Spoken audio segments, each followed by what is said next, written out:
Chapter 16. By the time everyone left the Swanjajub forest, the sky had already darkened. Their journey back had been uneventful. The moment they walked out of the dense forest, both Yenming Jusher and the remaining juniors let out a long sigh of relief.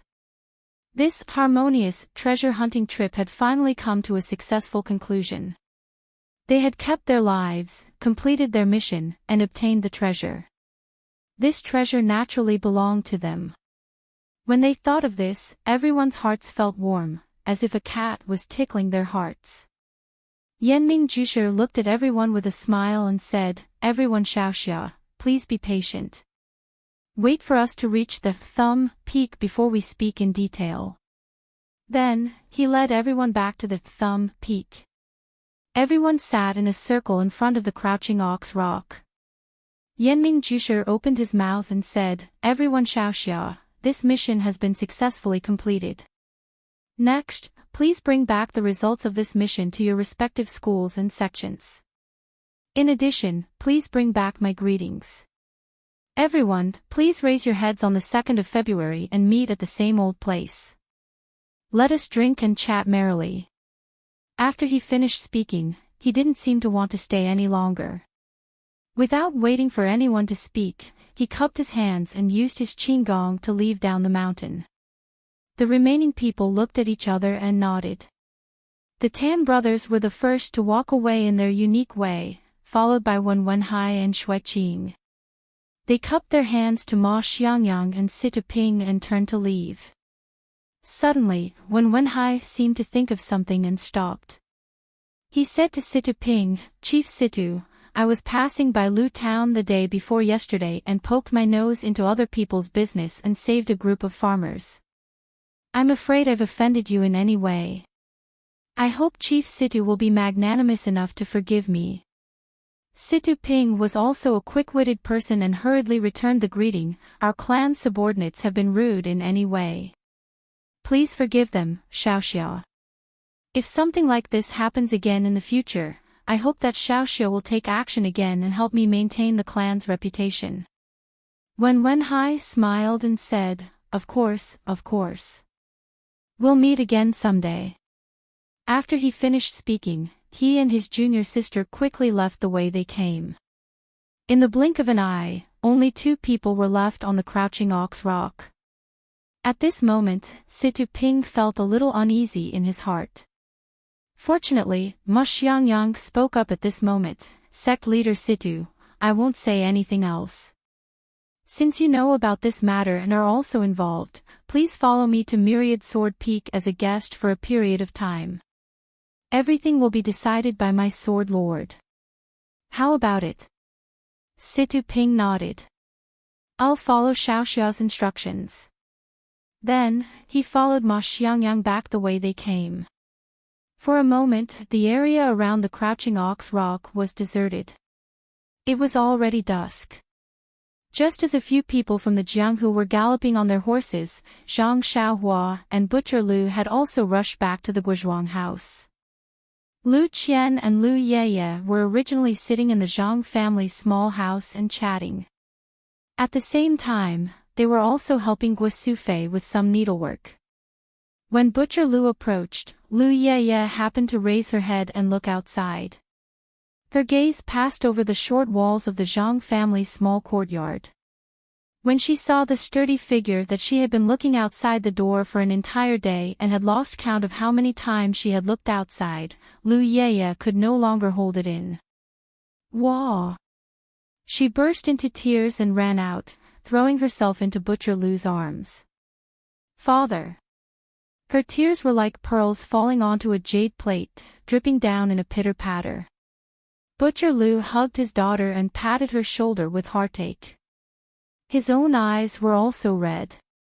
He had thought that he could let his daughter go out and have fun during the new year, but he did not expect such a thing to happen. It seemed like his daughter was scared out of her wits.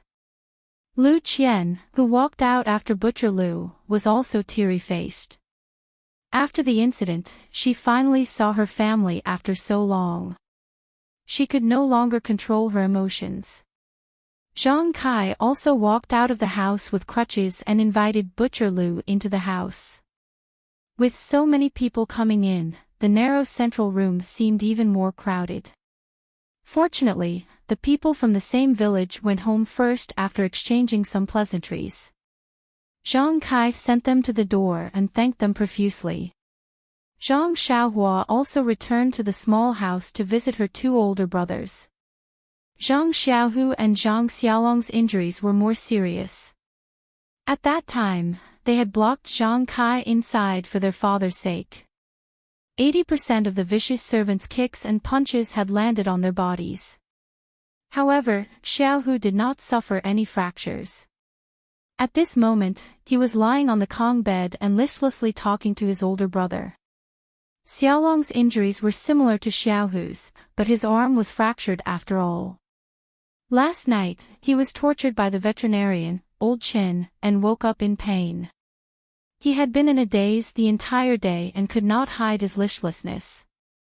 Seeing Zhang Xiaohua come in, Zhang Xiaohu asked, "Lu Qian's family is here?"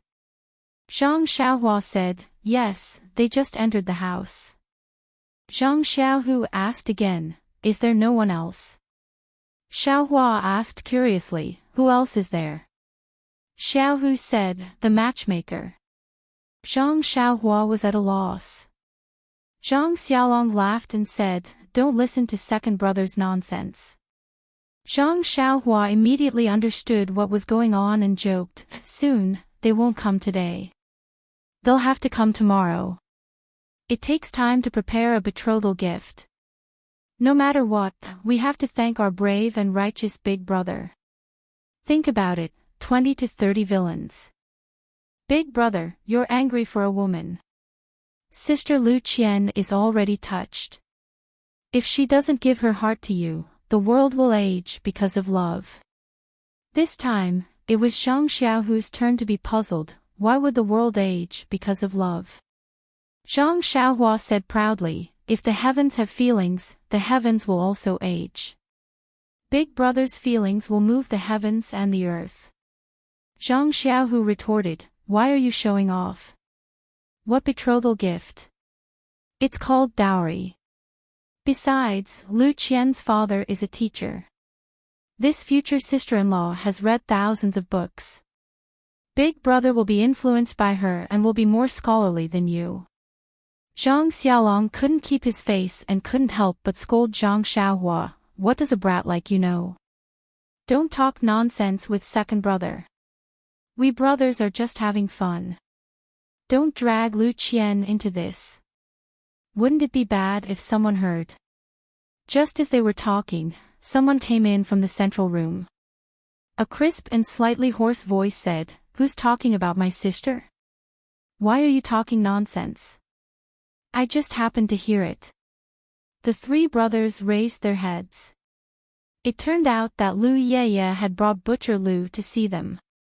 They saw Butcher Lu's eyes smiling as he looked at them. Lu Yeye also had a teasing expression.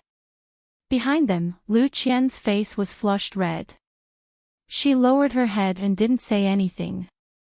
As the host, Zhang Kai fell behind them with his walking stick. He didn't listen carefully to their conversation. When Zhang Xiaohua saw them come in, she jumped down from the Kong bed. Just as she was about to clean the Kong bed and invite Butcher Lu to sit down, Lu Qian and Lu Yeye nimbly tidied up before her and helped Butcher Lu sit down. It seemed that on the day that Zhang Xiaohua wasn't here, the two girls had tidied up the room more than once. Zhang Xiaohua's eyes widened as she thought, "Today, did the two sisters feed first brother and second brother?" Seeing a group of people suddenly barge in, Zhang Xiaohu didn't know what to feel. Zhang Xiaolong's face turned red, as if he had done something wrong. Zhang Xiaohu sat up and was about to get down from the Kong bed when Butcher Lu pressed him down and said kindly, "Nephew is still recuperating. Don't move." Zhang Xiaohu struggled for a bit but couldn't break free. He could only lie down obediently. Zhang Xiaohua looked at the forced kindness on his face and cursed in her heart. Zhang Xiaolong also wanted to get up, but it was inconvenient for him to do so with one hand. He tried but couldn't get up. Lu Qian hesitated for a moment and went over to support his shoulder. She helped him up. The two of them looked at each other and then separated as if they had been electrocuted. Butcher Lu also saw it and his smile bloomed like a flower. He said to Zhang Xiaolong, "Nephew is really righteous to be able to step forward in front of a bully and save my daughter and niece. Old Lu salutes you." As he spoke, he got down from the Kong bed and bowed deeply to Zhang Xiaolong. Zhang Xiaolong quickly reached out his hand and said, "Don't be like this, uncle. It's what I should do. Aren't you shortening my lifespan by doing this? Xiaohua, hurry and help uncle up." Zhang Xiaohu also took the opportunity to get up. Zhang Xiaohua quickly held Butcher Lu back, but he wasn't as strong as Butcher Lu. This salute was finished. Zhang Xiaolong was at a loss again. He turned to look at Lu Qian as if asking for help. Lu Qian didn't dare to speak, and neither did Lu Yeye. Zhang Kai spoke, "Uncle, don't be so polite with them. Young people are very hot-blooded. Weren't we like this when we were young? There's no need to be so polite. The children's injuries aren't serious. They'll be fine after a bit of rest. Let's go outside and drink some wine." Butcher Lu stopped talking and beamed with joy, saying, "Heroes are still young. We're all old. All right, you young people have a good chat. I won't disturb you anymore. We old people are going to drink." As he finished speaking, he turned around and went back to the central room. Zhang Kai also followed, leaving Lu Qian and Lu Yeye in the Zhang brothers' small room. Zhang Xiaohua looked at Lu Qian's peach blossom face and Lu Yeye's eyes darting around. She felt the awkward atmosphere in the room and immediately said, "Sister Lu Qian, you're really beautiful today. You guys talk, I'm going out to play." As she finished speaking, she ran away, leaving behind a single man and woman. The feelings between men and women were very strange. Zhang Xiaolong and Lu Qian met once in the cloth shop. If they hadn't met Lu Zhen's gang of bullies, they probably wouldn't have met a second time in this lifetime. Lu Zhen's disaster highlighted Zhang Xiaolong's hot-blooded side and gave Lu Qian an excellent impression. Now, in just a few hours of getting along with Zhang Xiaolong, Lu Qian really felt a little attached to Zhang Xiaolong. Thinking that there was such a person who would take care of her for the rest of her life, perhaps it was a fate arranged by God. Looking at Zhang Xiaolong's handsome face, although tanned by the wind and sun, he had a masculine aura that her brother did not have. Lu Qian's heart became more and more scheming. Butcher Lu stayed the night at the Zhang residence. It was a silent night. The next morning, Zhang Kai accompanied Butcher Lu to talk about farming and mulberry seeds. Guo Sufei accompanied Lu Qian and Lu Yeye to Zhang Xiaohua's room to take care of the injured brothers. At this time, the more Guo Sufei looked at Lu Qian, the more she liked her. No matter if it was her looks, her figure, or her ability to do housework, there was nothing to nitpick about. This girl actually had a lot of housekeeping skills that she didn't know. Early in the morning, Lu Qian helped her get a few pots of plants and placed them in the central room. She also placed a few pots of flowers in Xiaolong's room. The entire room immediately became brighter and more pleasing to the eye. She really was a good daughter-in-law candidate. Chapter 17. When Lu Qian's father and brother arrived at the Zhang residence, it was already late in the morning. Butcher Lu was basking in the sun with Zhang Kai in the courtyard as they chatted. The walls of the Zhang residence's courtyard were too short, so Butcher Lu could see Mr. Lu and Lu Kai from afar. Both of them were dressed in new clothes. Lu Kai followed behind his father, holding a few huge gift boxes in his hands. Butcher Lu quickly got up and called out to Zhang Kai before going out to welcome his brother. Zhang Kai rushed into the house and shouted, "Mother, Lu Qian's father is here." When Lu Qian heard this shout, she didn't throw away her needlework like Lu Yeye and rush out of the house. Instead, she carefully placed her half-finished work on the table and waited for Guo Sufei to leave first before she came out. When Lu Qian walked into the courtyard, Butcher Lu and Lu Yeye had already escorted her father and brother to the gate of the fence. Zhang Kai was there to welcome them with his walking stick. After a round of introductions and greetings, Lu Qian walked in front of her father and brother and bowed. Mr. Lu held his daughter's hand and carefully looked at his daughter's expression. He saw that the familiar face didn't have any trace of what happened the day before yesterday. There was no panic or fear in her eyes, only slightly red eyes. Mr. Lu couldn't help but feel guilty. It was all his fault.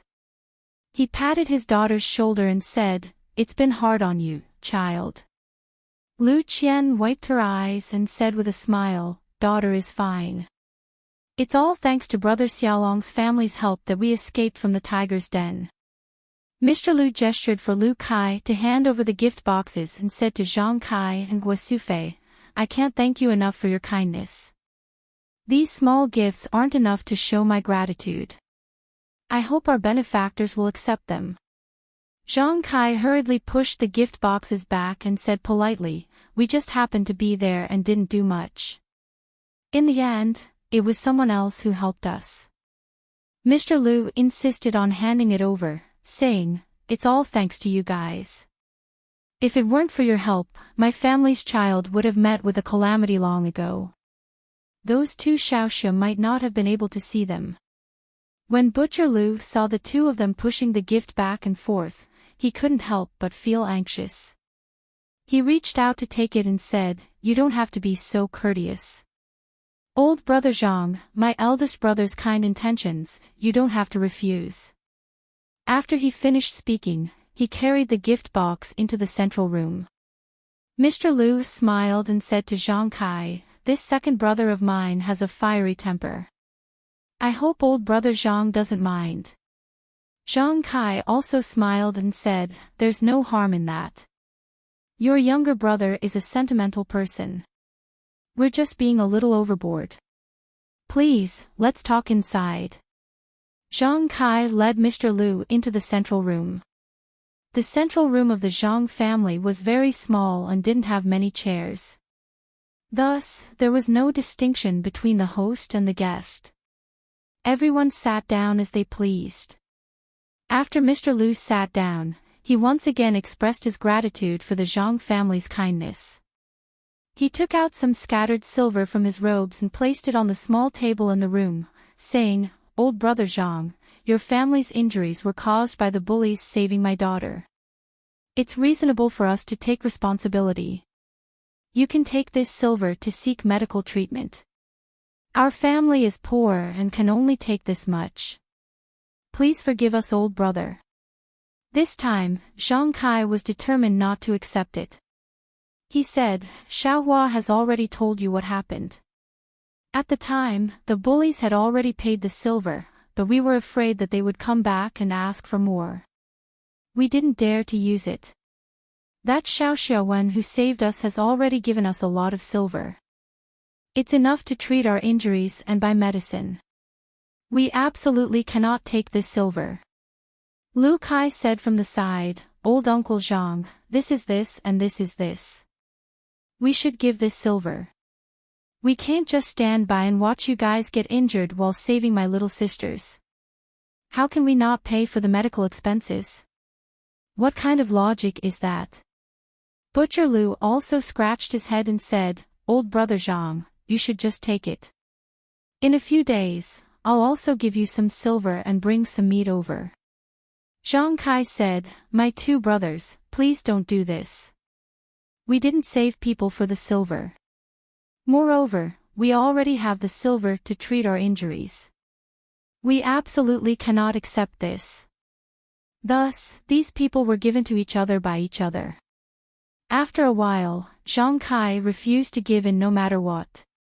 At this time, Lu Qian opened her mouth and said to Mr. Lu, "Father, since old Uncle Zhang doesn't want to take this silver, you should take it back first." "I have an idea, what do you think?" Mr. Lu said, "All right, you've always been exceptionally intelligent since you were young. What good idea do you have this time?" Lu Qian said, "Old Uncle Zhang and his family got injured while saving us. The two of us will stay here to take care of old Uncle Zhang and his family until their injuries are completely healed. Firstly, old Uncle Zhang's family is injured and they still need to take care of the elderly. Antigua can't handle everything alone. Secondly, old Uncle Zhang and his family can't move freely. They also need people to take care of them. This is what we should do. What do you think?" Mr. Lu thought for a moment and said, "It's my fault. Qian Er's idea is very good. What do you think?" "Second brother." Butcher Lu patted his chest and said, "Very good, very good. I think so too." Lu Yeye also nodded in agreement. The matter was settled like this for now. Then, Mr. Lu and Lu Kai went into the inner room. Zhang Xiaolong and Zhang Xiaohu were still lying on the bed. When they heard Butcher Lu shout, the two of them wanted to get up. However, they were stopped by Guo Sufei and the others. Now that they saw someone come in, they knew it was Lu Qian's father and brother. They quickly got up. This time, Lu Qian didn't come up to help Zhang Xiaolong. Guo Sufei carefully helped her son to sit on the kong. Only then did Mr. Lu carefully size up this courageous young man. Zhang Xiaolong was a very masculine young man. He was about the same age as Lu Kai and looked very ordinary. He had thick eyebrows and big eyes like Zhang Kai. However, his eyes were bruised and the corners of his mouth were cracked. However, from the determination in his eyes, one could see that he was a down-to-earth person. The clothes he was wearing weren't new either. They were patched up, but they were very clean and looked very comfortable. Zhang Xiaolong's arm was still in a splint, so he couldn't move casually. His hands were placed in front of his chest. Looking at this pair of slightly rough hands, one could tell that he was an expert in farming. Mr. Lu looked at this young man who was about the same age as his son but had a completely different temperament. He couldn't help but secretly nod. Only such an outstanding child could stand up for others when they were in danger. Zhang Xiaolong saw Mr. Lu staring at him and couldn't help but feel anxious. He didn't know what to do. Mr. Lu looked at him for a while before speaking. He thanked him for saving his daughter and hoped that he would recover well. Then, he spoke for a while before leaving the small room. As he walked, he said to Zhang Kai, "Brother Zhang, you have a good son. You are blessed." Zhang Kai smiled from ear to ear. He didn't forget to be humble even while leaning on his walking stick. "Same to you. Your son is also very, very good." Seeing that it was almost noon, Zhang Kai ordered Guo Sufei to arrange wine and food to entertain Mr. Lu and his group. The Zhang family's financial situation was much worse than Mr. Lu's, so the food they ate was also very ordinary. Zhang Kai expressed his apologies. Mr. Lu and Butcher Lu were both forthright people, so they didn't mind when they chatted. They toasted and ate quite a bit. Only Zhang Xiaohua was the happiest. She had meat to eat for 2 consecutive days. She couldn't wait for these days to come a few more times. After the meal, Mr. Lu and his group chatted with Zhang Kai for a while. Taking advantage of the fact that it was still early, they hurried back to Bali Gully with the 2 girls. The Zhang family only had one family of injured people lying in bed. Fortunately, it was winter now. Usually, at this time of the year, they would stay at home to keep warm. They didn't need to plow the fields or weed the fields. However, this afternoon, everyone felt that something was missing.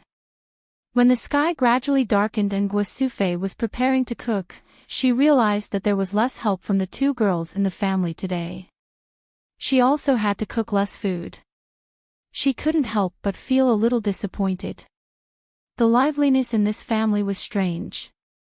There were originally only 6 people in the family. After so many years, they didn't feel anything. In just a few days, with the addition of 2 girls, the family actually had more liveliness than before. After these few days, everyone left. The liveliness naturally disappeared. Only then did she realize that liveliness was really good. She actually missed the few days when there were more outsiders. After hastily cooking, Zhang Xiaohua and her mother served the 2 brothers. Everyone sat under the oil lamp. Guo Sufei said, "I wonder if Lu Qian and the rest have eaten?" Zhang Kai said, looking at the sky, "They probably just got home. They won't be able to cook in time. I guess they'll have to eat at Butcher Lu's place." Zhang Xiaohua said, "Definitely. Maybe there'll be streaky pork tonight." Guo Sufei said, "By the way, Xiaohua, you've been to their house. What's their house like?"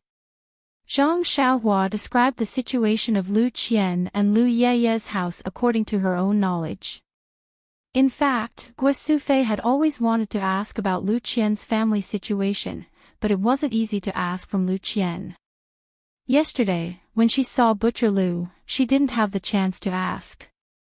Today, when she saw Mr. Lu and Lu Kai's behavior and temperament, she felt a knot in her heart.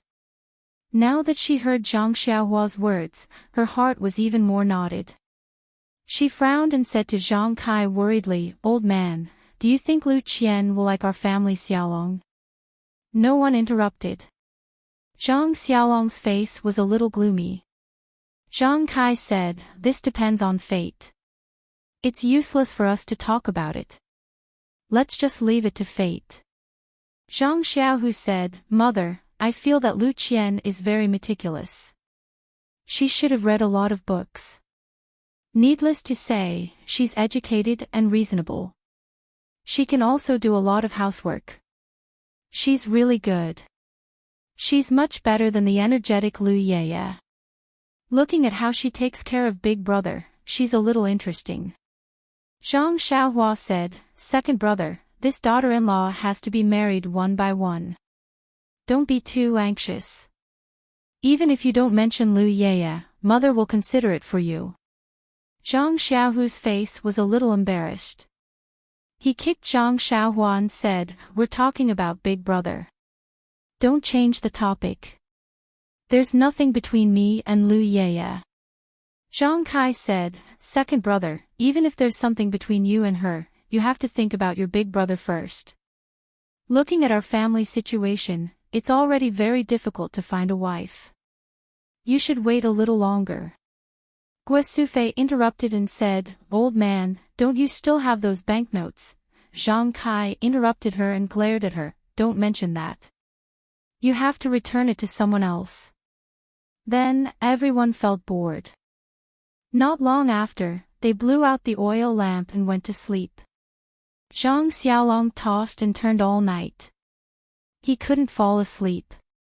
He didn't know if it was because of the pain in his body or because of the thoughts in his heart. However, his tossing and turning didn't affect Zhang Xiaohua's dream at all. Chapter 18. When Wenhai was very tired, the whip in his hand mechanically whipped the horses but, hoping that it would run faster. Beside him, Xueqing's face was covered with a veil, so her expression couldn't be seen. She was also urging the horse she was riding. When Wenhai occasionally looked back at Xueqing and encouraged her, "Junior sister, hold on a little longer, we'll soon reach our territory, we can rest then." Xueqing replied, "I know, senior brother, let's go quickly." When the two came down from Stoneman Peak, they didn't pay too much attention to it at first. The mission was already completed, so all they had to do was bring the things back to the school. They were even immersed in the joy of getting the medicine. But when they got on the horses and saw the 2 best horses in the school, the 2 realized why their master wanted them to ride such handsome horses. At the same time, when Wenhai also remembered his master's inconspicuous words, "Hurry back. At the same time, they also realized the danger they were in. Not to mention whether the other three factions had other intentions. Even if a normal Jianghu sect got wind of the news or discovered the things they were carrying, those were priceless treasures in the eyes of Jianghu people. An ordinary man's wealth is his own ruin, and the two of them would have a hard time keeping their lives. The two couldn't help but feel a chill in their hearts. They looked at each other and got on their horses, not stopping for even a moment. They whipped their whips and galloped away. Just like that, the two of them galloped on their horses for a day and a night without rest. Fortunately, they were martial artists, so their bodies were well trained. A normal person would have long since broken their body. It was near noon, and the two of them were hurrying along. In the distance, they saw a tea shop on the side of the road. These tea shops were mostly simple tents or thatched roofs set up on the side of the road. They were open on all sides, and provided simple tea and food for passers-by to rest. When they were about to reach the tea shop, Xueqing couldn't help but say to Wenwenhai, "Senior brother, why don't we rest for a bit? We'll reach our Misty School's territory in the time it takes to eat a meal, so it should be safe here." Wenwenhai was also a bit tempted, so he slowed down and gradually approached the tea shop. However, Wenwenhai changed his mind and said to Xueqing with a smile, "Junior sister, it's only the time it takes to eat a meal, we'll be there soon. We've been on the road for so long, we don't have to worry about this little bit of distance. Let's hurry for a bit and rest when we reach our territory." Xueqing said, "All right, senior brother. We won't do things that will waste all our efforts. Let's go." After they finished speaking, the tea shops SSSS, and the horses, S and their legs worse, SSSS. The two of them were leisurely sipping tea from the rough teacups on the table. When Wenwenhai's and Xueqing's horses slowed down in front of the tea shop and then sped up again, they saw it all. After Wenwenhai's horse passed, the man with the sword looked at the dark-skinned man opposite him and said with a smile, "Old Six, don't drink anymore. Let's go." I didn't expect Ah-hai to be so cautious. He didn't even enter this tea shop. Third brother has taken in a good disciple. Old Six said, "That's right, fourth brother. None of our disciples are as cautious as Ah-hai. It's a pity that his talent is limited and it's hard for him to make any progress in his martial arts. Otherwise, his potential would be limitless. It's just a pity for these two good horses." After they finished speaking, the two of them threw down the money for the tea and brought their own horses to chase after them. However, they didn't know that the eyes of a plainly dressed passerby behind them flashed. He muttered in his heart, "What's going on?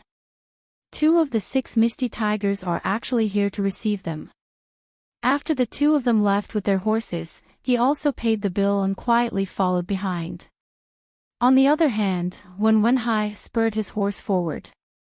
In the time it took to finish a meal, he saw that there were more and more people.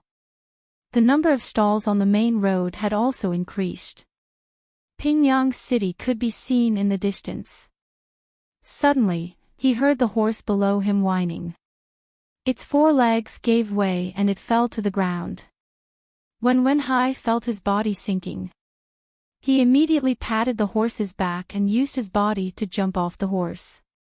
Seeing this, Xueqing quickly pulled the reins and slowly stopped his horse. He saw that the horse was lying on the ground, foaming at the mouth. Its eyes were also slowly closing. It had died of exhaustion.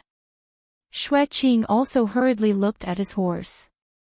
His horse was not in a better state. Its 4 legs were trembling non-stop. There was also some white foam coming out of the horse's mouth. It looked like it could not be ridden anymore. Wenwenhai stood by the side of the road and looked at the horse lying on the ground. He also looked at the surrounding passers-by who were running away in panic. He thought for a while and took out a whistling arrow. He aimed it at the sky and shot it up. The whistling arrow flew into the air and let out a sharp sound. In the empty sky, it traveled very far. The sound of the whistling arrow had just passed when they heard someone calling from behind. Ah hi, when Hai and Shui Qing turned back and looked. They couldn't help but be delighted. It was the two burly men who were resting in the tea shop earlier. When the two of them rode their horses to the front, when Wenhai and Shui Qing went forward and bowed, fourth Uncle Master and sixth Uncle Master. The two of them swung their stirrups and dismounted. They chuckled and said, "Martial nephews, there is no need to be so polite.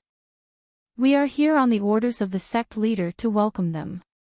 Wait a moment and they will be here." When Wenhai and Shui Qing nodded in agreement. They then stood beside the two Uncle Masters and waited quietly. At this moment, the tense strings in their hearts were completely relaxed. Sure enough, not long after, a group of people galloped from afar. The first was a scholar with a square headscarf on his head. He was about 40 years old, with a white face and no beard. He wore white clothes and looked very young, as if he was reading. Following closely behind him was a beautiful woman with a mature aura. Both of them were dressed very simply. Both of them were riding white horses. Behind them were about 10 people dressed in martial attire. Each of them was equipped with a saber and a sword. Their eyes were shining. Some of them even had high protruding temples.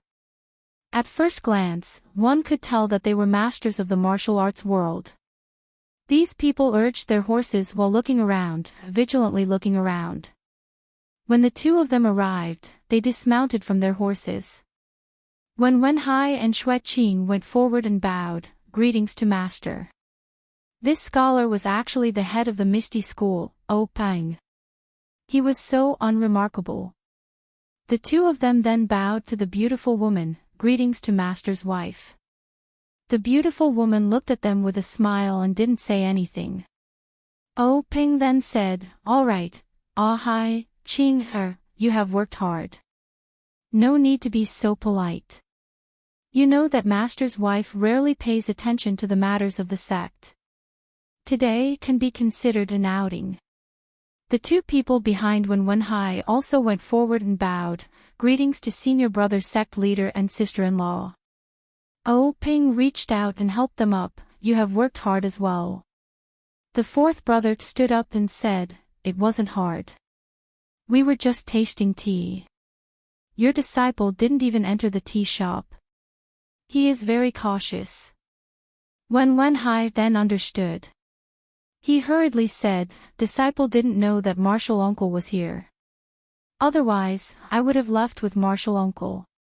He then said to his master, "Disciple didn't let you down and escaped unscathed with junior sister. But this horse," Peng laughed out loud and said, "No matter. No matter how handsome the horse is, it can't be more important than you. As long as you come back safely, it is better than anything else." He then said to the people behind him, "Leave a horse for Qing, and then deal with this place." After he finished speaking, he led Wenhai, Shui Qing and the other 3 people back on their horses. He only left 2 people behind to deal with the dead horse. He didn't even mention a word about the things on Wenhai's body. The passerby who followed them here witnessed the entire process and was even more surprised. He didn't think much and just mounted his horse and galloped in another direction. He must be rushing back to the sect to report this matter. Something that was worth Peng coming out to greet must be something big. When Wenhai and the others followed the large group and galloped towards Pingyang City. When they reached Pingyang City, they didn't enter the city. Instead, they went around the city gate and went in another direction. After a while, they arrived at a villa outside the city. This villa was built against the mountain. In front of the villa, there were scattered residences. The houses were high and low and were arranged in a picturesque disorder. Many people were busy with their own affairs. When they saw the large group of people coming over, they made way for them. At the same time, they also saluted O Peng, who was on the horse. Further in was a straight main road. Beside it were huge trees. After crossing the main road, they came face to face with a luxurious building. There were two large words on the building, ethereal. It was the same word as the one on the token that Xue Qing gave to the Zhang family. However, these two words were more indescribably elegant. After crossing the building, they saw a high platform. There were more than 10 steps leading to an open door. There were already more than 10 people who looked like disciples of the sect waiting respectfully in front of the door and on the steps. In front of the group was a young man with a fair complexion and a gentle temperament. He was about the same age as Wenhai. He was the eldest senior brother of the sect, Zhang Qingyue. When O Peng and the others got down from their horses, Zhang Qingyue led the group and said in unison, "Welcome, sect leader."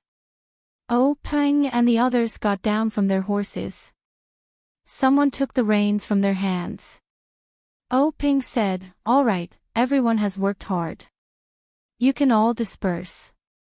Disciples who are participating in the advancement test, hurry up and practice. There's not much time left for you." All the disciples said, "Yes, we will follow sect leader's instructions." Then, Zhang Qingyue followed O Peng and the others through the door. The others were busy with their own affairs. These disciples had been gathered together by the sect leader a few days ago. They were on guard day and night, thinking that something big would happen. However, they didn't expect that today, the sect leader would go out and announce that the alert was cancelled. The disciples couldn't help but be confused. However, this was the sect leader's business. It was related to their future advancement test. If they could advance, their status and treatment in the sect would be different. They might even be able to learn more advanced martial arts. This was their business. As for other things, these disciples wouldn't ask too much.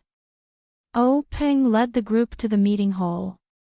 O Peng's wife saw that they had matters to attend to and excused herself. The others followed O Peng into the meeting hall. Chapter 19. The conference hall was a large hall with many chairs. It was usually the place where the higher-ups of the sect came to discuss affairs. Today, there were very few people in the conference hall, but the atmosphere was particularly serious. O Peng originally sent off his wife with a smile, but as soon as he entered the conference hall, he immediately changed his face and became very serious. The few people who followed behind also looked solemn. Although Wenhai and Xue Qing were O Peng's personal disciples and direct subordinates, they rarely came to the discussion hall. After entering, they naturally followed the rules and stood not far from the entrance, not daring to move recklessly. The fourth and sixth of the 6 Misty Tigers and O Peng's chief disciple Zhang Qingyue stood in front of their seats according to the usual rules and waited for O Peng to sit down first. O Peng walked to the innermost part of the hall, where there was a large chair. He turned and sat down, facing the crowd. When they saw him sit down, they also carefully sat down in their own seats. O Peng looked at the crowd, and then said to Wenhai and Xue Qing, "Come over and find a seat." Wenhai and Xue Qing said in unison, "Thank you, master." Then they found 2 chairs and sat down. O Peng said, "You can tell me what happened." Wenhai and Xue Qing looked at each other, and Wenhai said, "Yes, master, this is what happened." Later, Wenhai told O Peng everything that happened after he and his junior sister left the Misty School and met the 2 martial uncles, no matter how big or small, including saving Zhang Kai's family. Xue Qing didn't say anything about the token he gave to Zhang Kai and the 3 herbs they collected in the medicine garden in the secret plane, but then he added, "There are 2 more things that need to be explained. Please allow me to report later." After thinking about it, O Peng nodded in agreement. Then, when Wenhai and Xueqing put a brocade box and a small flap box in their arms, as well as the herbs collected from the secret plane on the square table next to O Peng.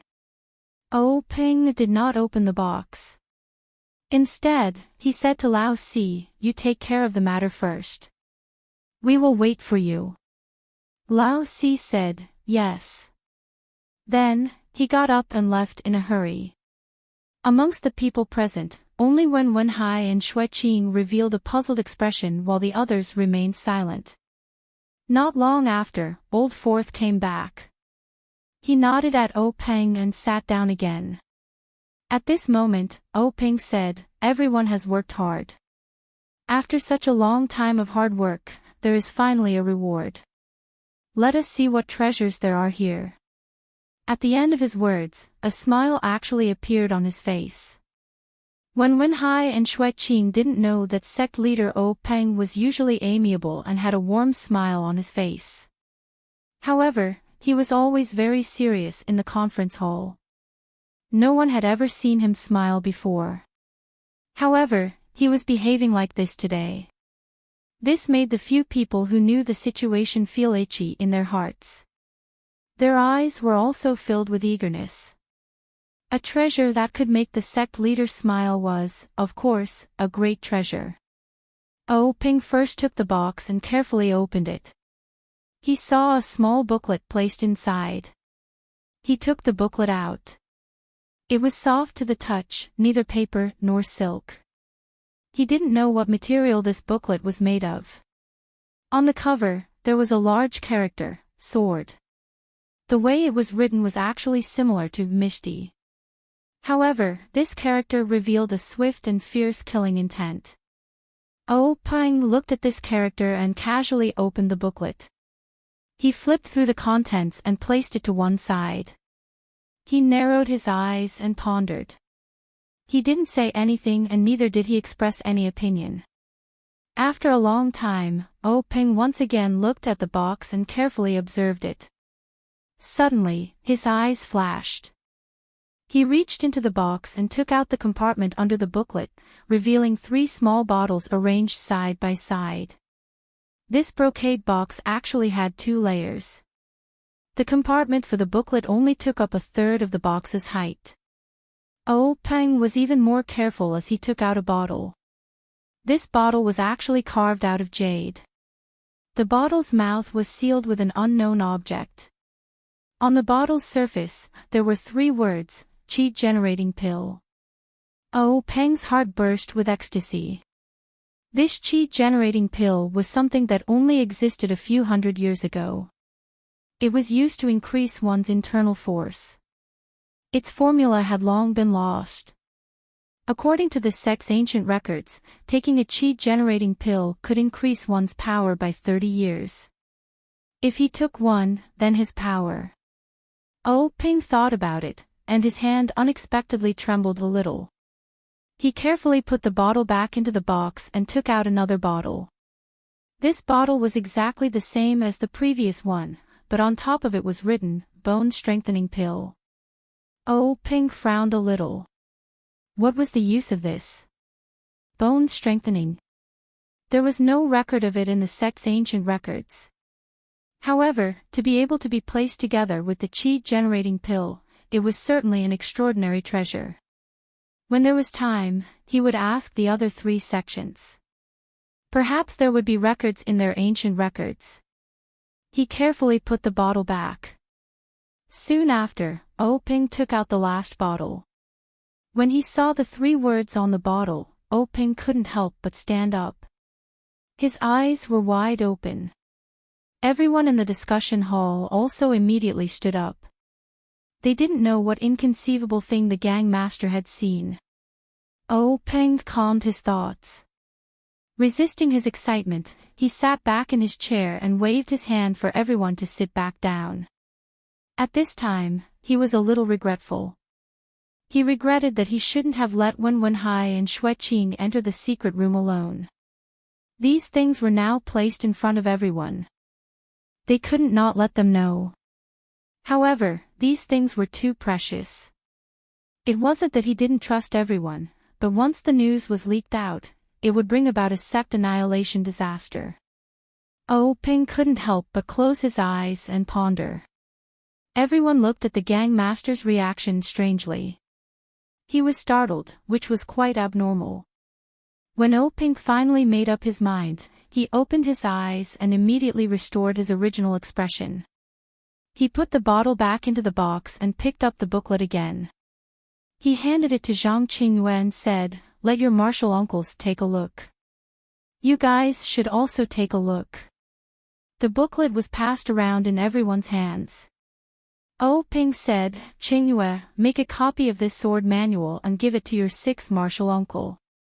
This sword manual will be placed in our sect's library pavilion and carefully preserved." Zhang Qingyue nodded in agreement.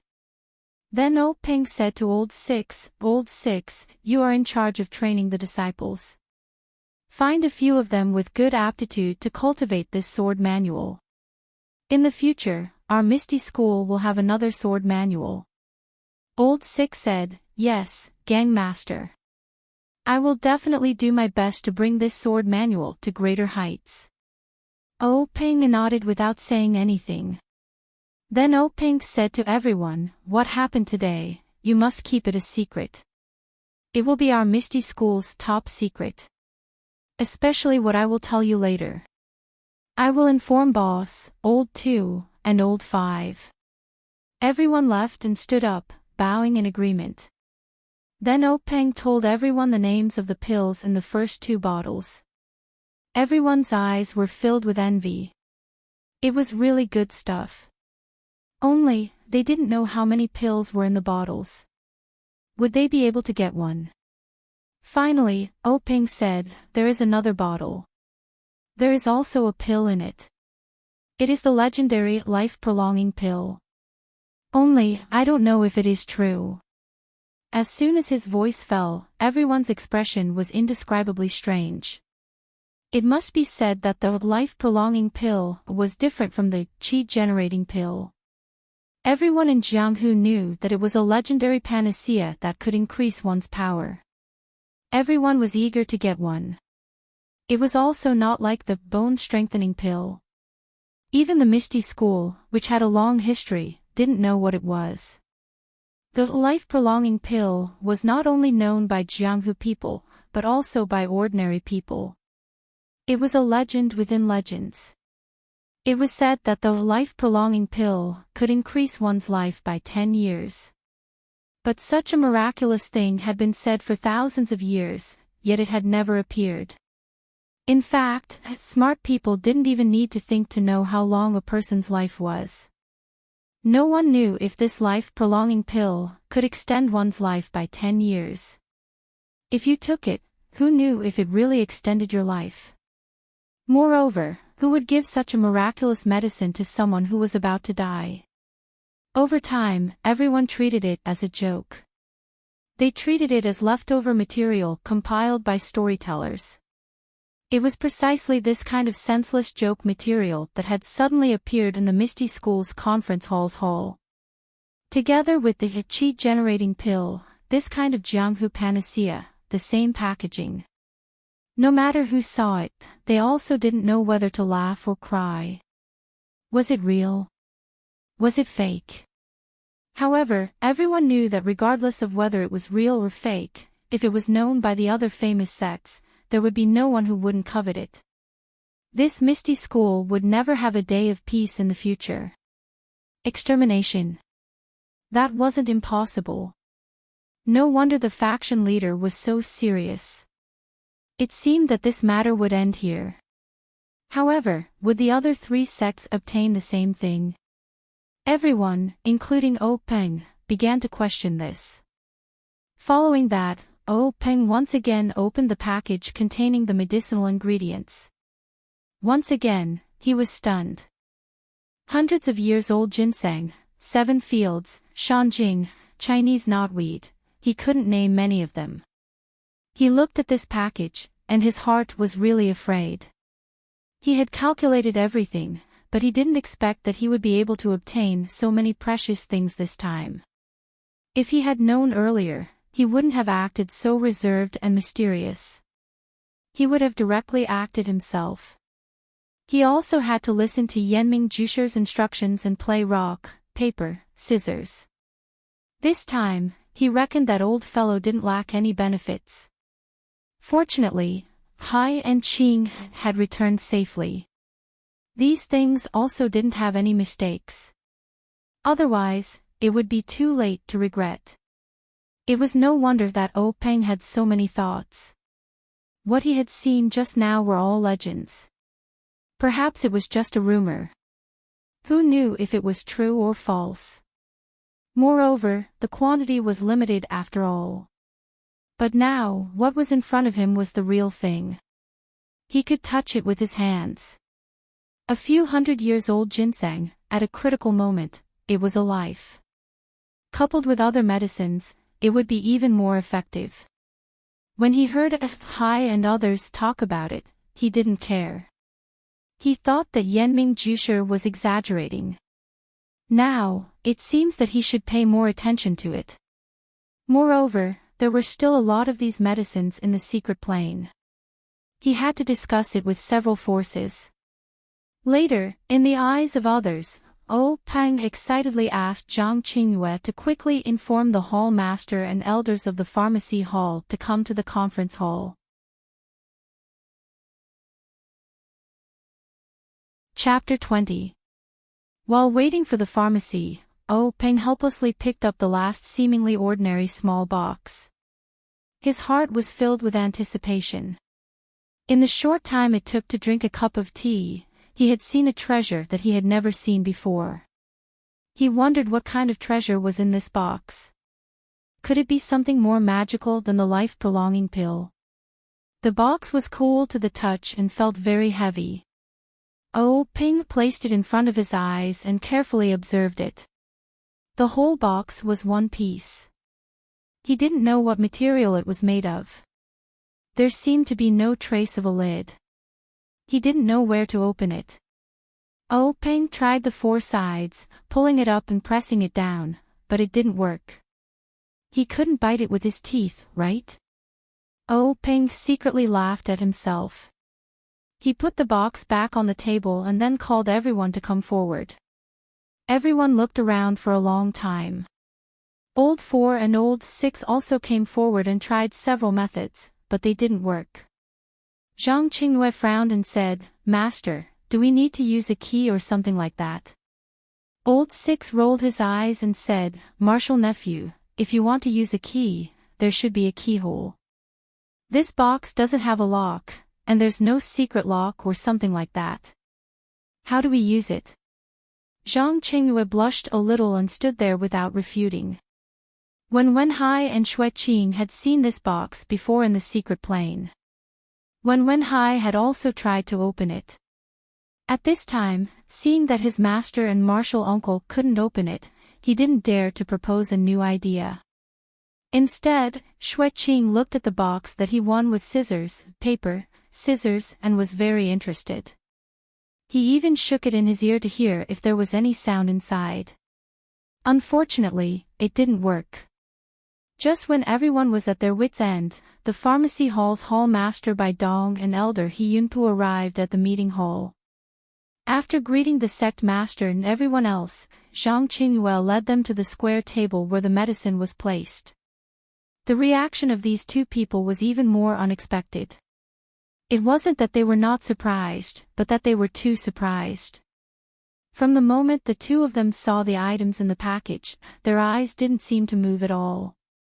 Their feet seemed to be rooted to the ground, unable to move even half a step. Their fingers pointed at the medicinal herbs, their arms were trembling, and the saliva in their mouths was flowing, almost dripping to the ground.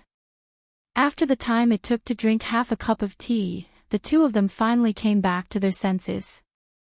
They didn't pay attention to the laughing expressions of the people who were admiring their embarrassing state, and said to themselves, "This is a 600-year-old ginseng, this is a 600-year-old field 7, this is a 400-year-old field spirit, this is 700 years old golden thread grass."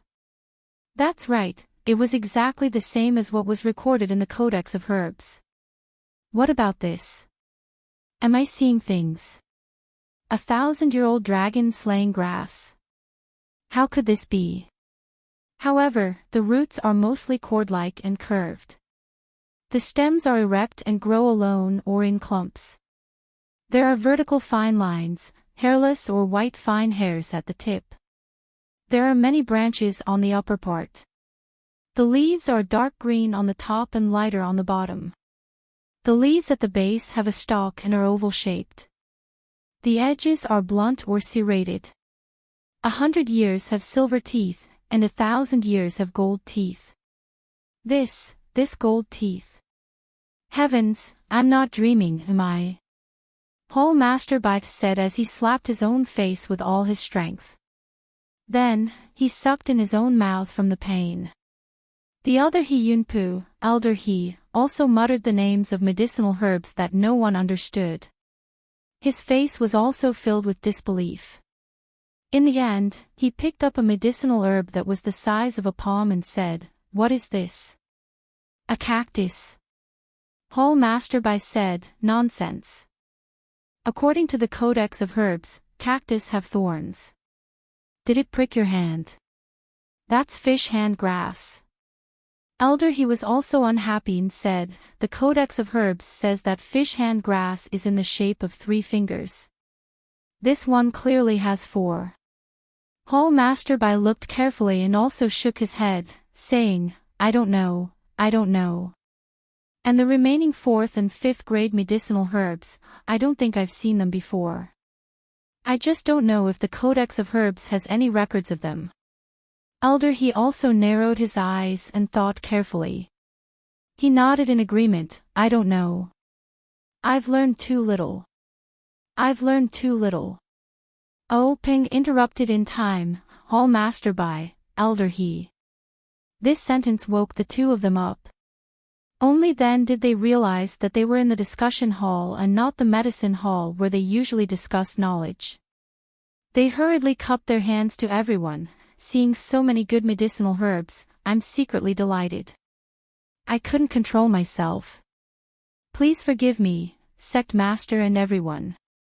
Everyone returned the greeting and said it was fine. Oh, Ping said, "Two sirs, what are the value and effects of these medicinal herbs?" Elder He said, "I wonder where Sect Master obtained these rare medicinal herbs. This ginseng, tianqi, tianjing, Polygonum multiflorum, and other herbs are all common. It's just that the age of these medicinal herbs is truly shocking. 100-year-old is already extremely rare. Unexpectedly, the worst of these herbs are 300 years old. As for the golden thread grass, snake gall grass, and other herbs, they are good for treating external injuries. This snakebite grass, coral grass, and stone wind medicine are panaceas for treating internal injuries. The rest are all rare medicinal herbs. With the addition of other medicinal herbs, using the principle of a ruler and minister, and the principle of yin and yang to concoct medicine, it's certainly a rarely seen good thing." At this time, Hall Master Bite sobered up and hurriedly said, "Sect Master, the place where these things were discovered must be kept strictly confidential. Among them, the dragon beheading grass and peacock grass can be used to concoct medicine similar to the chi-generating pill. It's recorded in our Mishti sect's ancient records." These words caused everyone's ears to perk up. Oh, Ping said, "Does the ancient records record how to concoct the chi-generating pill?" Hall Master Bai said, "No, the formula for the chi-generating pill has long been lost. What's recorded in the ancient records are only a few similar pills. The effects are limited, and the required herbs are extremely rare." Oh, Ping said, "Hall Master Bai, take these medicinal herbs to the pharmacy hall to study and see what effects they have. Also, take a detailed look at the formula for those pills similar to the chi-generating pill. Be prepared, perhaps." Oh, Peng hadn't finished speaking when Hall Master Bai had already understood tacitly. He immediately said, "I'll follow Sect Master's instructions." Then, together with Elder He carefully carried the package and left the conference hall. Oh, Peng also instructed Zhang Qingyue to deploy more people to the pharmacy hall to protect it. After Hall Master by an elder he left, Peng sat back in his chair. His gaze fell on the small box on the table that he couldn't open no matter how hard he tried. After thinking about it, he still instructed Zhang Qingyue to call Hall Master Shi of the Divine Engineering Hall. The Divine Engineering Hall was the place where the Misty Sect refined weapons and concealed weapons. Hall Master Shi was the master of forging weapons in Pingyang City. Not long after, Shi Yukuan arrived at the conference hall. He observed the small box for a long time and used various methods, but he was similarly at a loss. However, he hesitated for a moment and asked Peng in a probing tone, "Sect Master, I think, why don't we let Shi Niu come over and try?" Shi Niu was a boorish fellow from the Misty Sect who practiced the strong King Kong hand. His martial arts weren't very good, but his strength was top-notch. In addition, he specialized in the strong King Kong hand. In terms of strength alone, he was the best in the sect. Shi Yukuan's words enlightened him. The box was only a container to store things. In order to obtain the things in the box, it was good to keep the box intact. If they couldn't keep the box and open it skillfully, then they could only use brute force to crack it. In the end, obtaining the things was the most important thing. Shi Niu also arrived at the conference hall. He was a rather tall and muscular man. Standing, he was taller than everyone in the conference hall by a head. His entire body was filled with strong muscles. Looking at his honest and simple smiling face, Peng didn't say much.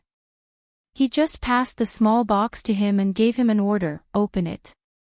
Shi Niu received the box and didn't say much. He used his two hands to pry the box open. The box didn't move at all. Then, Shi Niu placed the box on the ground and took a deep breath. His two arms suddenly became much thicker, and his two fingers became thicker. Then, Shi Niu shouted loudly. His eyes were fixed on the box, and he used his two hands to slap the box. There was a muffled sound as his two palm-leaf fan-like hands slapped the box. The box didn't shatter as everyone expected. Instead, Shi Niu slapped it flat into the conference hall's stone floor. Shi Niu took out the box that was slapped into the stone floor. Looking at the perfectly intact box, he scratched his head and looked at the sect master with an innocent expression. He was very depressed. He thought to himself, "What is this thing?" After sending Shi Niu away, Peng was also depressed. How should he deal with this box? Suddenly, his eyes lit up. He pulled out the sword hanging from his waist, but then he put it back in. The eyes of the remaining people in the conference hall also lit up. They knew that the sect master had thought of a good way to open the box. Zhang Qingyue didn't wait for Peng's orders. He said to Shi Yukuan, "Doesn't Hall Master Shi have a broken water? Why don't you give it a try?" Shi Yukuan glanced at Peng.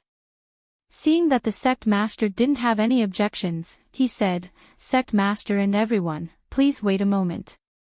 I'll be back soon." Not long after, Shi Yukuan came back with a simple scabbard. He said to Peng, "Sect master, let me try it first." Peng nodded in agreement.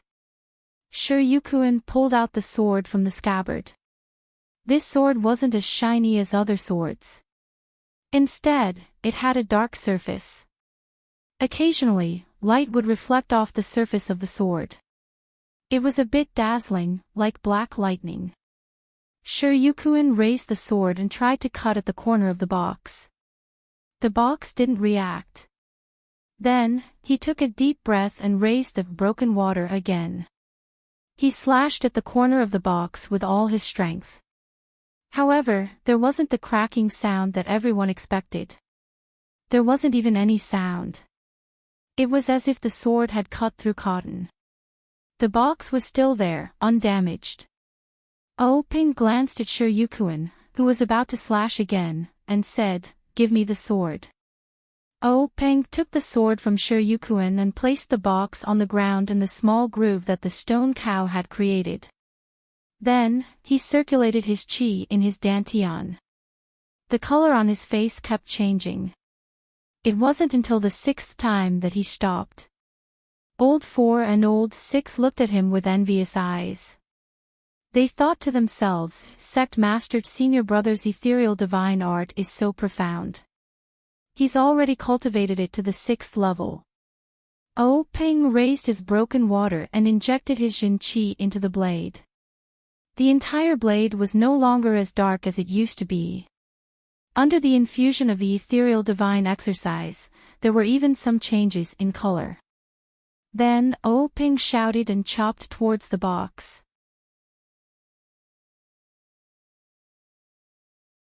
Chapter 21.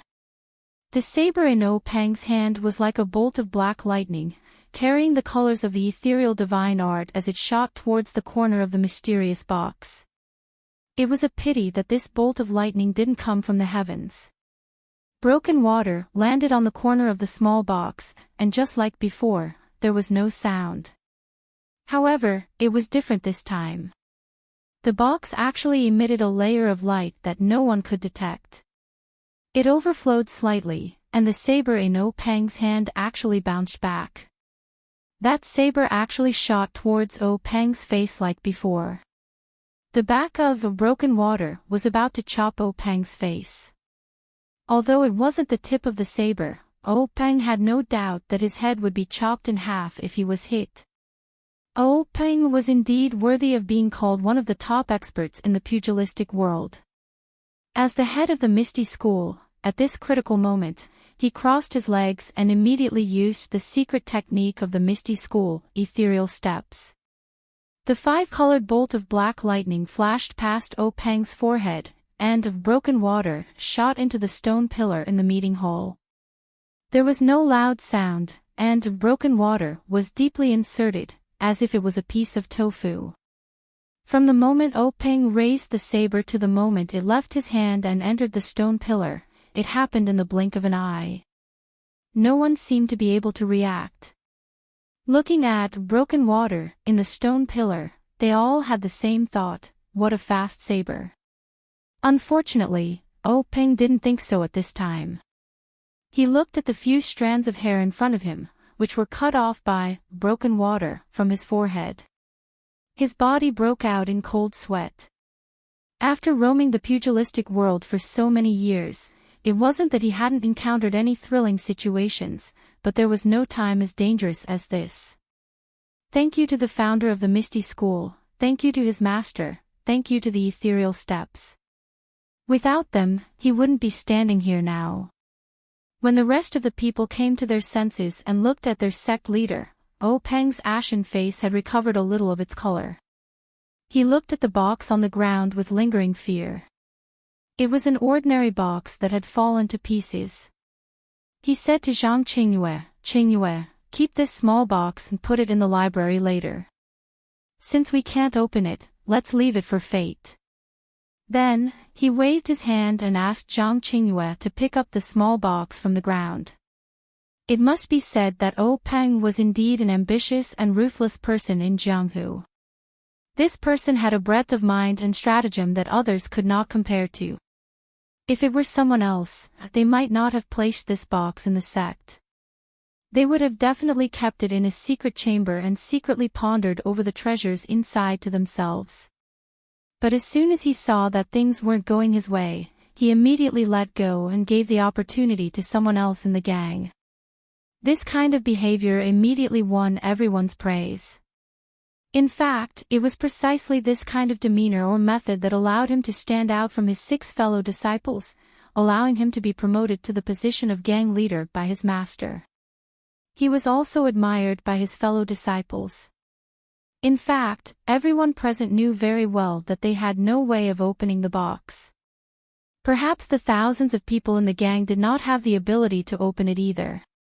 However, the gang leader's actions were very open and aboveboard. If he went back and thought about it carefully, there might be hope.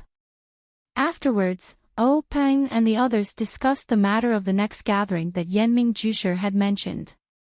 Everyone agreed that with such great benefits, the next gathering would definitely not be as simple as the first one. They should wait for the boss and the second brother to return to the gang before discussing it together. Peng thought for a moment and agreed. Since the matter had been settled, Peng waved his hand and dismissed everyone, leaving only Wen Wenhai and Xue Qing behind. Everyone filed out.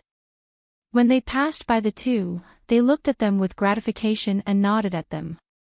They knew that the gang leader had asked them to stay behind alone to prepare a reward for them. With such great gains this time, it seemed that the two juniors would also receive a good reward. Everyone left the meeting hall. Zhang Qingyue and Old Four went to the library together. The sword manual was naturally placed on the bookshelf. Zhang Qingyue was troubled as to where to place the small box. There was no doubt that the box was very precious, but if it was of little value, it might not be able to achieve the gang leader's goal. In the end, Old Four pointed to the square table next to the bookshelf and said, "Marshal nephew, why don't you put it there first? We'll ask your master later." Zhang Qingyue felt that this was the only way for now. He casually placed the box on the table. In any case, there was a record of everything that went in and out of the library, so there was no need to worry about losing it. Even if he lost it, how many people in the world would be able to open it? Zhang Qingyue and Old Four left with peace of mind. The mysterious box settled down in the Misty School's library, quietly waiting for the fated person. In the assembly hall, Peng waited for everyone to leave before he opened his mouth. At this time, his face had already changed into his usual warm smile. "Ah, hi, Qing you've done really well this time. What reward do you want?" When Wenhai stepped forward and said, "Master, there are still two things that I haven't reported. I'll tell you about them now." Peng nodded in agreement. Then, when Wenhai told Peng about what Yenming Jusher had said in the secret plane, the treasures obtained by the disciples who carried out the task should belong to them. After listening, Peng's expression did not change. He asked with a smile, "What treasures did you get?" When Wenhai and Xue Qing came forward and put the 3 herbs they got from the secret plane in front of Peng. "We didn't find any pills or weapons. Yenming Jusher let us each pick 3 herbs from the herb garden for ourselves." Peng said with a smile, "This Yenming Jusher is a wonderful person. He wanted to get more treasures and actually came up with this method to give a lot of benefits to our disciples. How can we object?" When Wenhai and Xue Qing were stunned when they heard this. They hurriedly asked, "Was there no such agreement?" "Then, this herb." Peng said, "It doesn't matter. Since Yenming Jusher said so and gave the benefits to you, as a master, I can't help but do you a favor. You can take these things. There are still many things in the secret plane. You just have to go first." When Wenhai and Xue Qing were relieved. Although there were many herbs in the secret plane, how many could be distributed to disciples like them? Moreover, they immediately understood the idea of Yenming Jusher. Although the treasures in the secret plane had been distributed in advance, if other treasures were to be obtained by the disciples by chance, with Yenming Jusher's martial arts and experience, he would have much more opportunities than the disciples of the various sections. Immediately, Peng said, "You take these herbs to the pharmacy hall and ask Hall Master Bai to refine more pills for you. It's better than taking these herbs alone. Otherwise, if there is a problem, wouldn't it be a waste of a good opportunity?" When Wenhai and Xue Qing nodded in agreement. Peng took pity on these 2 disciples and said, "You brought back such a big harvest to the sect this time. It's impossible not to reward you. What reward do you want?" When Wenhai and Xue Qing looked at each other. In fact, they had never thought that this task would be so dangerous and so fruitful. They just treated it as a very ordinary task and didn't think of any reward in advance. Not to mention them, this task was unexpected. Oh, Ping didn't expect it, so he couldn't think of a good reward for the time being. This was why he asked his disciples twice. Xueqing said, "Master, we didn't think too much about it. It was all thanks to Master's strategy that we were able to complete this mission well. Moreover, we also gained a lot of benefits, so we don't need any rewards from the sect." Oh, Ping looked at his two disciples with gratification and said, "Very good. Let's do it this way. This reward will be recorded for the time being. When Master or you have a good idea, it won't be too late to reward." When Wenhai and Xueqing both agreed with a smile. Oh, Ping asked again, "There's one more thing." Xueqing went forward and knelt down and said, "Master, it's like this." Then he told him about how he left the sex token to Zhang Kai's family. Oh, Ping said, "You two did very well. Fighting with a sword in the Jianghu, you naturally have to get rid of violence and protect the good. For you to be so considerate of ordinary people, Master should praise you." Zhang Kai's family was able to stand out in a time of crisis. It's enough to show that they are virtuous. You don't have to worry about the token being used for other purposes. I agree with Qing Er's way of doing things. It's related to your childhood. How could Master punish you? Get up, Qing Er. Only then did Xueqing get up.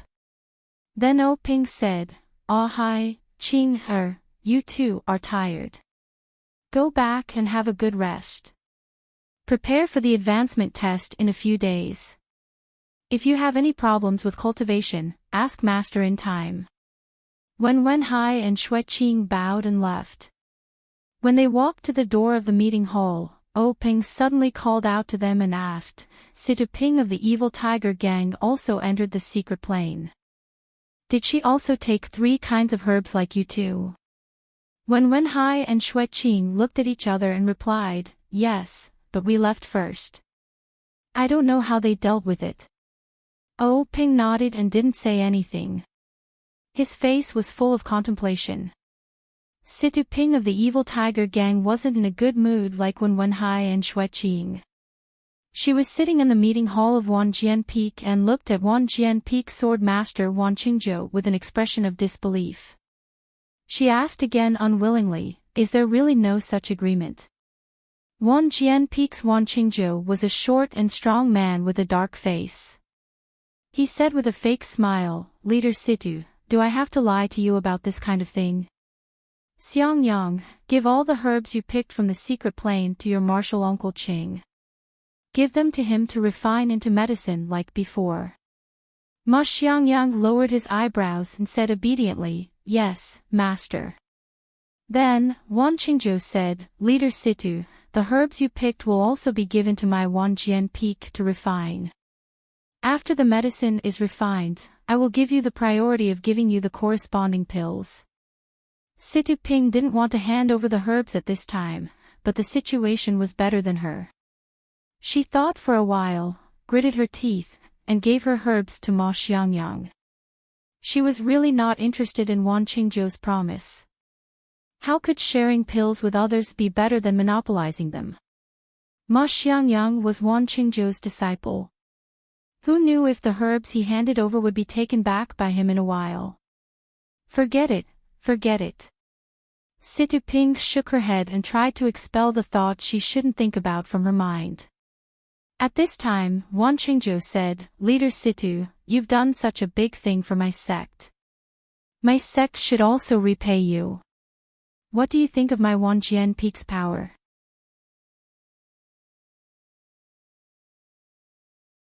Chapter 22.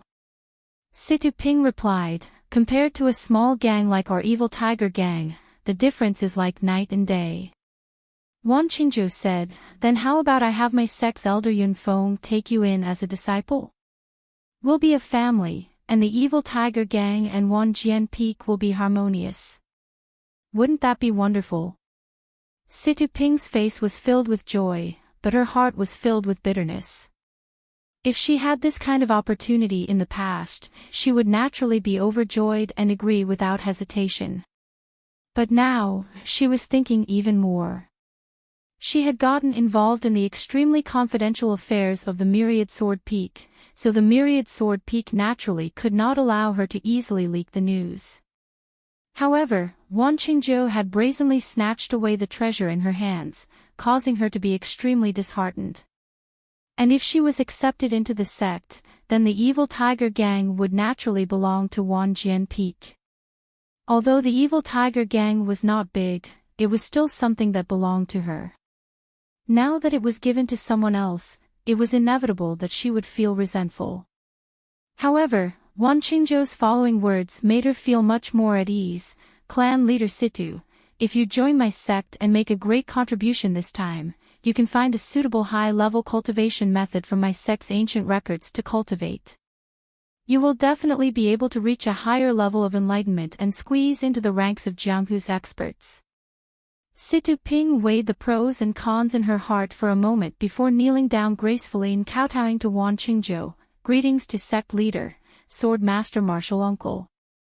Wan Qingzhou chuckled as he helped her up. Good martial nephew, get up for now.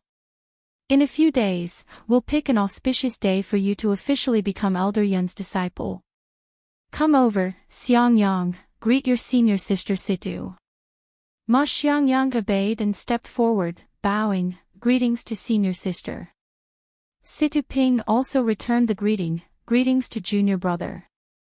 In Wan Jian Peak's meeting hall, the atmosphere was harmonious and everything was calm. Not to mention the foul winds and bloody rain of Jianghu, the Zhang family's small courtyard in the Guozhuang house was filled with endless warmth.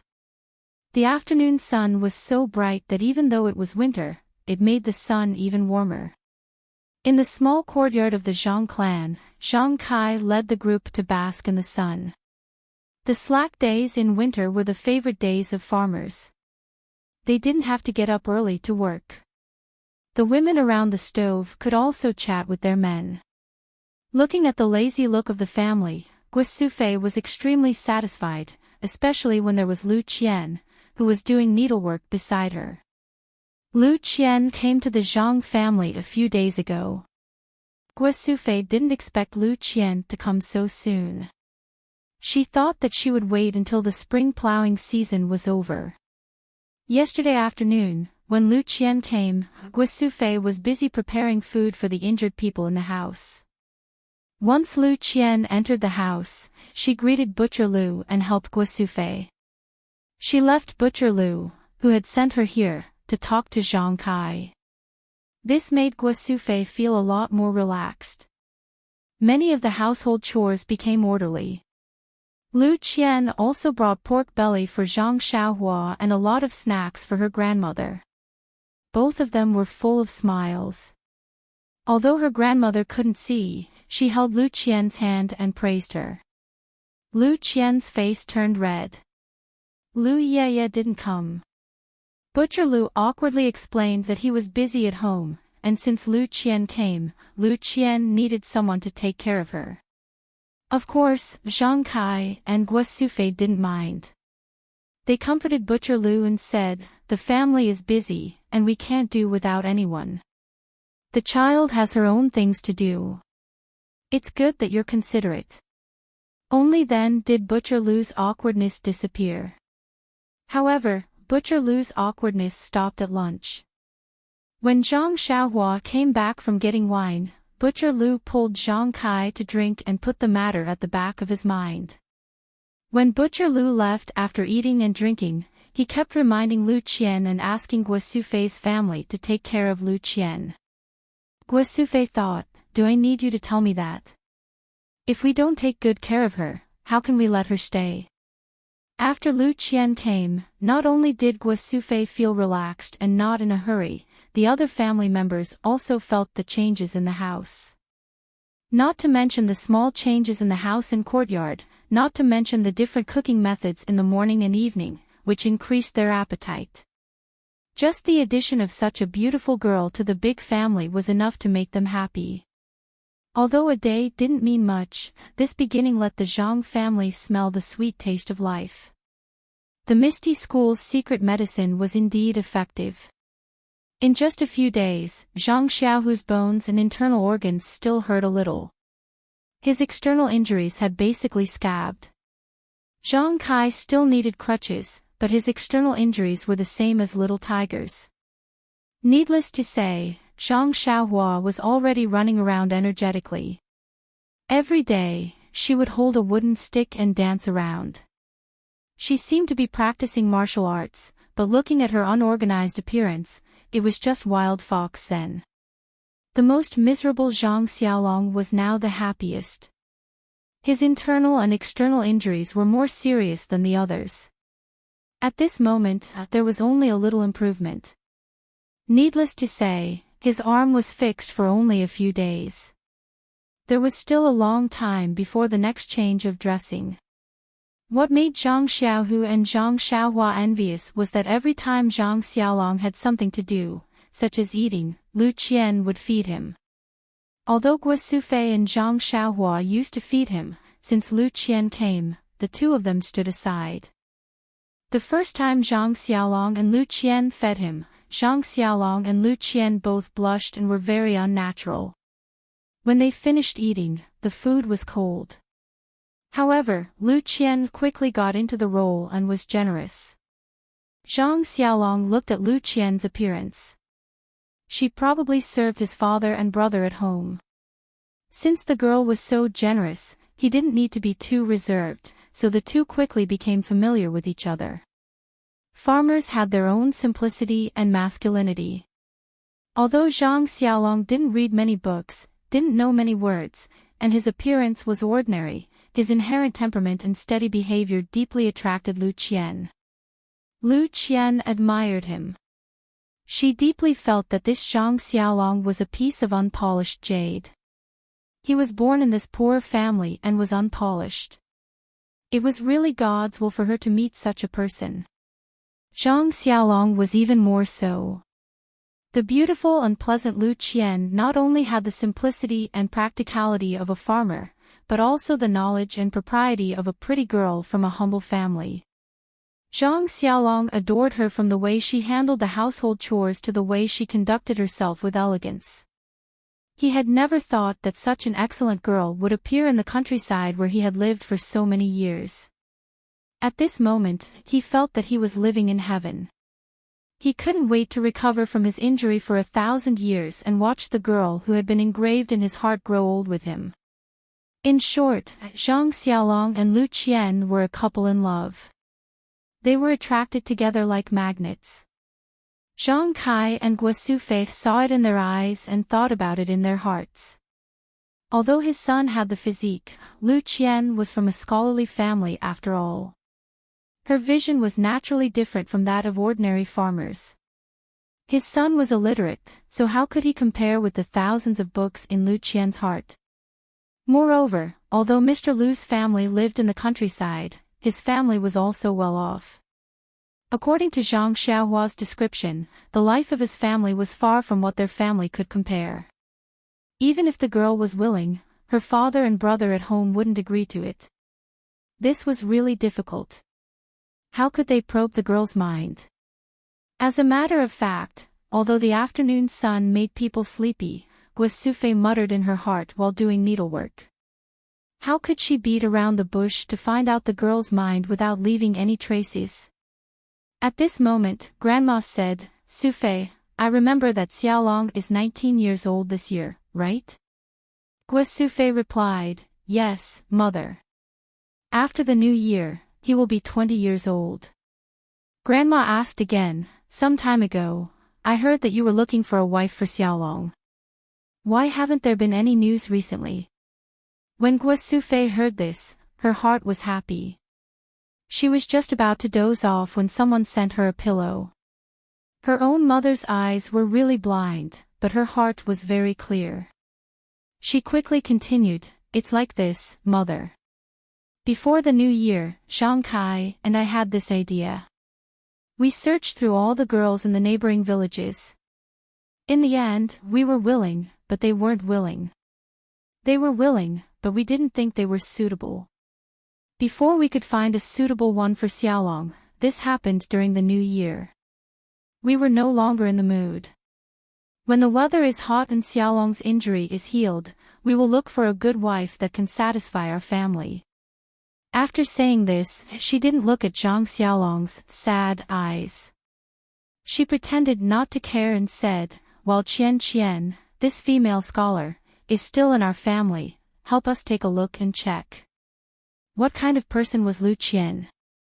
Lu Qian's exquisite heart acupoint had already heard Guo Sufei's words. Her face turned red, but she didn't know how to respond. She lowered her head and didn't say anything.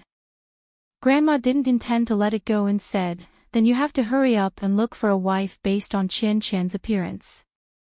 These few days, Qian took care of Xiaolong and even this old woman benefited from it. This child has a good heart and is careful. It's just that I can't see it.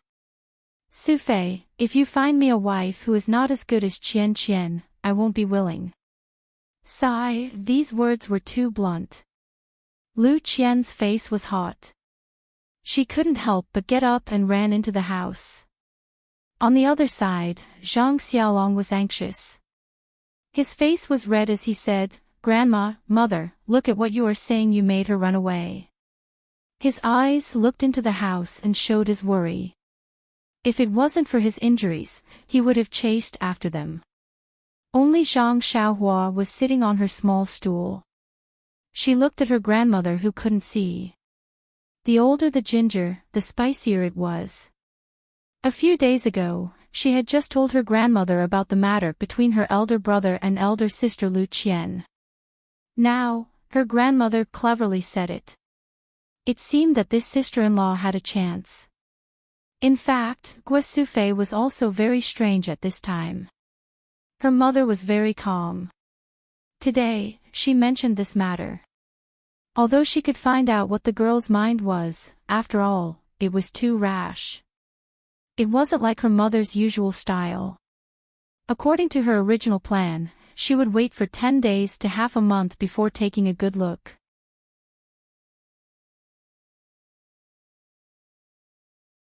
Chapter 23. Lu Qian hid in the small house with a red face. There was a trace of sweetness and a trace of anger in her heart. The sweetness was that her thoughts were guessed by others. Presumably, her sweetheart also knew. The anger was that she had only been at home for a few days.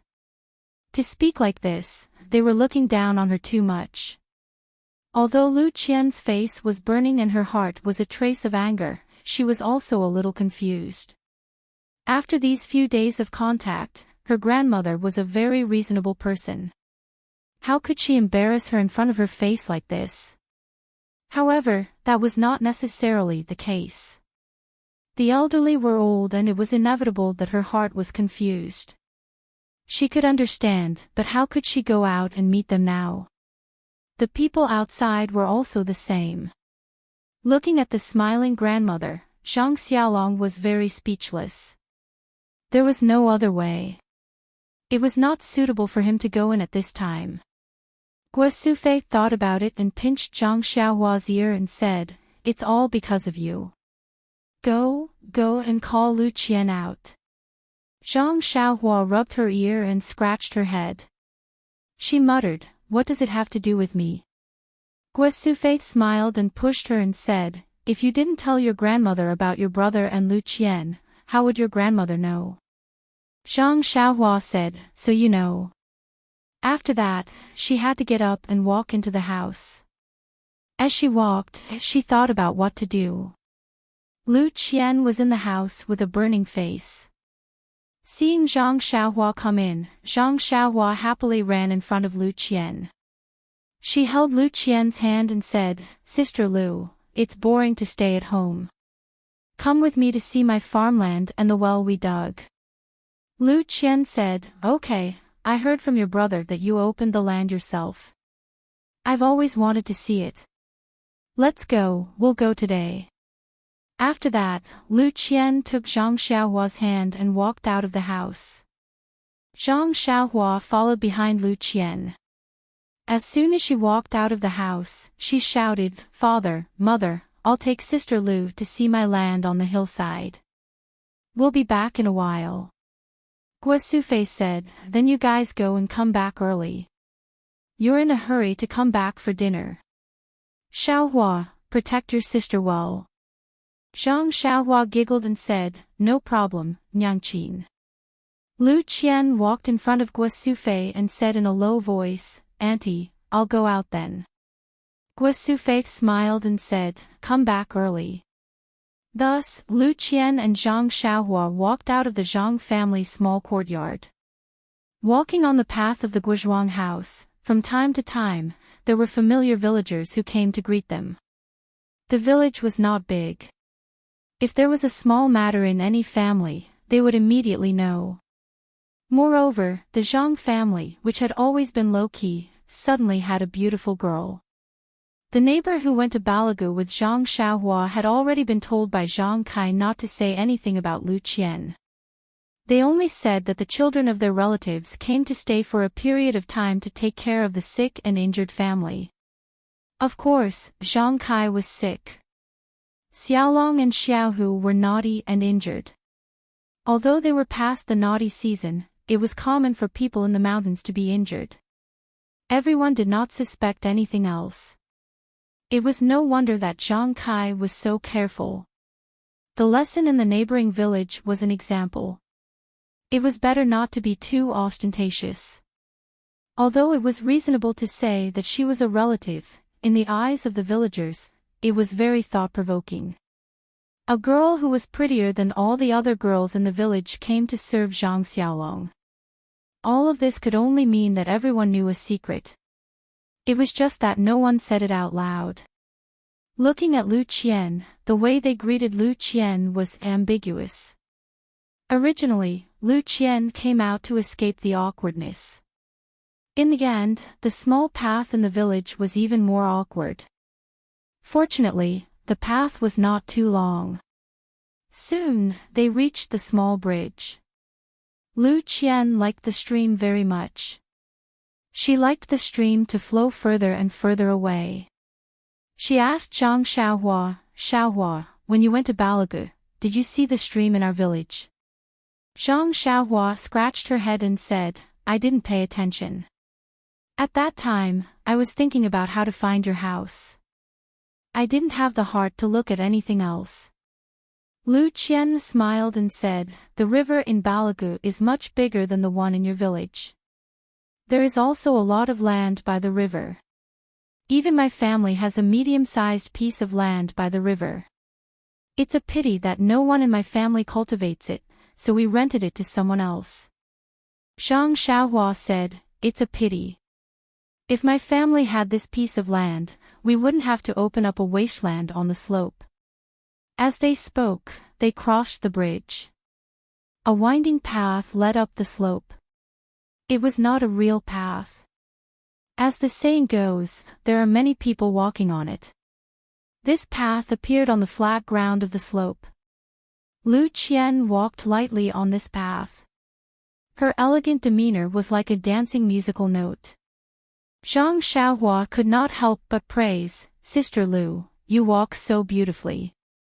Lu Qian smiled and replied, you little rascal, why aren't you walking? Under the winter sun, the slope was filled with a rare warmth. Along the way, the two of them did not feel cold or bleak. Instead, there was the smell of spring. The newly opened farmland on the slope was lying there alone. Its owner had not come to see it for a long time. It was still the same. Lu Qian looked and said in surprise, Xiaohua, did you open this by yourself? It's a huge piece of land. Zhang Xiaohua raised her head and said proudly, that's right, Sister Lu. It was all done by me. Big brother and second brother also helped a little. Lu Qian praised her, you're really not simple. You're an amazing child. Then, she naturally saw the huge stone that looked like a bed under the tree. She asked in surprise, this kind of stone is rare. It's so neat. It's actually so big. It's also rare to see it in the mountains where we come from. Zhang Xiaohua asked Lu Qian, Sister Lu, can you guess where this stone came from? Lu Qian smiled and said, how can I guess? Could it be that you dug it out when you were reclaiming the land? Could it be that you even carried it from the river? Lu Qian walked to the big stone and sat down. Holding the stone with her hand, she realized that the stone was not like what she had imagined. It was still somewhat warm. If not for the ugly color of the stone, she might have thought that it was a big piece of jade. She thought in her heart, strange. Zhang Xiaohua did not pay attention to the details of the stone. When she brought it up, she was so tired and sweaty. Who knew if it was warm or not? Moreover, she had just left it there and did not seem to notice it. Even when she sat on it, she thought that it was because of the sun. Zhang Xiaohua smiled and said, since sister can't guess it, let me show you something. Then, she led Lu Qian down the hill and walked to the well at the foot of the hill. Lu Qian looked at the huge well and could not help but laugh. It seemed that the stone was dug out from here. She had never seen a well with such a big hole. Zhang Xiaohua said, Sister, that stone was dug out from this well. At that time, it took a lot of effort and the well was almost not dug out. Then, she used the tools beside the well to get some water from the well and handed it to Lu Qian, saying, Sister, try it. The water is really good. It's sweeter than the water in the river. Lu Qian took it and took a small sip. She raised her eyebrows. Xiaohua was right. The water was really sweet. It was much better than the spring water she used to get from the hill. If she used it to make tea, her father would definitely like it. Thinking of this, she laughed in her heart. If her father knew, he would definitely stay in the Zhang family and not leave. Every day, he would get fresh spring water to make tea. At the very least, he would bring a few buckets home. Lu Qian asked again, is the spring water here so good? Zhang Xiaohua shook her head and said, no, the spring water on the hill is not so sweet. Lu Qian said, is it because of the well at the bottom of the hill? Zhang Xiaohua shook her head again and said, the village next door also dug a well on the south slope. I don't know if it's good or not, but no one cares about it. Lu Qian asked curiously, why? Zhang Xiaohua told her what happened at Mr. Wu's house in the neighboring village. Lu Qian listened with a sad expression. After a while, Lu Qian looked at the sunset on the hill and said, Xiaohua, get some water. We'll go back and make tea tonight. Zhang Xiaohua happily said, is it the one I drank at your house? Isn't it very bitter? I've tasted the one at old Guo's house in the east of the village. It's too bitter. Lu Qian said, I didn't see the tea you drank, but it should be it. I brought some this time and didn't take it out. Let's try it today. Zhang Xiaohua energetically fetched a bucket of water from the well and carried it up the hill behind Lu Qian. They walked back home. As they walked, Lu Qian asked, Xiaohua, why do you think that Mr. Wu from the neighboring village had such good luck? Zhang Xiaohua thought for a while and said, he got something good and bad people found out. He didn't have the ability to hold on to it. Lu Qian seriously said to Zhang Xiaohua, yes, Xiaohua. You have to remember, an ordinary man is innocent, but treasuring a jade ring is a crime. Zhang Xiaohua didn't understand and said, Sister, what does this mean? Lu Qian said, the meaning of this sentence is that if a person is living a good life and has beautiful jade or good things in his possession, he will attract disaster. Xiaohua, you're still young and maybe you don't understand. In fact, the most unpredictable thing in the world is human nature. It's hard to guarantee that someone won't covet your jade.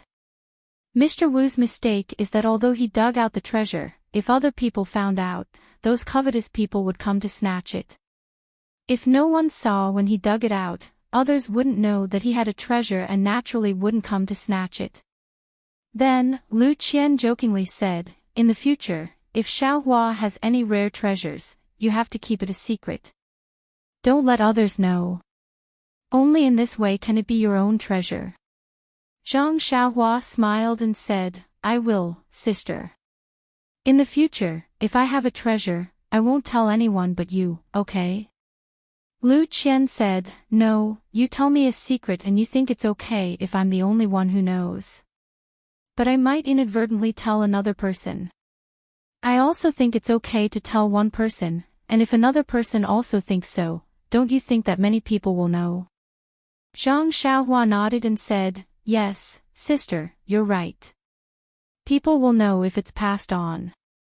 Zhang Xiaohua said again, then, sister, what if the one who dug out the treasure is Hero Wen? Will it be okay? Lu Qian said, then the situation will be different. Zhang Xiaohua asked curiously, what's the difference?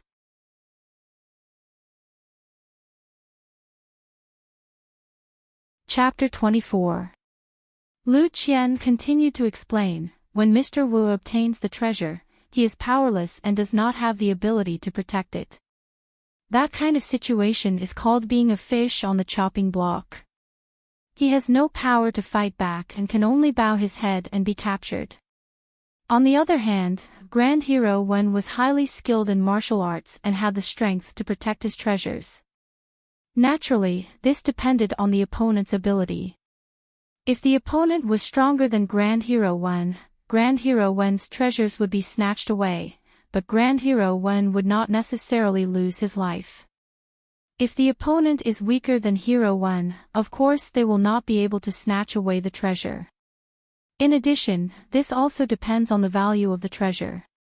After all, there is always someone better than you. If the treasure's value is too great, there will always be someone who can restrain you and snatch it away.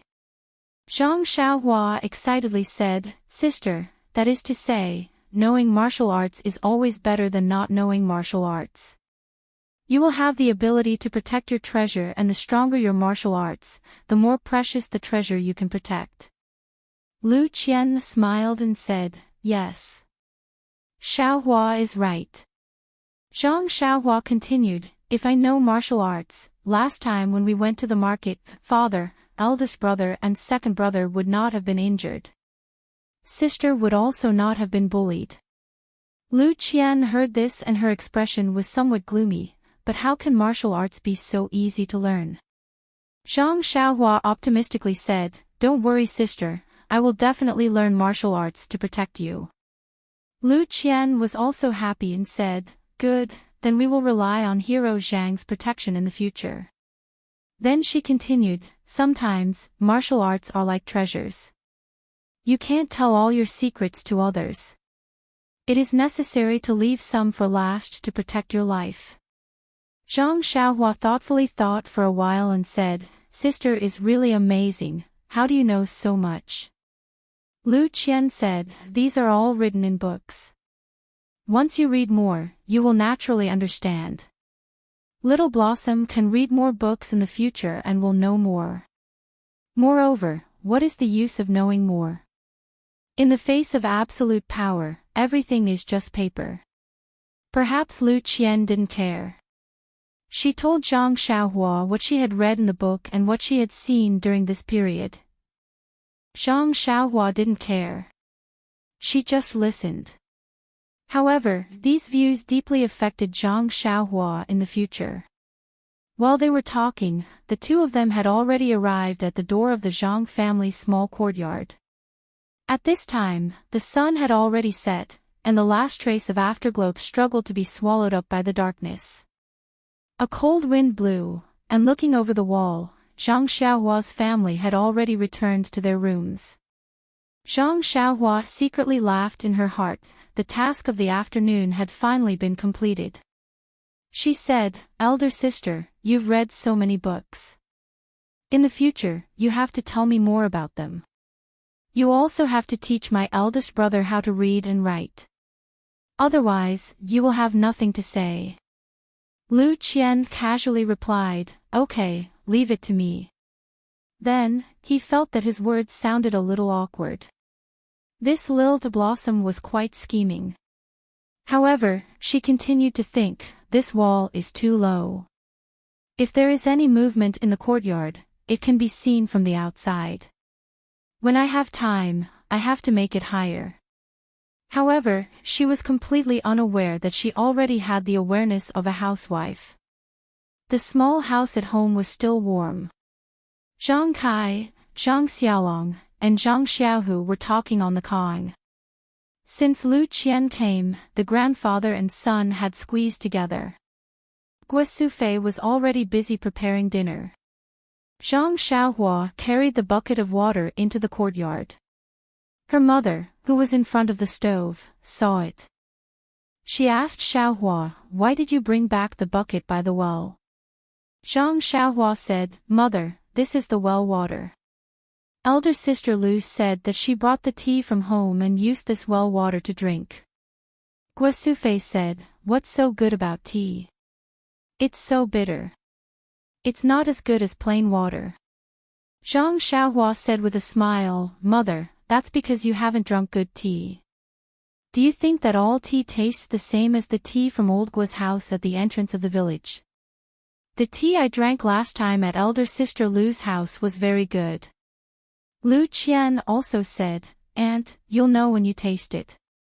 Guo Sufei saw that Lu Qian said, so she also said with a smile, "Okay, since Qian said it's good, then we'll share the glory and taste it." Then, Lu Qian filled a pot with well water and put it on the fire to boil. The three people in the inner room heard Zhang Xiaohua's words and also stood up to see if there was anything they could help with. Soon the water boiled. The Zhang family didn't have a teapot, so Lu Qian had to put a few tea leaves into the bowl and boil it with water. Zhang Kai and the others looked at the freshly brewed light green tea. Smelling the faint fragrance of the tea, they couldn't help but be puzzled. Is this still tea? Why is it so fragrant? Everyone endured the heat and tasted the tea. In a few mouthfuls, they finished a bowl of tea and wanted to drink more. Lu Qian said, "If you drink too much tea, you won't be able to sleep well at night. If you want to drink more, drink some after dinner." Everyone naturally listened to the expert. Lu Qian was very attentive and brought a small bowl of tea to her grandmother for her to taste. Dinner was still simple tea. Well, wrong. Today's tea was good tea. Everyone in the Zhang family drank it happily. At night, except for Grandma, Lu Qian, and Zhang Xiaohua, everyone couldn't sleep. Grandma and Lu Qian didn't drink much. Although Zhang Xiaohua drank the most, he counted sheep like everyone else before midnight. After midnight, he immediately turned over and fell asleep, full of flickering dreams. After dinner, Guo Sufei cleaned up the dishes and boiled the well water for the family to drink.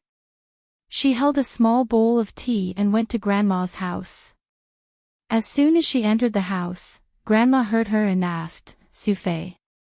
She replied, "Yes, Mother. I'll bring you a bowl of tea that Lu Qian brought." Grandma said, "Didn't you drink it before dinner?" Qian said that you can't drink too much at night.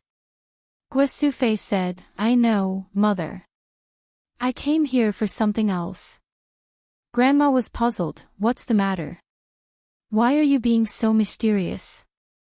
Guo Sufei said, "Mother, what do you think of Lu Qian?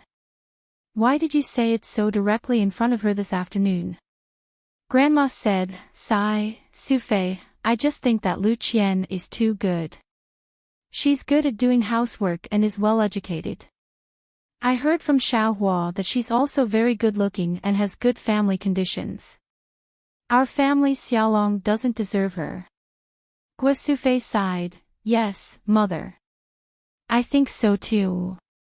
However, I feel that she is very satisfied with Xiaolong. It's just that I haven't found a chance to ask in detail. You said this in the afternoon and I don't know how to ask again." Grandma said, Qian is one thing. We also have to look at her family's opinion. I heard from Xiaohua that her family is educated and not good at farming. Her uncle is also a butcher. It seems that it's hard to communicate with us farmers. Moreover, their family is not as poor as ours. It's really hard to say.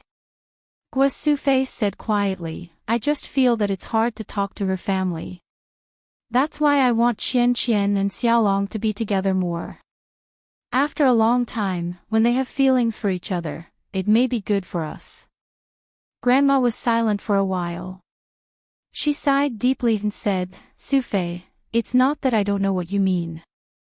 However, I feel that my body is getting worse and worse. Many times at night, I've dreamed that your father came to find me and asked me to go down to accompany him. I feel that I don't have much time left. That's why I said this in the afternoon. I really want to see my grandson get married and even see us 4 generations live under the same roof. Before her voice fell, Guosufei's tears flowed out. She was a little choked with sobs. Wiping her tears, she said, Mother, don't think too much. I reckon that you were just thinking of father, so you had the dream. There's nothing wrong with your body, so you'll definitely be able to see your great-grandson. Grandma stroked Guosufei's hair and said kindly, Sufei, I know my own body. I've lived for so long and I've watched you grow up. I've watched you get married and have children. I've also watched Xiaolong, Xiaohu, and Xiaohua grow up. I'm already very satisfied. What I said in the afternoon was also on a whim. She's only been here for a few days and it's indeed inappropriate to mention this matter. If you guys treat her well, who knows, she might get together with our Xiaolong. That would be Xiaolong's fortune and our family's fortune. Guosufei said a few more words to Grandma before she got up and went out. She picked up the cold tea and tried it with her mouth. It was no longer drinkable. She had no choice but to splash it in the courtyard. She turned back to look at her mother's shadow in the dark room.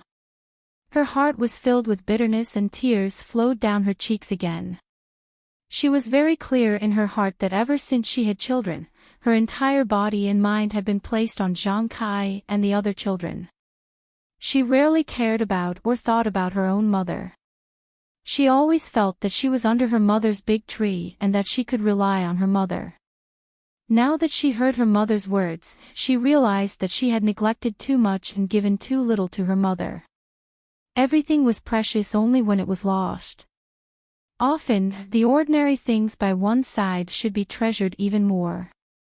Now, whether it was regret or disappointment, she always felt empty in her heart. Some things were breaking and she couldn't grasp them with her hands. Guosufei walked into the central room absent-mindedly. Lu Qian was doing needlework under the light. She looked up and saw that Guosufei's expression was strange. She quickly got up and took the empty bowl in her hand. She asked, Aunt, what's the matter? Guosufei forced a smile and said, It's nothing. I'm a little tired. Then, she went to Zhang Kai's hut to take a look. Lu Qian saw that she didn't say anything, so she sat down again. She worked while looking at Guosufei. Several men in the hut were drinking tea while doing farm work. There was also a man lying down to recuperate. Guosufei didn't say much. She just said, When you're done, go to bed early. Xiaohua, take care of your grandmother at night. Everyone responded, Okay. They didn't look up. Guosufei didn't care. She lowered her head and went straight back to her hut.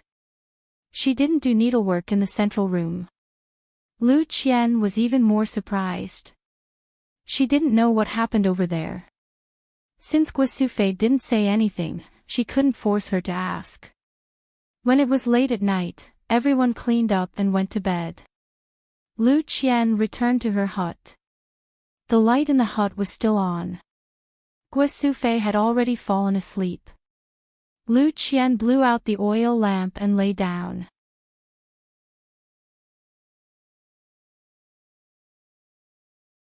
Chapter 25. Lu Qian laid down with her clothes on. She could not fall asleep in the dark. Usually, it was Guasufei who tidied up the house and was the last one to go to sleep. Tonight, she lay on the Kong early and did not get up to settle the others down. The other men did not notice these details, but Lu Qian took it to heart.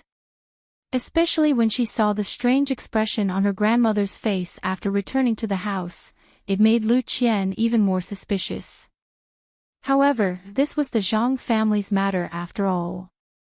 As an outsider, Lu Qian was not in a position to ask, so she could only keep it in her heart. In the dark, Guasufei also tossed and turned, occasionally sobbing. After a long time, Guasufei's mood calmed down. She asked softly, "Qian, you haven't slept yet, right?" Lu Qian said carefully, "I haven't fallen asleep yet, auntie." Guasufei sighed and said apologetically, "Alas, there are some things that make my heart uncomfortable. I've made a fool of myself." Lu Qian smiled apologetically and said, "Auntie, who doesn't encounter troublesome things? It's nothing." There was another moment of silence. Guasufei continued to say, "Qian, when did your mother leave you?" Lu Qian thought for a while and said, "I heard from my father that when I was 4 years old, she contracted a very serious disease. She had sought treatment several times, but it did not work. When my mother left, I did not have any impression." Guasufei said, "It may be a kind of happiness to not have any impression. You don't have to miss her all the time." Lu Qian said, "Yes, auntie's words are very reasonable. My impression of my mother was told to me by my father. I heard from my father that my mother's family was very rich. At that time, my father's family was not well, but my mother was moved by my father's knowledge. My grandfather and grandmother were against it and firmly disagreed. In order to be with my father, my mother resolutely left home and cut off contact with my parents. Alas, my grandfather was also heartless. Until now, I still don't know where they are and have never come to see us. Father is very knowledgeable, but he doesn't like government affairs and disdains the intrigue of the officialdom. That's why he didn't leave home and lived in the mountain village, teaching for a living. Mother also lived there." After pausing for a moment, Lu Qian continued, "Mother's body was weak to begin with, and the doctor told her that it was best for her not to have a child. However, for the sake of father, mother still gave birth to my brother. At that time, her vitality was greatly damaged, and she only recovered after many years of recuperation. When she was pregnant with me, father also advised mother, fearing that something might happen to her. However, mother said that since she had a child, it was a gift from the heavens, and she was willing to give up everything for the child. When she gave birth to me, everything went smoothly, but mother's body collapsed, and she was in a terrible state until she passed away." At this point, Lu Qian's voice was choked with sobs. Guasufei comforted her and said, "Qian, when you become a mother in the future, you will know that a child is everything in a mother's heart. If she can do 10% for her child, a mother will definitely not do 9%. Although you are still in mother's stomach, everything about you has already been branded in mother's heart. She will definitely not think about her own body and not want you. She will think about you early on and bring you safely into this world." Lu Qian said, "That's right, auntie. Sometimes, I am very grateful to my mother in my heart. Although I really only have a vague impression of my mother, she was not only able to escape the shackles of the family for her own happiness, she was also able to sacrifice her life for her child. Sometimes, when I think about it, a mother's love is so ordinary and great. Moreover, auntie, I haven't been here for long, but I especially like the harmonious atmosphere in your family. When I see how Xiaohua and the rest rely on you, I am also very envious." Guasufei said, Qian, I can't compare to your mother. I have lived in this small mountain village since I was young and didn't learn to read. I can't compare to your mother who read a lot of books and know a lot of things. Ever since your uncle married into our family, I felt that since the two of us live together, we should live in harmony, respect, and love each other. Otherwise, what fun would there be in life? Later on, there were the three brothers, Xiaolong, Xiaohu, and Xiaohua. You don't know how it felt to watch them grow up bit by bit. My heart was filled with pride and achievement. Your uncle and I are not literate and have little experience. Our children also suffered with us and can't be taught well. We can't compare to you siblings. Lu Qian said, Auntie, you're wrong. Although we siblings have read more books than Xiaolong and the rest, we also know more words and have more experience. But Auntie, when Yaya and I were bullied in town, there were many scholars present. Who would stand up for us? It was Xiaolong and the rest who didn't read much, but they knew the justice of heaven and earth. They stood up without fear of power and fists. This kind of good is the real good. The more books they read, the less hot-blooded and more considerate. They might not be better than those who don't read. Guo Sufei also said with relief, speaking of them, I am really happy. These children are kind by nature and have been very sensible since they were young. Although they are naughty, they don't harm others. They also know their family situation and have never caused trouble for us. Since they were young, everyone in the village liked them very much. When it comes to helping others, they have done a lot. I, as their mother, am very proud of them. Actually, sometimes I think that if our family situation was really good, we might not be able to feel at ease with them now. Lu Qian agreed, yes, Auntie. Sometimes, a person's life is destined. They can grow up well in this environment, but there might not be a good outcome if they forcefully change the environment. Then, when Lu Qian saw that Guo Sufei's mood had improved, she continued to ask, Auntie, it seems that you haven't told me about today's matter. It's not good to keep things to yourself. It's good for your health to talk about it. Guo Sufei forced a smile and said, Look at me. When it comes to children, I digress. I really miss children a lot in my life. Lu Qian did not reply. Guo Sufei continued, As a mother, I miss my children. I worry about their health, food, and clothing, but I neglected my mother. When I was a child, it was my mother who took care of me and paid attention to me. She also watched me grow up and become an adult. Now, I am wholeheartedly devoted to my children and have long forgotten my mother. Although I take care of her every day, cook for her, and make new clothes for her, I rarely talk to her and ask her about her thoughts. Now that I think about it, I should have done more for my mother. Lu Qian also felt suffocated. Yes, all the mothers in the world doted on their children, but their children often neglected their mothers. She comforted Guo Sufei and said, Auntie, Grandma is happy to see that you care about your children. She won't mind that you don't care about her. She will only give her love for you to her grandson. Moreover, Auntie, your mother is also by your side. Isn't it better than me, who doesn't have a mother to dote on? Guo Sufei said faintly, but when you want to repay your mother, you realize that you don't have much time with her. Do you regret that you didn't realize this earlier? Lu Qian also sighed and said, Yes, it's a pity that the child wants to take care of his parents but can't wait for him. However, Auntie, Grandma is already so old. She should be very happy to be able to see you get married and see your grandson grow up. Although you don't directly care about her, you are actually indirectly loving and caring for her. I don't think Grandma will blame you. After pausing for a moment, Guo Sufei said, Qian, it's good to be able to read, and understand things like you. After hearing your words, I feel much more at ease. Sometimes, village women like us just can't get over it. Lu Qian said, Auntie, don't praise me like that. I'm also a farmer. Guo Sufei said, Qian, don't be modest.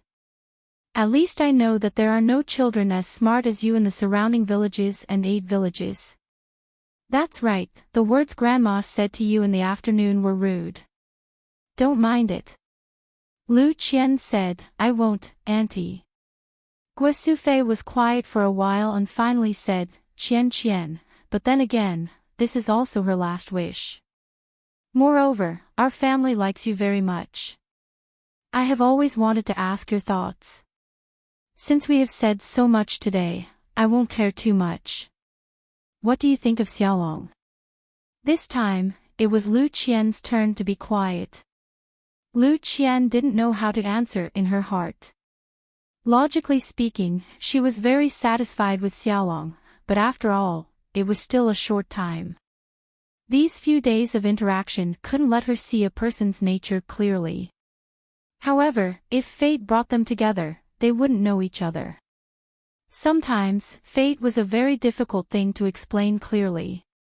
Just a few days of interaction could leave an unforgettable impression, and years of interaction might only leave behind friendship. It was the same for looking at a person. Sometimes, it only needed a glance to understand a person. If you couldn't understand, even if you looked at thousands of times, it would only be a blur. As for her and Xiaolong's fate, from the hero saving the beauty to the beauty repaying him with her body, it was really a story passed down from generation to generation. But to bet her happiness on Zhang Xiaolong just because of this, she naturally hesitated for a while. Grandma was very good to her, and the Zhang family was also very good to her. She also liked Zhang Xiaolong very much. She also liked this poor but warm and harmonious family. This family was also very much like her own family, full of respect and love.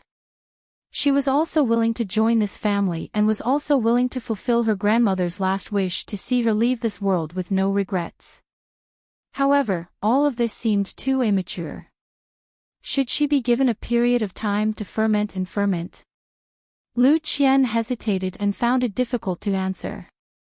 After a long while, she said, Auntie, it's too late today. Let's talk about it another day.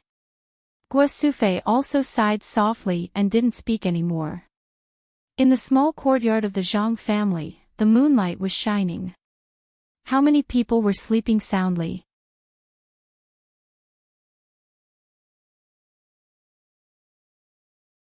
Chapter 26.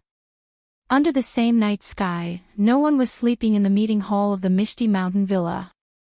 In the meeting hall at night, countless butter candles as thick as a boy's arm were lit. The whole meeting hall was as bright as day.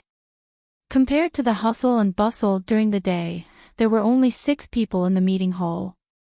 Yes, there were 6 of them. They were the famous Mishti 6 tigers in Jianghu. Peng was still sitting in the chair of the faction leader. On his left was the eldest, Hu Yuni, and the second, Li Jian. On his right was the 4th, Shengguan Fenglu, the 5th, Lu Qingyang, and the 6th, Su Peihua. The eldest, Hu Yuni, was a robust middle-aged man. He was dressed plainly and even looked a little mature. At first glance, people would think that he was an old farmer. His appearance was also ordinary, with thick eyebrows and big eyes. He was summoned back by the faction's emergency signal, but he didn't seem to be in a hurry to ask questions. He slowly tasted the green tea in his hand. The second, Li Jian, was a tall man with a thin face. He wore a green robe and held a sword in front of his knees.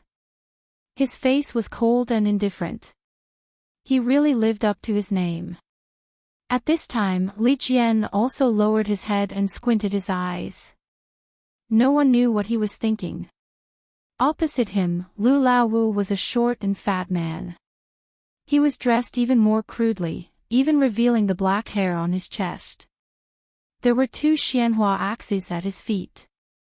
On the table beside him was not tea, but a small wine pot. This guy's style really didn't match his name. At this time, he didn't pick up the small wine pot to take a sip. From time to time, he would look at Peng, the eldest, and the second. Finally, he focused on Shengguan Fenglu and Shengguan Fenglu, who were whispering to each other. Shangguan Fenglu and Shangguan Fenglu obviously knew why they came to discuss things at night. Their faces were full of excitement as they whispered to each other. Originally, Shangguan Fenglu's seat was at the back, but he desperately swapped with Lu Laowu so that he could be closer to Shangguan Fenglu. Lu Laowu anxiously looked at the two people whispering to each other. He couldn't hear anything. He was so anxious that he scratched his ears and cheeks. But this was the meeting hall, so he couldn't make a noise. He could only angrily gulp down wine and wait for O Peng to speak. O Peng also seemed to be thinking about something, and did not pay too much attention to his fellow disciples. O Peng waited until all the brothers in the hall were a little anxious. Only then did he raise his head, look at the familiar faces of his fellow brothers, and speak. Eldest senior brother, second senior brother, and fifth junior brother, you all just rushed back to the sect this afternoon. The journey must have been tiring, and we didn't have time to let you rest. However, I do have an important matter to discuss with you. Don't blame old 4 and old 6. This time, I gave a strict order to keep their mouths shut. This matter is of great importance. I have to be careful.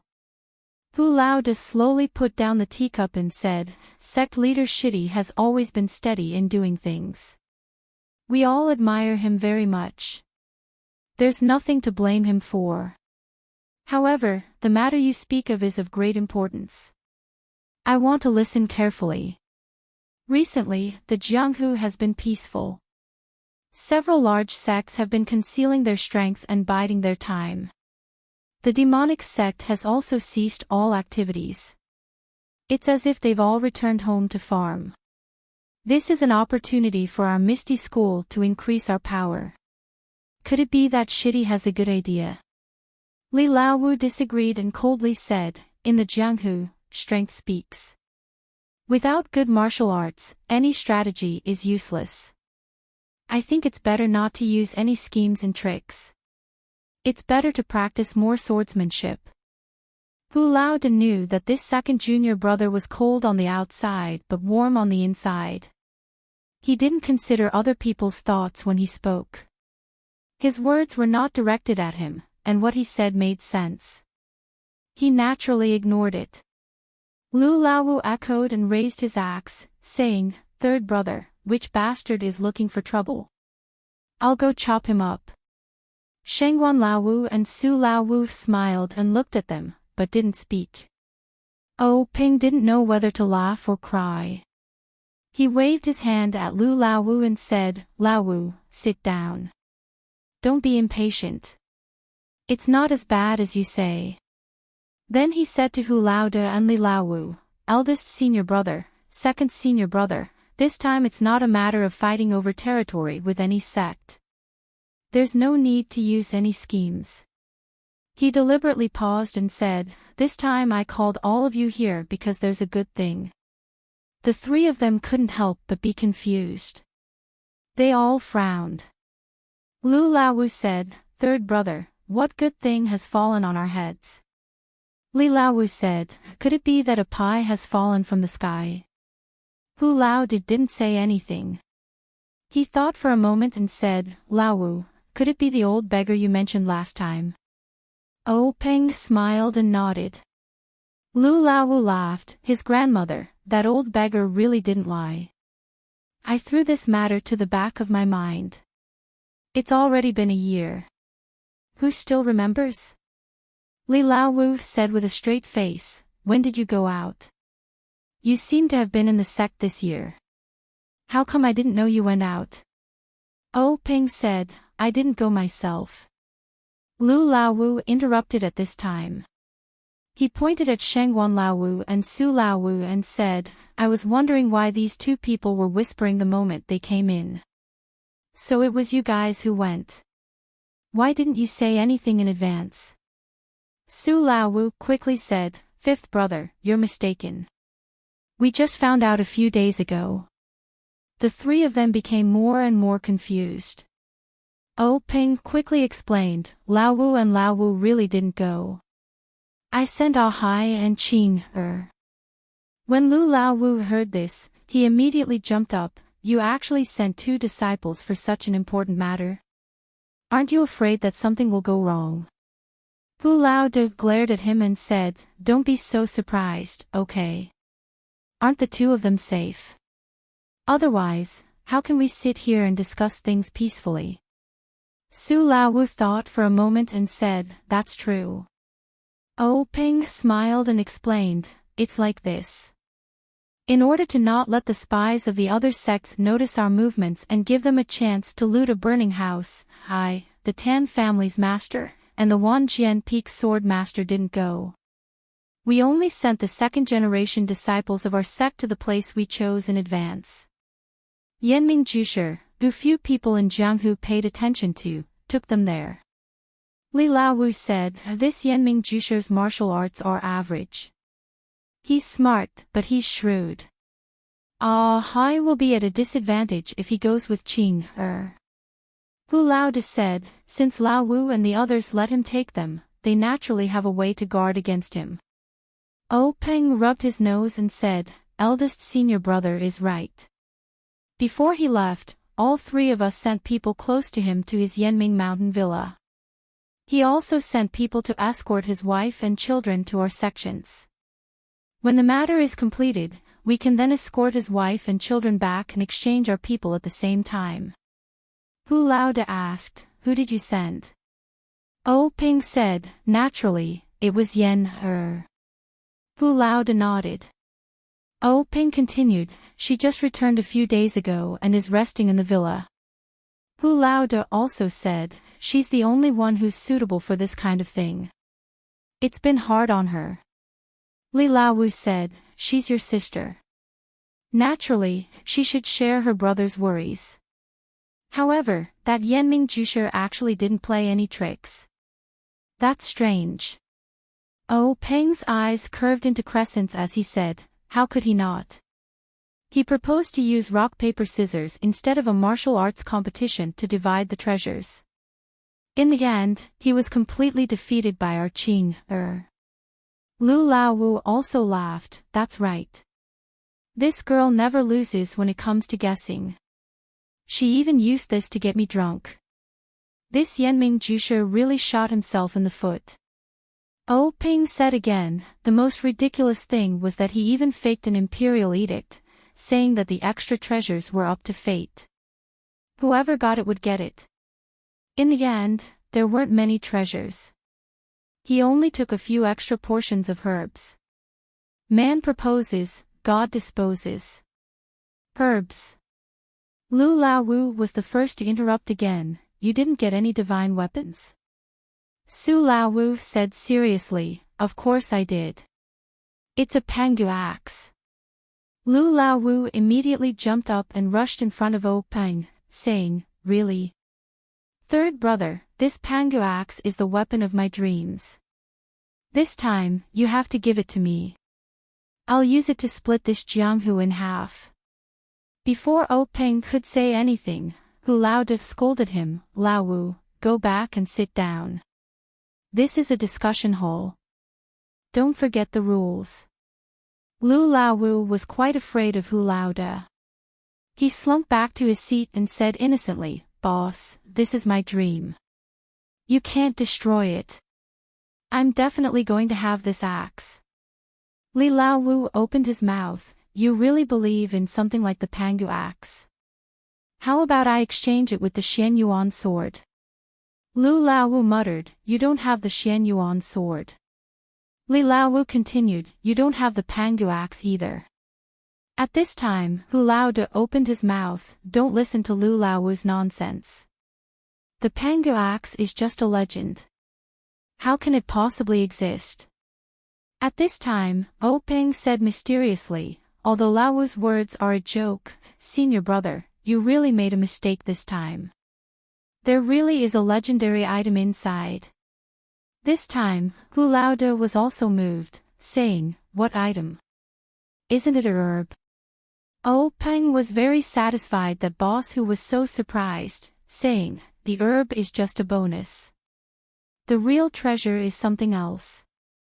Lu Laowu was not happy, if it's not the Pangu axe, what legendary item is there? Could it be the Xianyuan sword?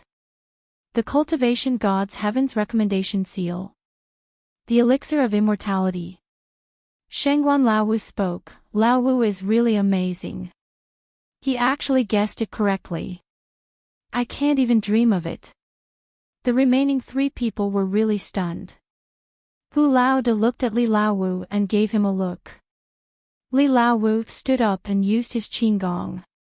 He floated out of the meeting hall like a wisp of smoke and flew up to the roof.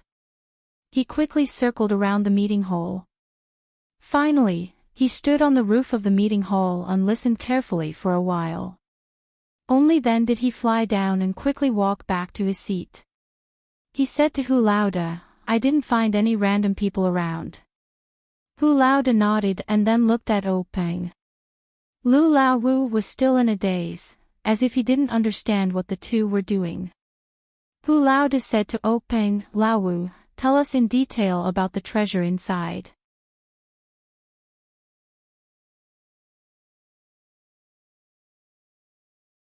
Chapter 27. Peng then took out a small porcelain bottle from his arms and handed it to Boss Hu. Boss Hu took the small porcelain bottle and carefully looked at the words on it. Even if he was a calm person, his hands trembled. He was so frightened by the 3 words that he almost dropped the bottle. Boss Hu sat there holding the bottle and didn't speak. Seeing Boss Hu like this, Li Laoer and Lu Laowu curiously walked forward and looked at the bottle on both sides. Life-prolonging pill. Both of them exclaimed. What was different was the second sentence. Li Laoer said, there is such a thing. Lu Laowu said, what is this? Boss Hu and Li Laoer's faces were gloomy and uncertain. Their frowns became deeper and deeper. Lu Laowu looked at the expressions of the two puzzled. He even turned to look at Peng, Shengguan Laoxi, and Su Lao Lu. The 3 of them also had a serious look on their faces. After a cup of tea's time, Boss Hu let out a long breath and seemed to have made up his mind. He calmed down and straightened his back again. He returned the small porcelain bottle to Peng. He said, Lao San, what are you going to do with it? Peng could hear the change in the way he addressed him. This Lao San was actually a real way of addressing him as a brother, not a pompous form of address like sect leader's junior martial brother. Instead, he was talking to Peng as an older brother. Peng also hurriedly said respectfully, Big brother, didn't I call all the brothers over so that we can discuss it together? Boss Hu shook his head and said, Lao San, this kind of thing, you shouldn't show it to the brothers. You should keep it yourself. Peng said with a wry smile, Big brother, it's not that I didn't think about it. However, this thing was obtained from the secret plane. It's a box with 4 copies. I don't know if other people's boxes have this thing. Moreover, when I opened it here, I was careless. Lao San, Lu Lao San, Ahai, and Qing were all there. I can't keep it a secret. Boss Hu said, well, since that's the case, you should keep it first. This kind of thing is not something that people like us can bear. You must not take it privately. When the storm arises in the future, take it out again. Hopefully, you can get rid of this burden. The rest of the people were thinking about it. Only old Fifth Lu was depressed. He pulled old Sixth Su and asked, Sixth brother, what is this longevity pill? Su Lao Lu said unhappily, Fifth brother, didn't you just say that there is a legendary elixir of immortality? This is it. It can extend a person's life by 10 years. Ah! Old Fifth Lu cried out. There's actually such a thing. Then why aren't you bringing it over? One for each of us. How long will it take? Li Laoer said sarcastically, 10 more years. Once you take it and people find out, they will immediately come knocking on your door. You won't even be able to live another day. Old Fifth Lu struggled and said, I'll run after eating. Let's see where they can find me. Li Lao sneered, everyone in the Jianghu is looking for you. Where are you going? What about Misty School? What about your family? When old Fifth Lu heard this, he did not know how to answer. He blinked his eyes, smacked his lips, raised his eyebrows, and said almost shamelessly, don't I still have you guys in front of me? What am I afraid of? Li Lao also curled his lips and ignored him. Hu Laodao glared at old Fifth Lu and said, Old Fifth, you're not young anymore. Can't you use your brain when you're in trouble? Who knows if this thing is real or fake? Even if it's real, who will the six of us give it to? Didn't your second brother just say that even if we take it, we will be hunted down by the entire Jianghu? Who can stand it? Why don't we just put it aside and wait for things to change? If someone we can't afford to offend comes knocking, we'll tell the Jianghu and give them this hot potato. If there's no movement, then it won't be too late for us brothers to make plans. Old Fifth Lu picked up the wine pot and took a big gulp. He said, I only have my mouth. I don't know anything else. Just give me a bite when the time comes. Peng turned his head and asked the other brothers, Brothers, what do you think of Big Brother's idea? Shangguan Laosi stroked his beard and said, Big Brother's idea is very much to my liking. I've been thinking about this for the past few days. Instead of hoping for an unreliable life of 10 years, it's better to live the life we have now. Don't ruin the great foundation of our Misty School. Also, if there's any trouble when the time comes, third brother, you must deal with it well. If you don't handle it well, it might backfire. Li Lao nodded and did not say anything. Su Lao Lu said with a smile, I'll listen to Big Brother and Fourth Brother. Old Fifth Lu ignored Peng's gaze and continued drinking. Peng's gaze also swept past him and directly ignored him. Peng saw that no one had any objections and said, Then I'll take care of this thing. We'll see how the situation develops in the future. Old Fifth Lu saw that Peng ignored him and muttered in a low voice, I'm ignoring you. You should ask for my opinion. Hu Boss looked at him muttering and asked, Old Fifth, do you have something to say? Old Fifth Lu quickly stood up and said, No, I just want to ask. Did you find these things in the secret plane that look edible but can't move your mouth? Hu Boss kept a straight face and no longer paid attention to him. He turned his head and looked at Peng. This time, Peng was smiling like a flower. He took out 2 small porcelain bottles from his bosom and handed them to Hu Boss. Hu Boss took the porcelain bottles and carefully looked at them. Suddenly, he was surprised again, Qi-generating pill. There really is such a treasure. It hasn't appeared in Jianghu for many years. Next to him, old Fifth Li couldn't sit still this time. He put away that deadpan face and came over. Only Shangguan Laosi, Su Lao Lu, and Lu Lao Wu didn't move. The first 2 already knew, but the last one heartlessly asked again, Qi-generating pill. What's this thing? Coincidentally, Hu Boss' words also came out at this time, bone-strengthening pill. What's this thing? Peng arched his eyebrows and said with a grin, this Qi-generating pill, everyone knows that it's a legendary panacea for increasing one's power. Those who take it can increase their power by 20 years. However, this is only for those who cultivate internal martial arts. In other words, all the brothers here, except for Old Fifth and Old Sixth, so long as they take this Qi-generating pill, their internal strength will double, saving 20 years of bitter cultivation. However, according to my investigation of the gang's ancient records, it seems that there are some flaws, but it's not clearly stated. Listening to this, Su Lalio's face became somewhat unnatural. He originally thought that he could get a share of the soup, but after listening to Peng, this Qi-generating pill instead had no fate with him. He still asked, Third brother, is it true that we can't take external martial arts? Lu Lao Wu was also depressed. His grandmother, why is my life so bad? Oh, Peng was still smiling as he said, I've carefully looked into it. Sixth brother, external martial arts really aren't effective. Su Laolu slumped in his chair, speechless. Shengguan Laosi followed up, third brother, how many qi-generating pills are there in this bottle? We have 4 people, oh. It might not be enough. What should we do? Oh, Ping forced a smile and said, I also didn't dare to open it. I only dared to open it when all the brothers were here. Hu Laoda's eyes flickered, and he also nodded without saying anything.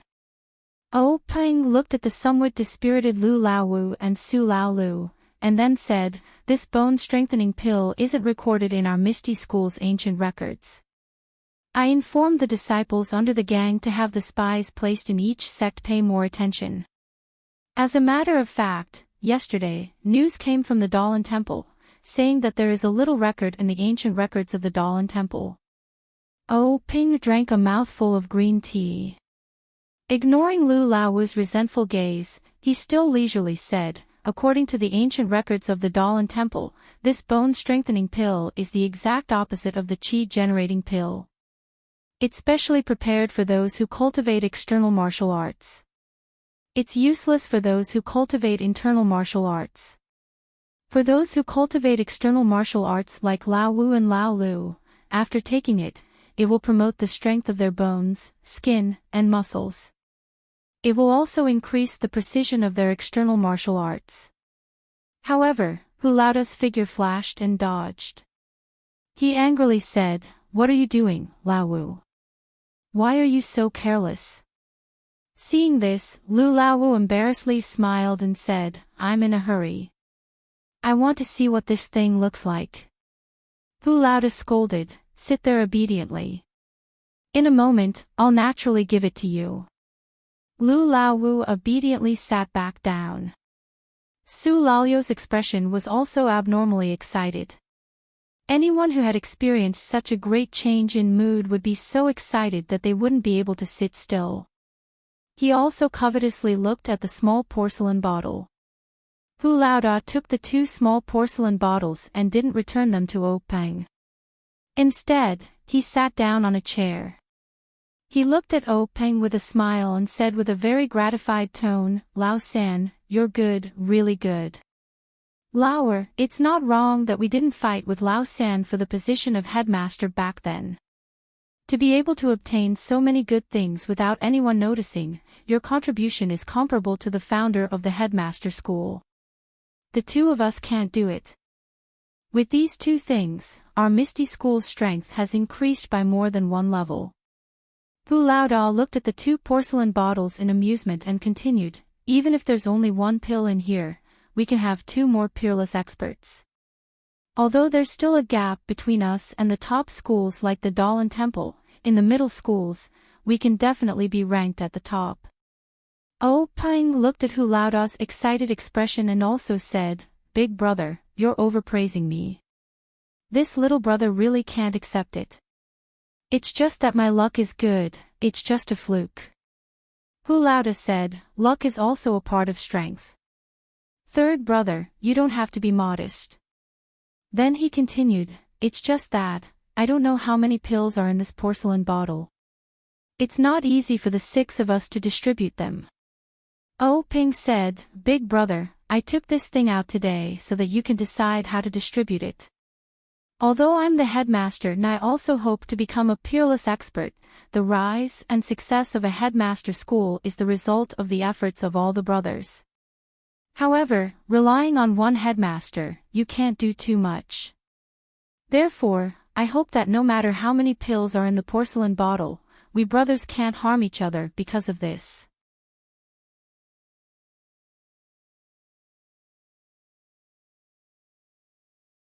Chapter 28. After saying this, Oh Peng once again took out a slightly larger porcelain bottle from his bosom. This time, Shengguan Laosi and Su Laolu were also stunned. They remembered that at that time, there were only 3 small porcelain bottles in the brocade box. What was this? Lu Laowu even laughed, third brother, what are you doing? Don't tell me you're doing a magic trick, taking them out one by one. This time, Ping didn't hand over the porcelain bottle to Hu Laoda. Instead, he placed it on the square table next to him.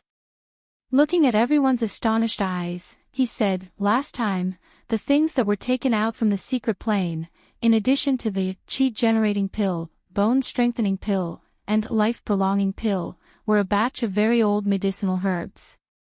This thing is called the qi-generating pill. It is a type of pill that is similar to the qi-generating pill recorded in our Misty School's ancient records.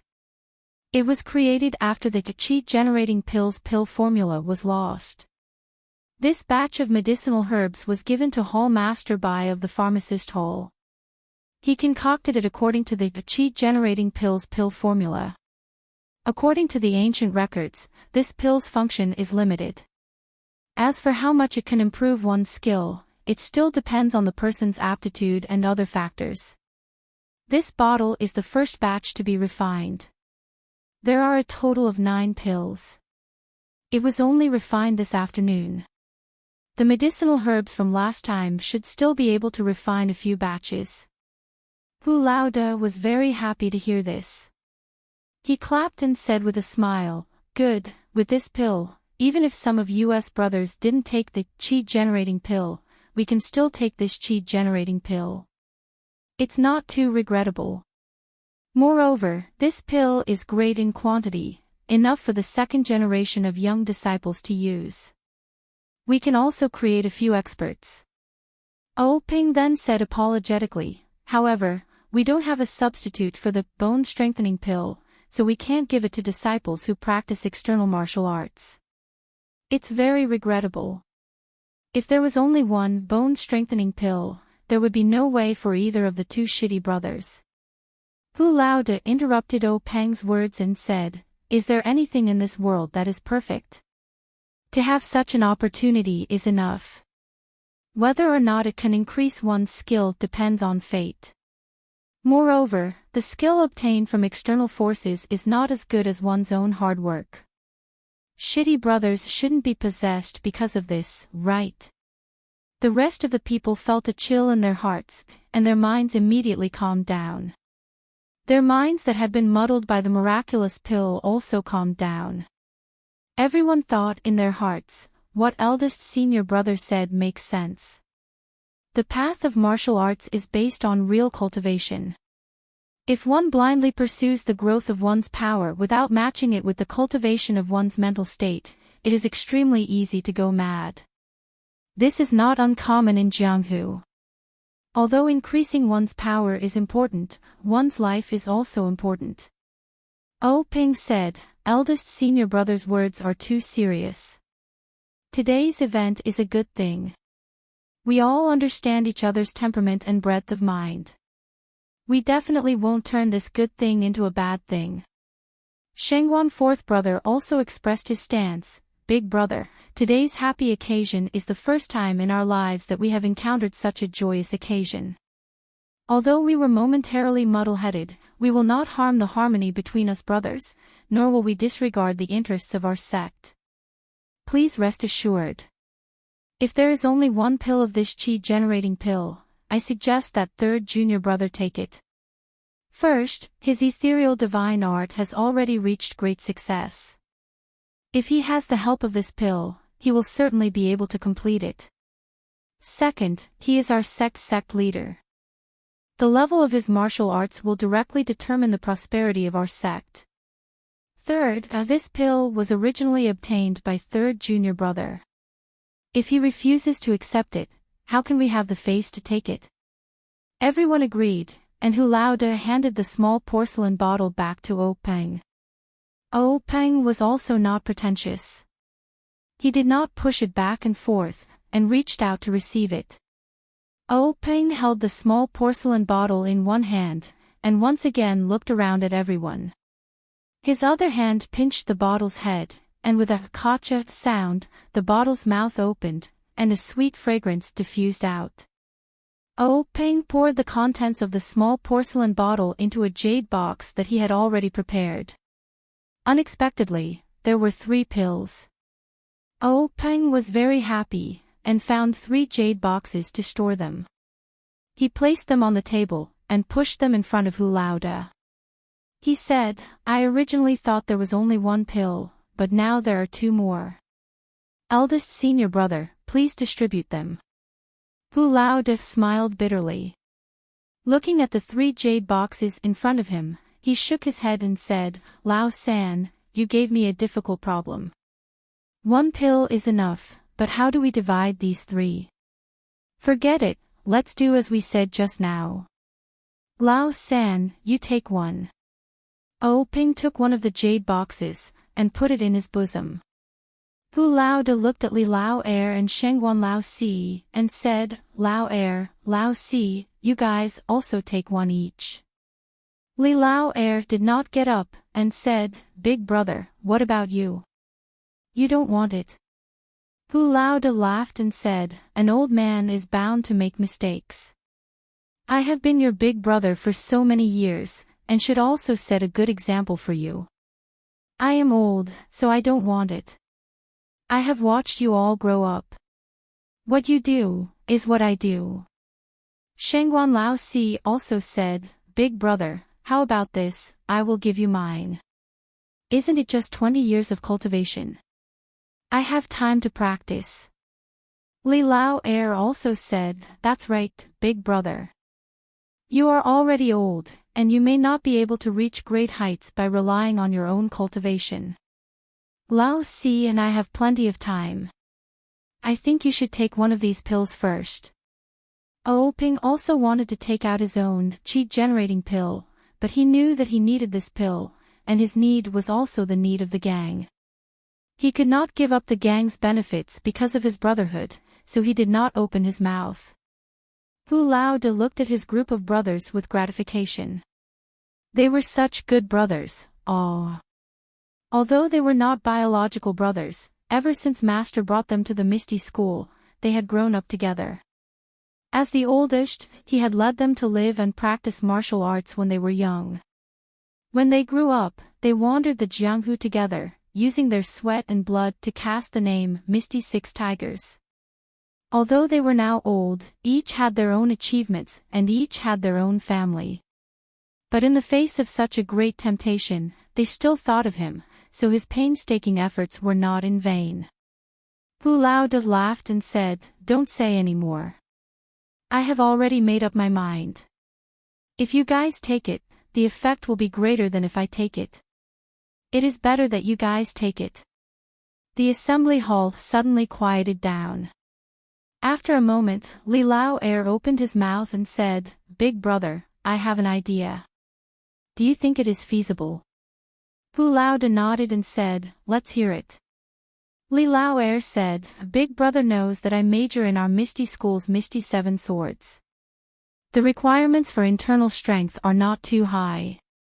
My achievements in the field of swordsmanship today, based on my aptitude, have already reached a certain bottleneck. If I break through again, it will only be a matter of a little bit of internal strength. But the peak of swordsmanship cannot be reached by relying on internal strength alone. After breaking through this bottleneck, I still have to comprehend swordsmanship. Therefore, this qi-generating pill is not a very urgent need. I want to give it to Big Brother. What do you think? Hu Lauda pondered. Oh Ping then said, Big Brother, I just don't know if this qi-generating pill can be taken separately. The ancient records of the sect don't explain it. Hu Lauda opened the jade box containing the qi-generating pill, and a fragrant scent greeted his nostrils. He used his hands to pinch it and felt that it was very hard. Soon after, he closed the lid. Upon seeing this, Li Lao Air said, Big brother, it's better that we don't take risks. I'll take the qi-generating pill. If the qi-generating pill can't be taken separately, I'll cut it in half and ruin the medicinal properties.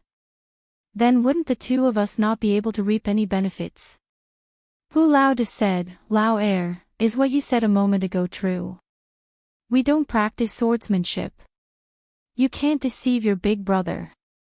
Li Lao Air said, that's only natural. Hu Lao De took out a small and exquisite dagger from his bosom. Then, he opened the jade box and proudly said, "How can our brotherly affection be compared to a trifling 20 years of cultivation? Lao heir, since you're willing to give this enormous benefit to Big Brother, how can Big Brother let go of the opportunity to share it with second brother? Even if the medicinal properties are ruined, you and I brothers will be drawing water with a bamboo basket for nothing. What do I have to be afraid of using this chi-generating pill as a wager for our brotherly affection?" When Li Lao heir heard this, his eyes also radiated a radiant light. Hee. Presumably it wasn't because he was stimulated and his internal strength suddenly surged, but because the tears in his eyes reflected the candlelight. With an impassioned expression, he walked forward and said, "Big Brother." The rest of the people all stood up and walked forward. Hu Lao De patted Li Lao heir's shoulder and handed over the dagger, saying, "Lao heir, your swordsmanship is exquisite. It's up to you." Li Lao heir took the dagger. The handle was still warm. Looking at Hu Lao Da's encouraging expression, he smiled and nodded. Then, he slightly circulated his internal energy and raised his hand to chop at the jade box. In everyone's eyes, they only saw an arc as the dagger fell on the chi-generating pill. Following the arc, the chi-generating pill was split into two, but the jade box wasn't damaged in the slightest. By the time Li Lao heir withdrew the dagger, everyone hadn't yet praised Li Lao heir's exquisite swordsmanship when O Peng hurriedly found another jade box and separated the two halves of the chi-generating pill. Immediately, Hu Lao De took the jade box and put it into his bosom. He also gave the other box to Li Lao heir. Of course, the remaining one was given to Shengguan Lao Si. After the chi-generating pill was distributed, Lu Lao Wu and Su Lao Lu stared at the bone-strengthening pill in Hu Lao Da's hand.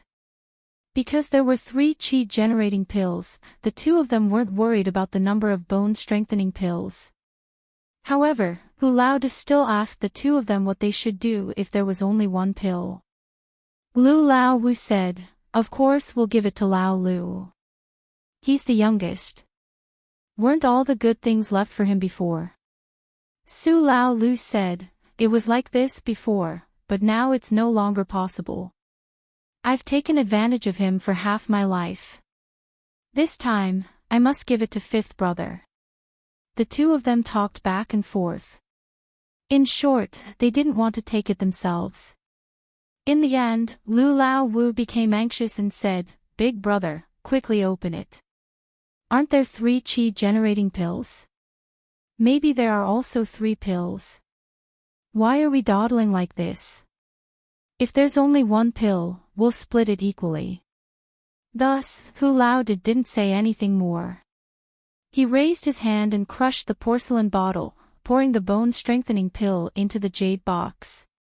Sure enough, there were 3 pills inside. Everyone let out a sigh of relief. Hu Lao De put the bone-strengthening pills into 3 jade boxes and handed one to Lu Lao Wu and Su Lao Lu. The two of them received it and put it into their bosom. Hu Lao De handed the last jade box to O Peng and said, "Third Shitty, I'll give this last one to you. You decide who to give it to." O Peng nodded and took the jade box. However, he didn't put it into his bosom. Instead, he placed it on the table.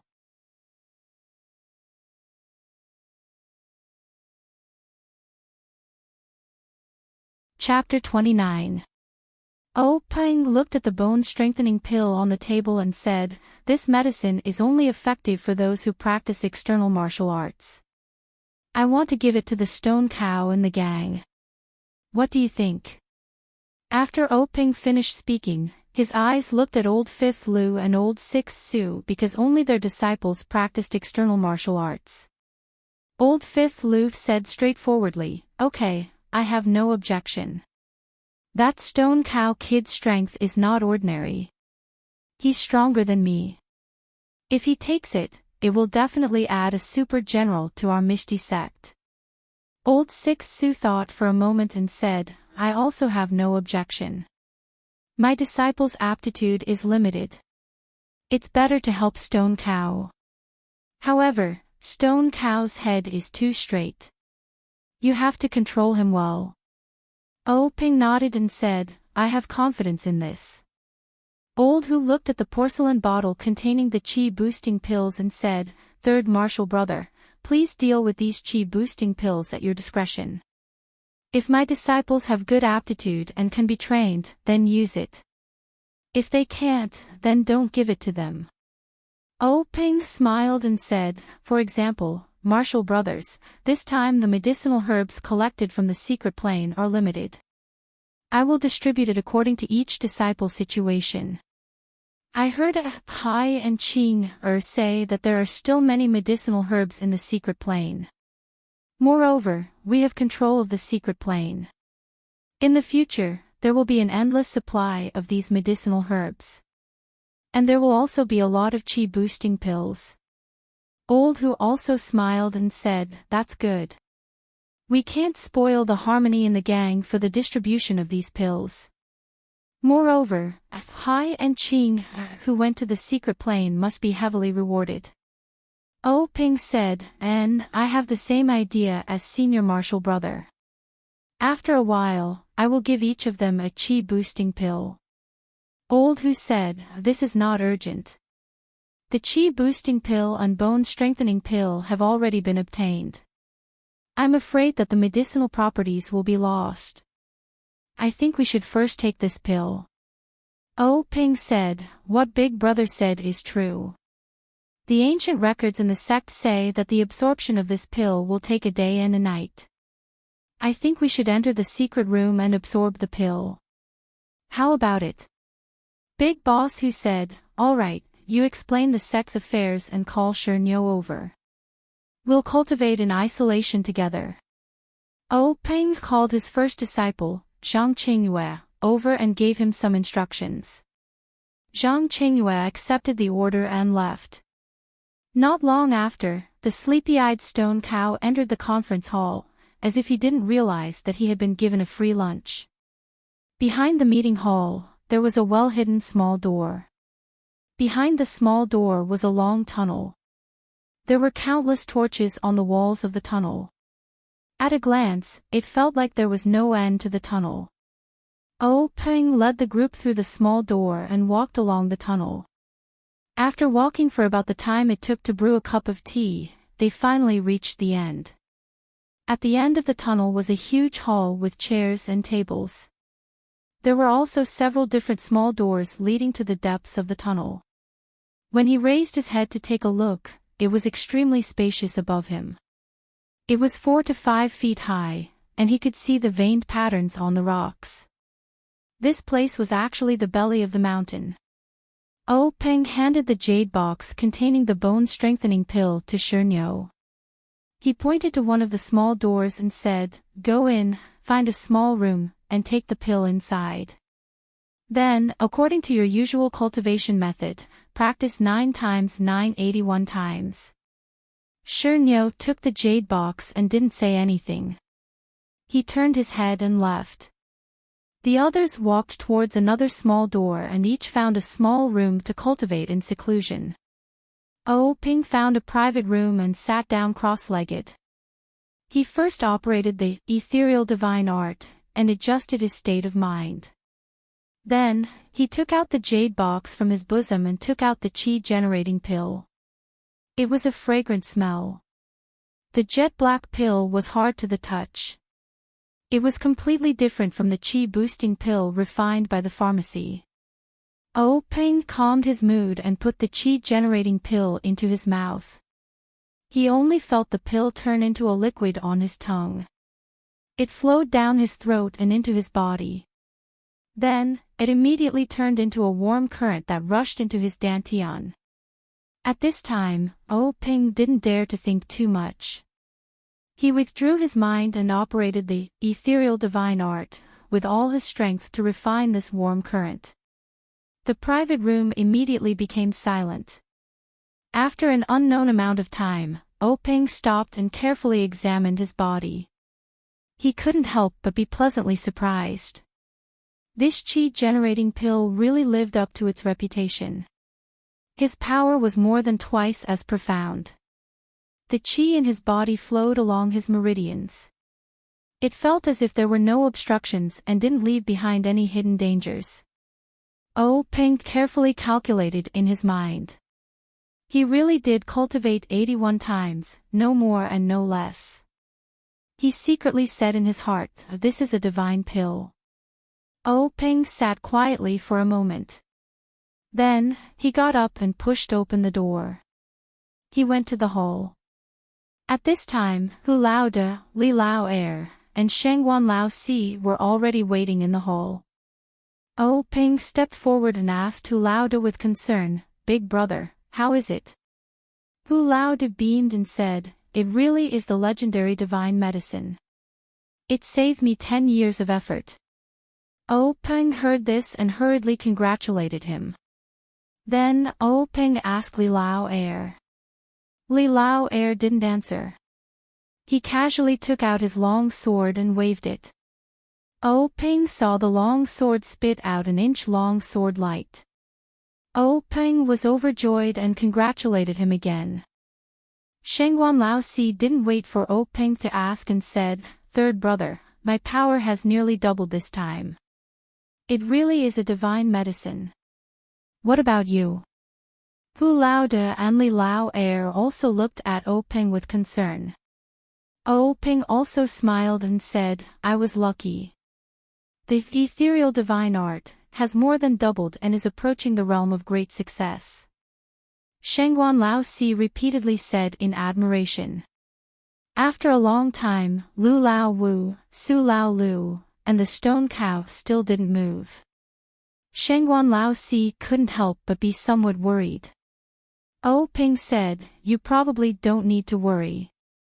External cultivation is different from internal cultivation. You only need to revolve your internal strength.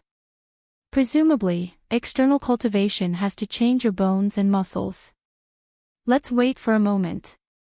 Everyone waited in the hall for the time it took to eat 2 meals. Suddenly, they heard a burst of laughter from the stone house next door. Lu Lao Wu pushed open the door and came out. His thick and heavy body seemed to have slimmed down a bit. The 2 axes in his hands seemed to be very light. He walked in front of everyone. His steps were light and not as clumsy as before. There was no need to ask to know that his martial arts had improved by leaps and bounds. Immediately, the door of another stone house opened. Su Lao Lu also came out. His body shape didn't change much. When he came closer, everyone saw that his temples were slightly protruding.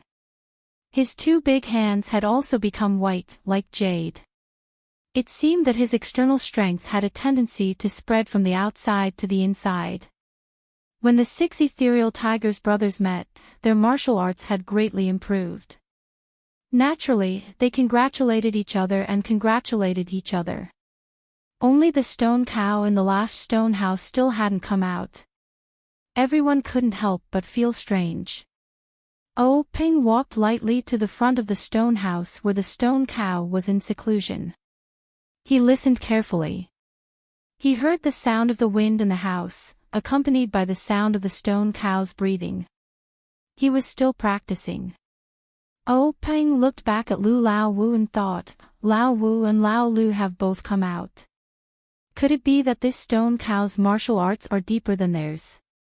Why hasn't he come out yet? After a long while, Peng listened again. The situation was still the same. Peng was puzzled. Could it be that our Misty School was going to produce a peerless master? After the time it took to eat a meal, Peng couldn't bear it anymore. He gently pushed open the door and looked inside. He saw a huge figure practicing the mighty King Kong hands. The moves were powerful and the wind was fierce. The wind from the palms struck in front of Peng's eyes. Peng heard the stone cow dance for a long time before he shouted, 78. Then, he started from the first move of the mighty King Kong hands again. At this time, the stone cow's eyes happened to see Peng. He didn't stop punching and shouting, "Leader, wait a moment. I've just practiced 78 times. I'm not far from 81. His voice was clear and his breathing was steady. It didn't affect his punches and kicks. His martial arts were exquisite. Without 30 to 50 years of hard work, it wouldn't be like this. Oh, Ping couldn't help but be shocked. Was this how to take the bone-strengthening pill? He didn't know how Lao Wu and Lao Lu practiced. He wanted to ask them, but after thinking about it, he decided not to. It was all in the past. Even if the method of taking the pill was wrong, it wouldn't change anything. It would only add to his worries.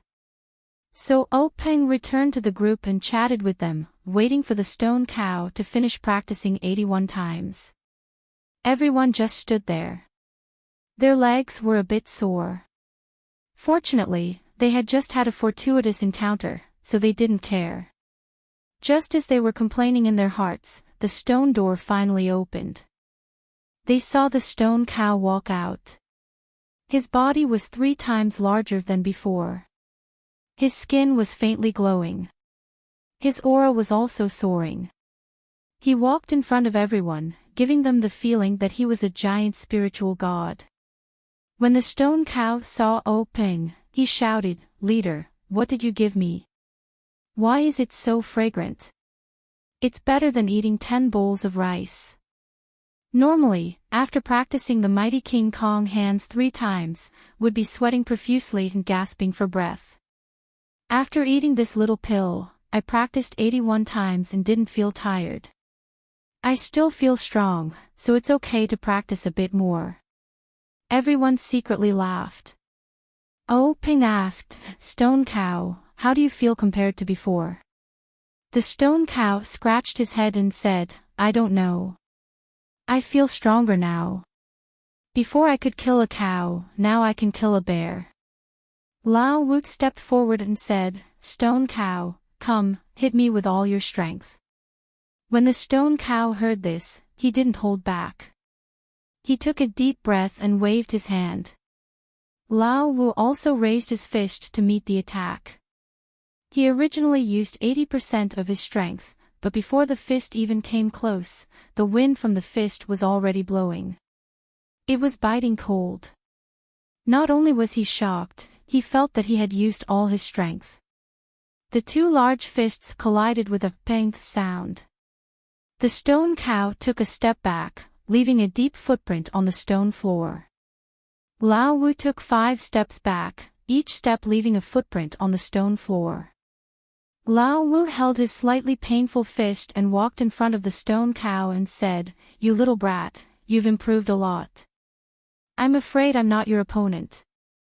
When the stone cow heard this, he grinned foolishly. Su Lao Wu said from the side, "Fifth brother Mo Ziqian, the stone cow is a martial artist. You use a weapon. I'm afraid he's not your opponent." Lao Wu patted the stone cow's sculpted muscles and said, "Of course I know this. Come, stone cow, let's go drink." Then, he pulled the stone cow and walked towards the corridor.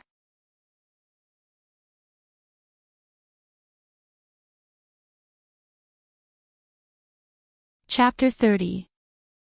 Peng looked at the backs of the 2 people and could not help but shake his head, saying, "These 2 living treasures are really hard to deal with." Old Hu laughed and said, "Let them be." After saying that, everyone followed the 2 out of the hall. When they stepped into the meeting hall again, it was still the time when the lamps were lit. Peng and the others were surprised. The records in the ancient books were indeed correct, 1 day and 1 night.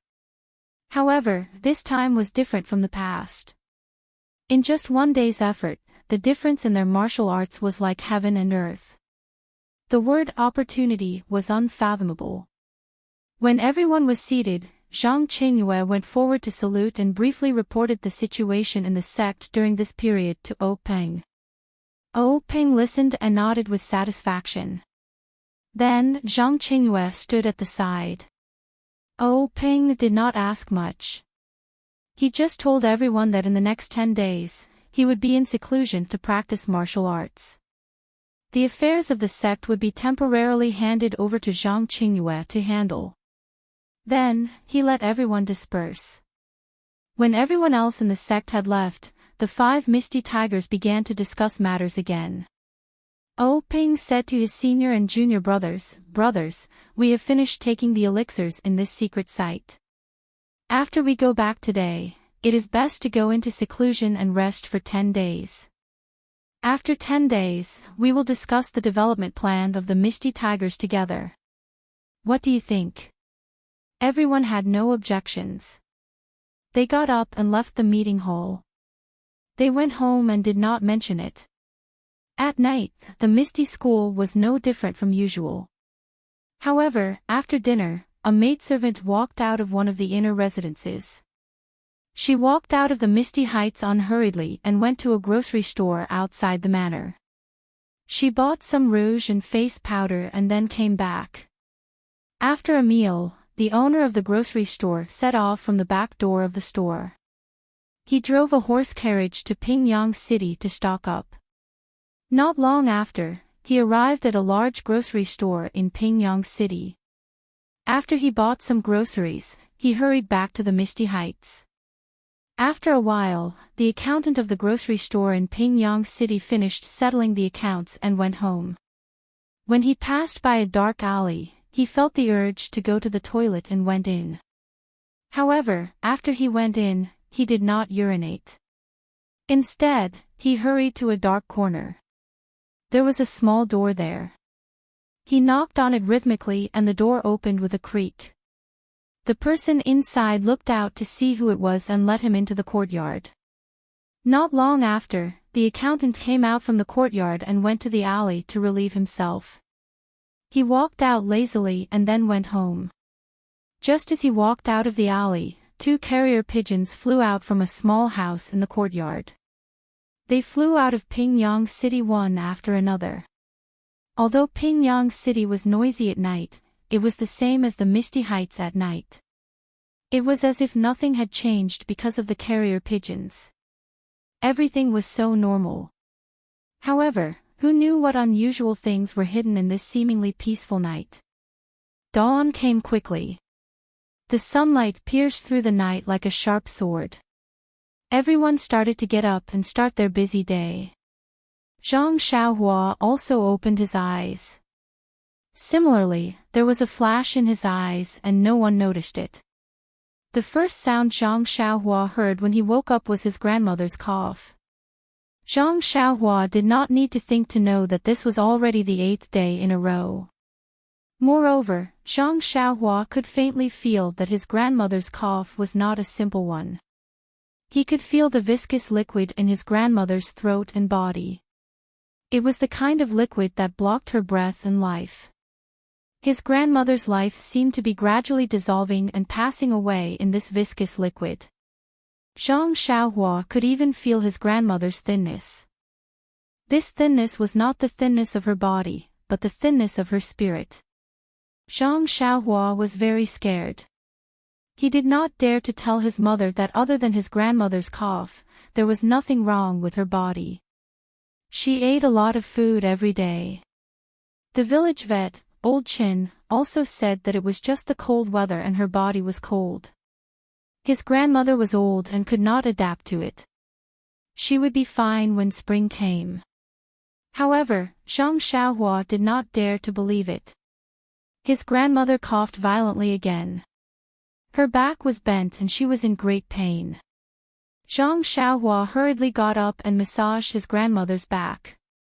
He then poured some water from the teapot on the table, tested the temperature of the water, and brought it to his grandmother's mouth. His grandmother drank the water and then heaved a sigh of relief. She said kindly, "Xiaohua, why are you awake so early? Why don't you sleep a little longer? Did I wake you up?"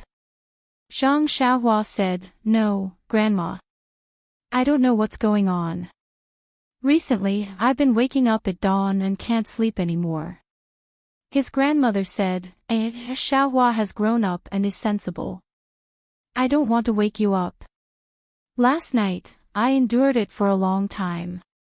At dawn, I really couldn't stand it anymore and started coughing. Tomorrow, I will go to the courtyard. I won't wake you up. Zhang Xiaohua said, Grandma, it's true. I'm not lying. I've been sleeping very well at night recently. I didn't hear you cough at all. When I woke up in the morning, I really couldn't sleep. You must not go to the courtyard. It's too cold outside. His grandmother smiled and did not say anything. Zhang Xiaohua got up and went out of the room. The sky outside was filled with the rising sun. It did not look dazzling and was as cute as a duck's egg yolk. Zhang Xiaohua mischievously opened his mouth and took a bite of the rising sun. Unexpectedly, he really felt something warm flowing down his throat and into his body. Zhang Xiaohua could not help but be shocked. He was extremely suspicious of his own feelings. He shook his head and went to wash his face. The courtyard was as usual. His mother and Lu Qian had woken up early. His mother was busy feeding the poultry at home while Lu Qian was busy preparing breakfast for the family. Zhang Xiaohua looked at these happily. It seemed that Lu Qian was not Sister Lu, but sister-in-law. He had already made a small decision in his heart. He might not be able to tell his mother about his doubts, but he could tell his future sister-in-law. She had read so many books and knew so many things. Perhaps she could solve his doubts. The farmer's breakfast was very simple and it was finished in a hurry. However, the difference was that after breakfast, Zhang Xiaohua would go to the well on the slope to fetch water back. Since the last time they drank tea and had insomnia, everyone seemed to be infatuated with this thing. They drank it every day. Moreover, they felt that the well water was sweeter than the river water they usually ate. Therefore, they also used the well water for their meals. However, Zhang Kai planned to let Zhang Xiaohua fetch the water twice a day in the morning and in the evening. He also told his son not to tell anyone else in the village. Zhang Xiaohua finished breakfast and went to fetch water. Before going out, he said to Lu Qian, Sister Lu, do you want to go to the mountains with me today?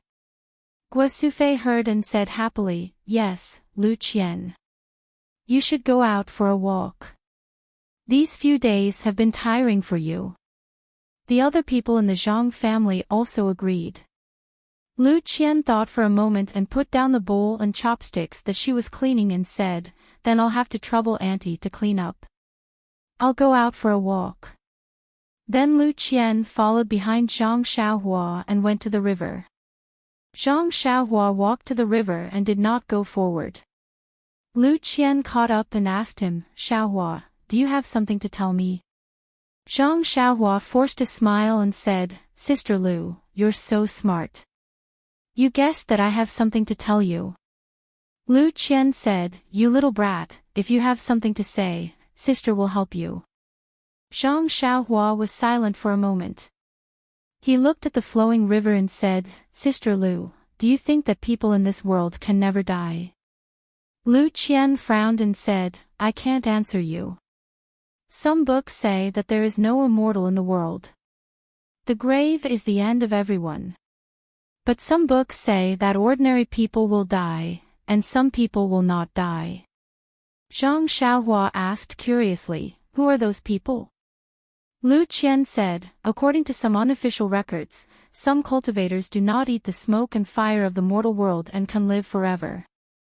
However, this is only written in the books and no one has seen it. Who knows if it is true or false? On the contrary, death can be seen everywhere without exception. Zhang Xiaohua asked again, Then how can a dying person be saved? Lu Qian frowned and said, If he is dying of illness, of course he has to find a good doctor to cure the illness. If he is poisoned to death, the most important thing is to detoxify the poison so that he won't die. If he is old and about to die, then right, you can give him the life-prolonging pill. When I was young, I read a very old book. It said that there is a strange medicine in the world called the life-prolonging pill. However, this is most likely fake. I have never heard of anyone taking this pill. When Zhang Xiaohua heard this, he looked at the flowing river and muttered, "Where can I find the life-prolonging pill?"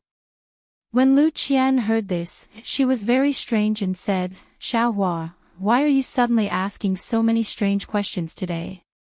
You still want to find the life-prolonging pill?" Zhang Xiaohua raised his head. His mouth was flat as if he was about to cry. His voice was a little hoarse as he said, "Sister Lu, I feel that Grandma is about to leave me. She is about to die." Lu Qian's heart skipped a beat. She quickly walked forward and hugged Xiaohua's head and said, "Xiaohua, good child. Don't cry and don't think so much. Grandma is just coughing. This is a very common problem for the elderly in winter. Didn't the doctor say that? When spring comes and the weather warms up, Grandma will be better." Zhang Xiaohua's tears were about to flow out. He said, "But old Chen is a veterinarian. He doesn't know how to treat people." Lu Qian quickly comforted Zhang Xiaohua and said, "Then in a few days, let's take Grandma to town to find a famous doctor, okay? Grandma will be fine." Zhang Xiaohua shook his head and continued to cry. As he cried, he said, "Sister Lu, don't lie to me. I'm not young anymore. I can even farm by myself. I know that Grandma won't be able to get better. I can feel that there is something sticky in Grandma's body that makes her unable to breathe properly. That's why she coughs. Moreover, I can also feel that there is something in Grandma's body that is running out every day. Grandma is getting thinner and thinner." When Lu Qian heard this, she was also sad. She could no longer calm down and comfort Zhang Xiaohua. He was really a sensible child. Only a strong family relationship and a love that originated from blood could feel the passing of life. Lu Qian hugged Zhang Xiaohua's head and tears couldn't help but flow down.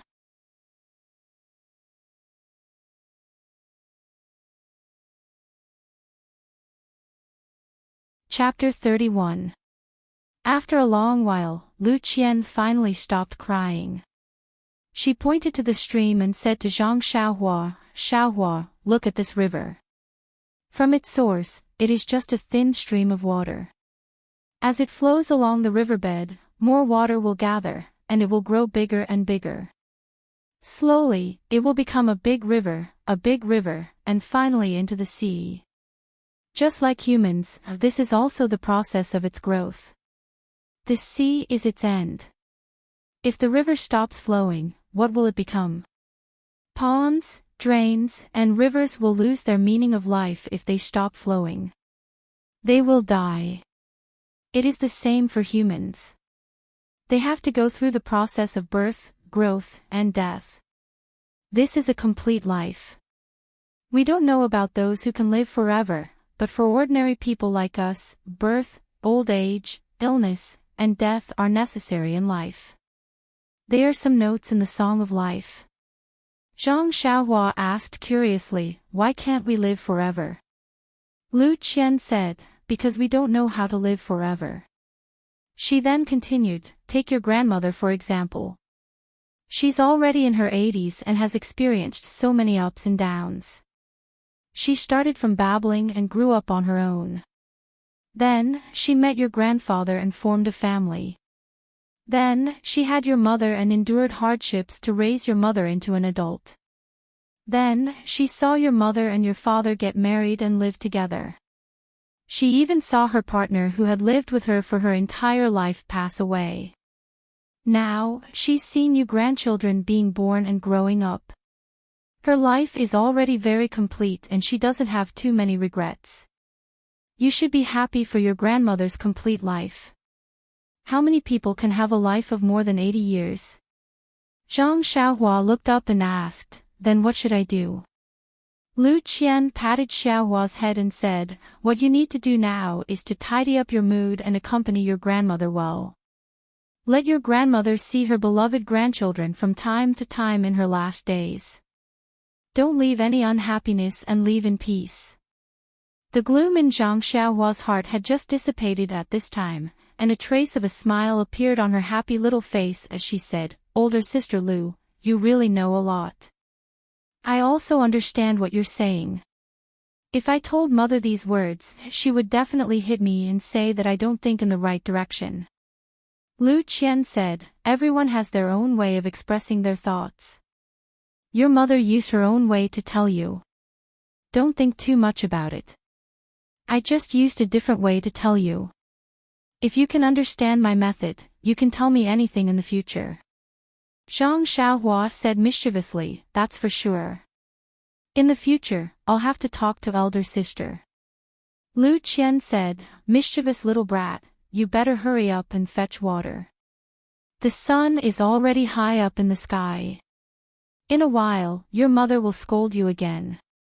Zhang Xiaohua stuck out her tongue and said, "Then let's go quickly. However, if I come out with elder sister, Nyangqin definitely won't blame me for coming back late." Although that was what she said, Zhang Xiaohua still hurriedly went to fetch water because her grandmother seemed to like to drink this mountain spring water. In the next few days, her grandmother's situation became worse and worse. She even coughed up blood. Just as Zhang Xiaohua said, her grandmother didn't have an ordinary illness. This time, Guo Sufei was really anxious. She didn't have time to complain about the veterinarian old Qin, nor did she have time to take care of her injured family members. She quickly found a donkey cart and wanted to take her grandmother to town to see a doctor. Zhang Xiaohua wanted to go no matter what, but she was still left at home by her mother. The head of the Zhang family, Zhang Kai, also wanted to go. Although his leg injury wasn't completely healed, it was a good opportunity to let the doctor take a look. The donkey cart had limited space, so she could only let her most beloved grandson stay at home. The group of people on the donkey cart set off in the morning. Zhang Xiaohua helped Lu Qian take care of her two injured brothers and helped her with the housework. Unfortunately, his mind was still thinking about her grandmother, so he peeked outside from time to time. Although Lu Qian wanted to tell him that their grandmother wouldn't come back until it was dark, but when she saw Zhang Xiaohua, Zhang Xiaolong, and Zhang Xiaohu's three brothers' absent-minded and anxious expressions, she held back. She just considerately did the chores at home and didn't say any comforting words. Time passed little by little, and the sky gradually darkened. Finally, Zhang Xiaohua saw the donkey cart that was late. Zhang Xiaohua immediately jumped down from the chair. He didn't call out to his two brothers and rushed out of the house. In a hurry, he tripped over a small stool by the door and almost fell. He didn't care about the small stool that was kicked aside and ran out of the door. When he ran out of the small gate, the donkey cart was near. He saw the driver jump down from the donkey cart and walk a few steps forward with the reins of the donkey. Then, he stopped in front of Zhang Xiaohua's courtyard. He pulled the reins and stopped the cart in front of the Zhang family's courtyard. There were three people in thick clothes sitting at the back of the cart. Their faces couldn't be seen clearly in the twilight. Before the donkey cart came to a stop, Zhang Xiaohua heard one of the people coughing heavily. He walked to the front of the donkey cart with heartache and called out obediently, "Grandma." Unfortunately, his grandmother was coughing with difficulty and couldn't respond to her grandson's greeting. Guo Sufei got down from the cart first and called Zhang Xiaohu, who had rushed over, to help Zhang Kai down first. Then, with Lu Qian and Zhang Xiaohua, he carefully helped his grandmother, who had just finished coughing, down. Zhang Kai paid the driver, and the donkey cart drove off, leaving the Zhang clan's group standing in the twilight. Lu Qian and Zhang Xiaohua helped their grandmother. She coughed all the way to her small house. Hearing her cough, Zhang Xiaohua's heart was broken. But halfway there, her grandmother said with difficulty, "Let's go to the central room first. I'll stay with you for a while." The two followed her words and helped her into the central room. Guo Sufei followed in absent-mindedly. Then, Zhang Xiaohu helped Zhang Kai, who was still limping and had a gloomy expression. The last one to enter the room was Zhang Xiaolong, whose arm was still hanging in front of his chest. The central room wasn't big. When everyone came in and sat there silently, the air in the room seemed to have frozen. At this time, her grandmother began to cough again. Lu Qian hurried over and poured a cup of warm water for her grandmother to drink. Only then did her cough gradually stop. Lu Qian wanted to say something to break the silence, but she didn't know what to say. Finally, her grandmother spoke. The doctors in this town are really expensive. Su Fei, let's not go there next time. Every time we see an illness, it costs a qian of silver. How long will it take for our family to spend? Gua Su Fei forced a smile and said, Mother, listen to what you're saying. If you're sick, you have to go see a doctor. Even if our family is poor, we can't delay this illness. Her grandmother said again, I know my illness very well. It's not something a doctor can cure. I already said that I won't go, but you still want to waste this money. Gua Sufei's eyes were a little red at this time and said, Mother, you don't have to worry about us. Doesn't Zhang Kai also need to see a doctor? You're just going in the same direction. Her grandmother sighed and didn't say anything else. After drinking a little more water, her cough seemed to be lighter. Only then did she let Xiaohua help her back to the room to rest. Zhang Xiaohua helped her grandmother to the Kong bed and covered her with a quilt. Her grandmother seemed to be tired and quickly fell asleep. Zhang Xiaohua then tiptoed out of the small room. When she returned to the central room, her mother was sobbing in a low voice and constantly wiping her tears. Her father's face was gloomy as he smoked a pipe. Her eldest brother, second brother, and Lu Qian also didn't look very good. Zhang Xiaohua knew that her grandmother's situation wasn't good. It wasn't beyond her expectations, so she didn't have the heart to ask about the specific situation. She just silently found a small stool and sat in the shadow of the wall. After a long time, Gua Sufei recovered a little and stopped sobbing. It seemed that she only saw Xiaohua come back at this time. She softly asked, Xiaohua, is your grandmother asleep? Zhang Xiaohua nodded and said, Yes, mother. Grandmother is probably tired. She fell asleep not long after lying on the Kong bed. Gua Sufei turned her head and asked Zhang Kai, Child's father, what do you think we should do? Should we go to a bigger city to find a better doctor? Zhang Kai took a deep breath and exhaled.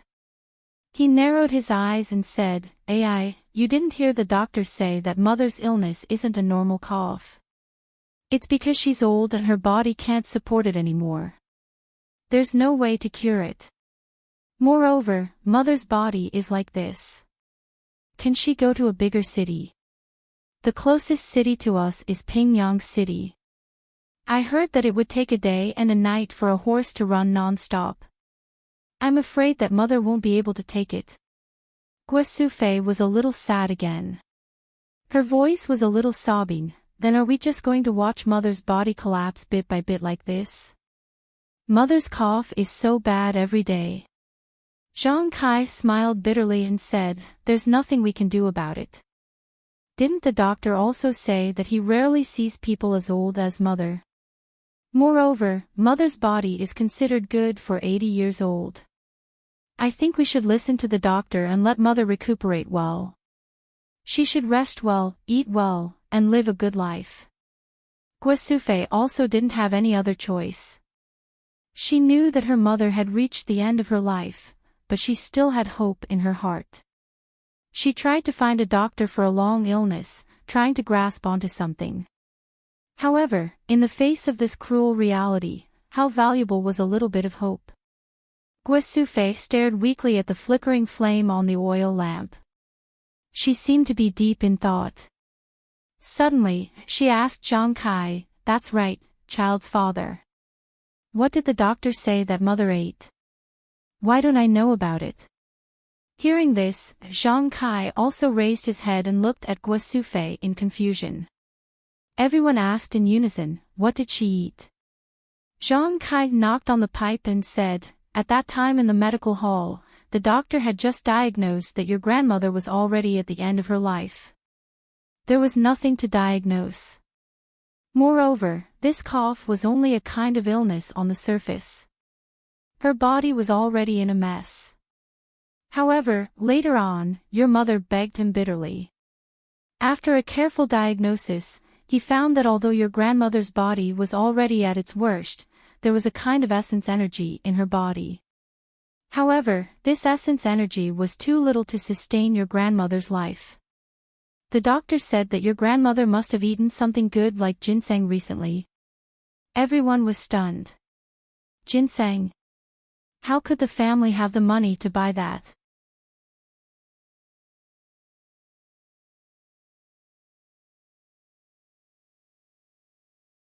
Chapter 32. Zhang Kai said, it's definitely not ginseng. I've only seen it in a clinic when I was young.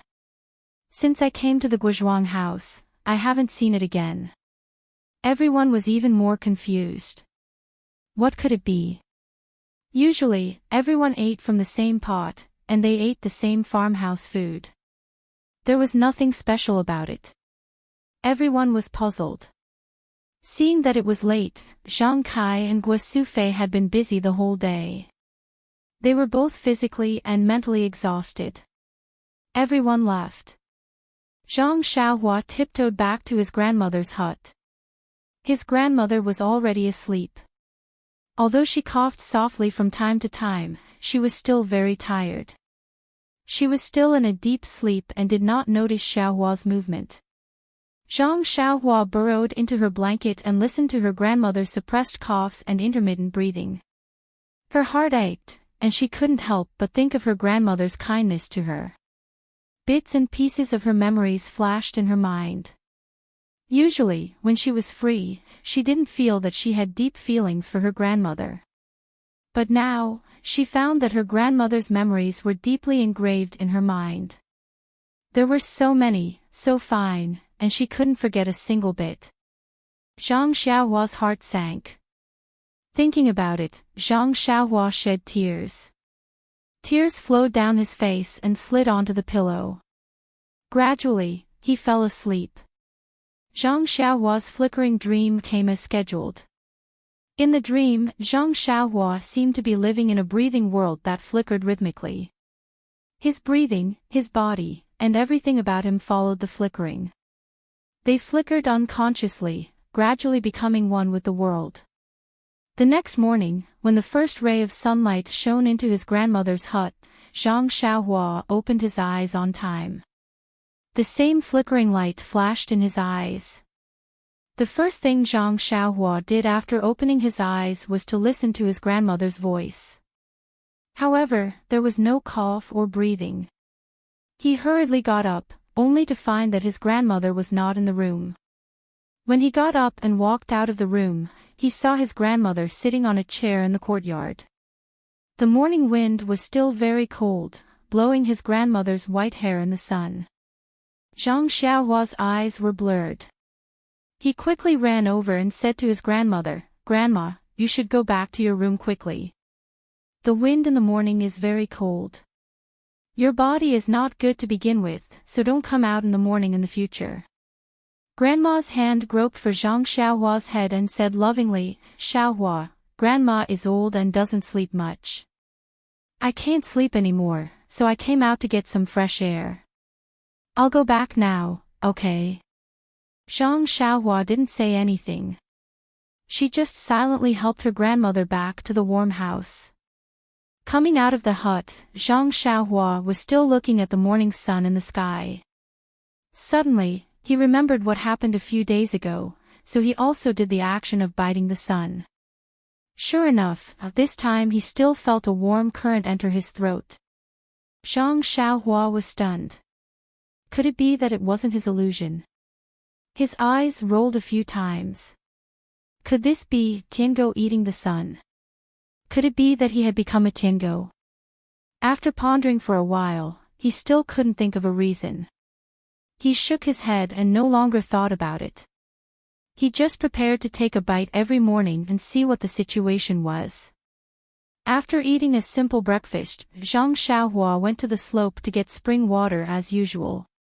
Zhang Xiaohua was just about to go out when Lu Qian, who was cleaning up the dishes, called out, "I know what Grandma eats." Everyone was stunned. Zhang Kai asked in puzzlement, "What do you mean by what Grandma eats?" Lu Qian smiled and said, "It was yesterday. Didn't the doctor say that Grandma ate ginseng?" Only then did Zhang Kai come to a realization. Zhang Xiaolong said anxiously, "Hurry up and tell me, what did Grandma eat?" Zhang Xiaohua also stopped in her tracks. Lu Qian said mysteriously, "It should be said that Grandma drank something." "Drink?"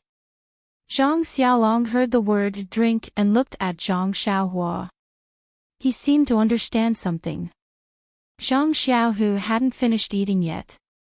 He stared blankly at the bowl of porridge in his hand and said in a daze, "Just this? Is it ginseng?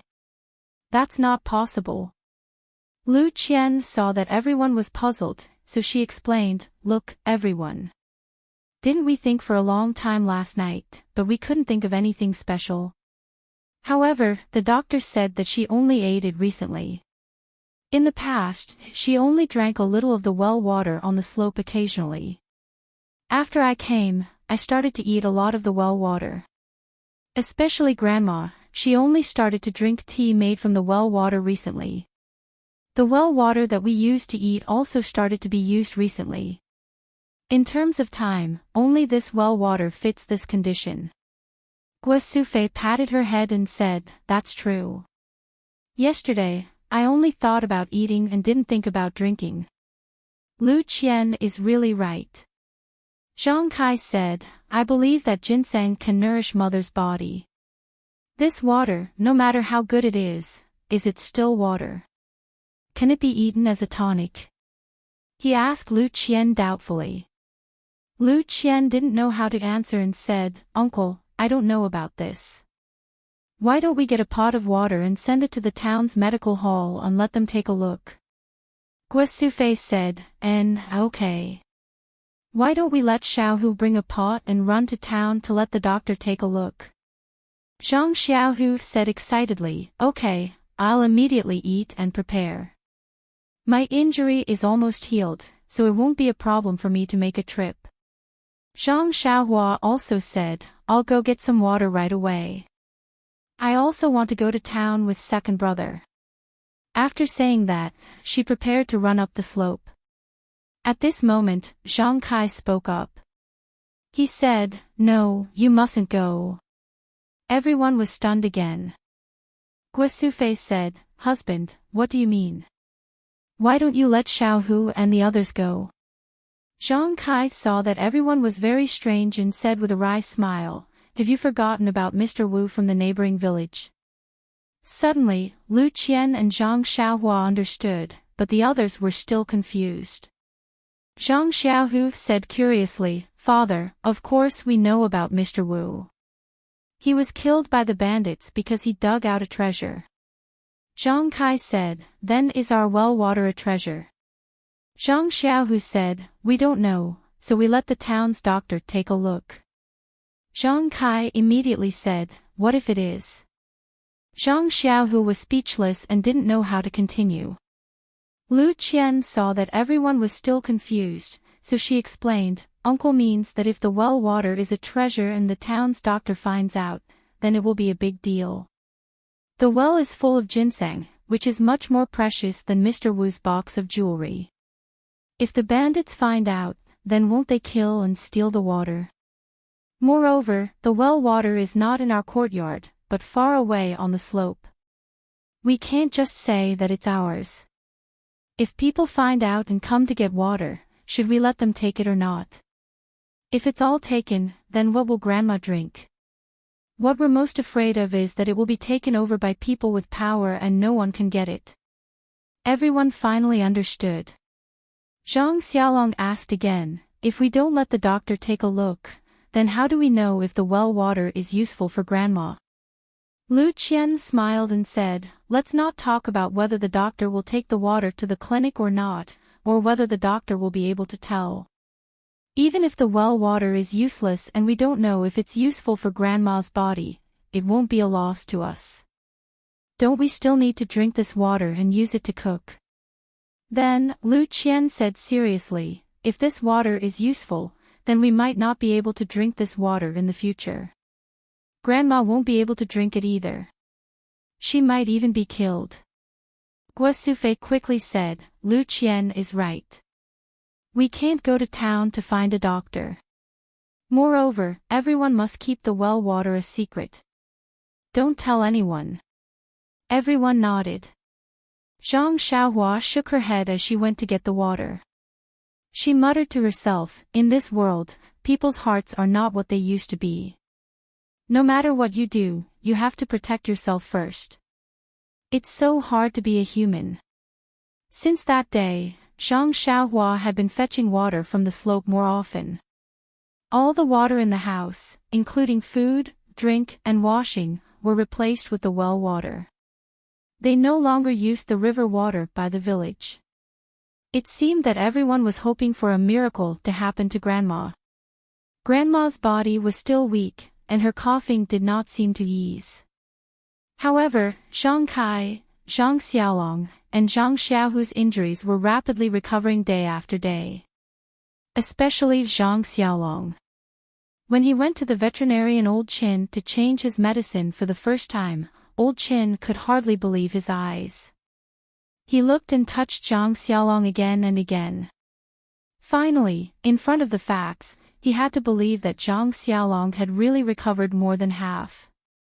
His broken bones were about to be healed.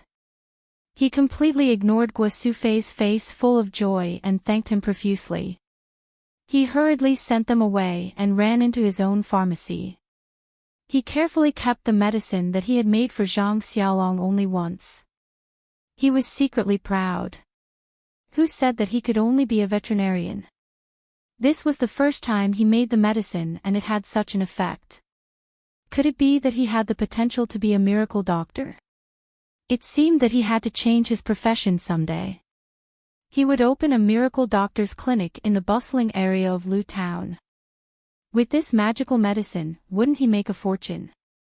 Not to mention the veterinarian Old Chen's wild imagination, the whole Zhang family was happy to see that Zhang Xiaolong's injury recovered so quickly.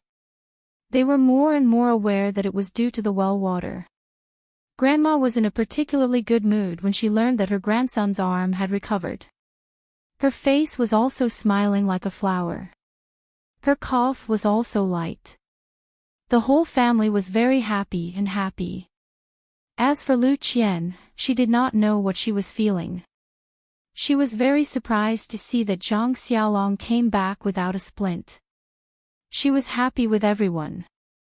But after a while, she felt a sense of loss. She tried to avoid this emotion and did not admit her thoughts, but she knew that she really liked this family and Zhang Xiaolong. She did not want to leave here and return to her home. Was her home not good? She asked herself. The answer was no.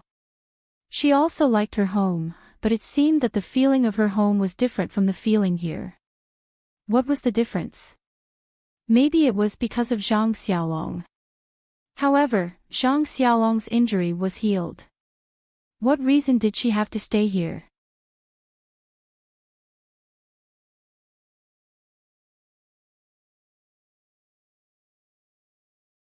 Chapter 33. That night, the Zhang family was very lively. It had not been so lively since the new year. The stone in everyone's heart was temporarily thrown away. During dinner, Zhang Kai even poured himself a few cups to celebrate his son's recovery. After dinner, everyone was busy with some farm work under the oil lamp. They were also happily talking about how to cultivate the crops in the fields after spring, how to fertilize the newly opened fields on the slope, and how to divide the work among Zhang Xiaolong, Zhang Xiaohu, and Zhang Xiaolong's 3 brothers. It was as if the next day was the spring plowing, and their eyes were full of hope. Under the flickering light, no one noticed the lonely expression on Lu Qian's face. Also, Zhang Xiaohua's thoughtful eyes. The next morning, Lu Qian reluctantly got up at dawn. Last night, she was so worried about her gains and losses that she couldn't sleep. When she got up, she found that her eyes were a little red and her complexion was not good. Guo Sufei was concerned and asked if she was sick. After breakfast, everyone was busy with their own things. It was now February and the weather was warm. Zhang Kai and the others were also checking the farm tools to see if there were any broken ones that needed to be repaired. The seeds in the cellar also needed to be taken out to dry. Seeing that the ice in the river had melted, the fields should also be thawed and ready for cultivation. Spring was coming. Just as Lu Qian was helping Guo Sufei to dry the seeds under the sun, she suddenly heard someone call her, "Qian Qian," what a familiar voice. She quickly raised her head and looked over the Zhang family's low wall. She saw her father, Uncle Lu Tufu, and cousin Lu Yeye who had already walked to the door. She cried out in surprise, "Father," then, like a swallow, she flew to the door and took her father's hand. How could she not miss her family after not seeing them for almost half a month? So, when she saw them, her eyes were red and her nose was sour. Lu Yeye said, "Sister, I'm here too. Can't you see me?" Lu Qian also took her hand and said, "I see you. How can I not see you? I only have such a beautiful sister. How can I not see you?" Lu Yeye giggled and said, "Sister, look at you. You haven't seen father for a few days and your eyes are already red. Don't say that I'm crying in the future. You're not any better. Aya, your complexion is so bad. Could it be that you suffered at their place? But that's not right. Your skin seems to be more delicate than before. It's also a lot whiter. You're also a little fatter than before. Why is it that after not seeing you for 10 days, your beauty has actually caught up to mine?" Lu Qian rebuked, "You little girl, you're just using nice words to scare me." Lu Yeye panicked and said, "It's true, sister. I'm not talking nonsense. If you don't believe me, look in the mirror." Lu Qian's heart skipped a beat, but she did not continue the conversation. How could Mr. Lu and Butcher Lu notice this? He thought it was just two children playing around. At this time, Zhang Kai also came out with his family to welcome them. Mr. Lu hurriedly went forward to salute and asked Zhang Kai, "Brother, I haven't seen you for a long time. Are you feeling better?" Zhang Kai also returned the salute and said, "Thanks to brother, I'm already better now. Look, I even threw away my crutches." Then, he had Zhang Xiaohu and Zhang Xiaohua come up to greet him. The last time Mr. Lu came, he saw everyone. However, at that time, the two brothers were lying on the sickbed. Meeting them this time, looking at the two dignified young people, he couldn't help but praise in his heart, these two children, although their looks are ordinary, it's rare that they're so introverted. They've never studied before, but they actually have such a temperament. Children can be taught. He hurriedly helped the three of them up and said with a smile, "It seems that the two of you have recovered from your injuries. This is worthy of celebration." However, nephew Xiaolong injured his muscles and bones. It's better for him to be more careful. He can only work after resting for 100 or so days. Don't hurt your body for the farm work in front of you. Oh, right, how come you've removed the splint in just 10 days? Zhang Xiaolong moved his arm and said, "I'll pay attention to uncle's words. Look, my arm is fine now. Although I can't do heavy work, I reckon that after a few days, ordinary farm work shouldn't be a problem." Butcher Lu continued, "Nephew's body isn't just strong. Our village's Wang heir fell on his butt when he went up the mountain to chop firewood and had to lie in bed for half a year. You've recovered in just a few days. Let me take a look." As he said this, he went forward to grab Zhang Xiaolong's arm. Lu Qian was anxious and quickly blocked her uncle's hand. She said, "Uncle, your hand is used to carrying 100 or so pounds of fat pig. Xiaolong's arm is just right. If you grab Xiaolong's hand like this, don't damage his arm." Butcher Lu awkwardly retracted his hand and said with a self-deprecating smile, "Then I won't look, I won't look." Lu Yeye seemed to have noticed something and used her elbow to poke Lu Qian. She winked at her and smiled mischievously. Lu Qian's face heated up and her hands and feet became uncomfortable. Fortunately, at this time, Mr. Lu saw Zhang Xiaohua again. He patted his head and said, "Xiaohua, I haven't seen you for a few days and you've grown quite a bit. I see that by the end of this year, you'll be able to catch up to your two brothers. Also, looking at your eyes, they're overflowing with energy. I feel that you've become a lot more sensible." These words weren't false. When Mr. Lu first saw Zhang Xiaohua, he had just been beaten up by a bully and was worried about his father and brother's injuries. Naturally, his expression was gloomy and listless. Now that his family's injuries were mostly healed, his mood was naturally good. Moreover, there was also an unknown reason, so he naturally looked different. Zhang Xiaohua was also obedient. He raised his head and said, "Uncle, this is all thanks to Sister Lu.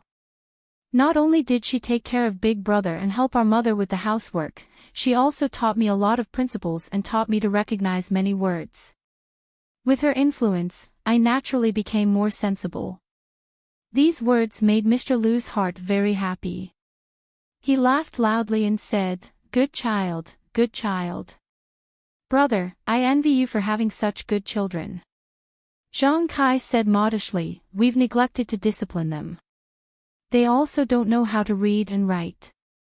"Brother, you must be joking." Mr. Lu disagreed, "That's not true.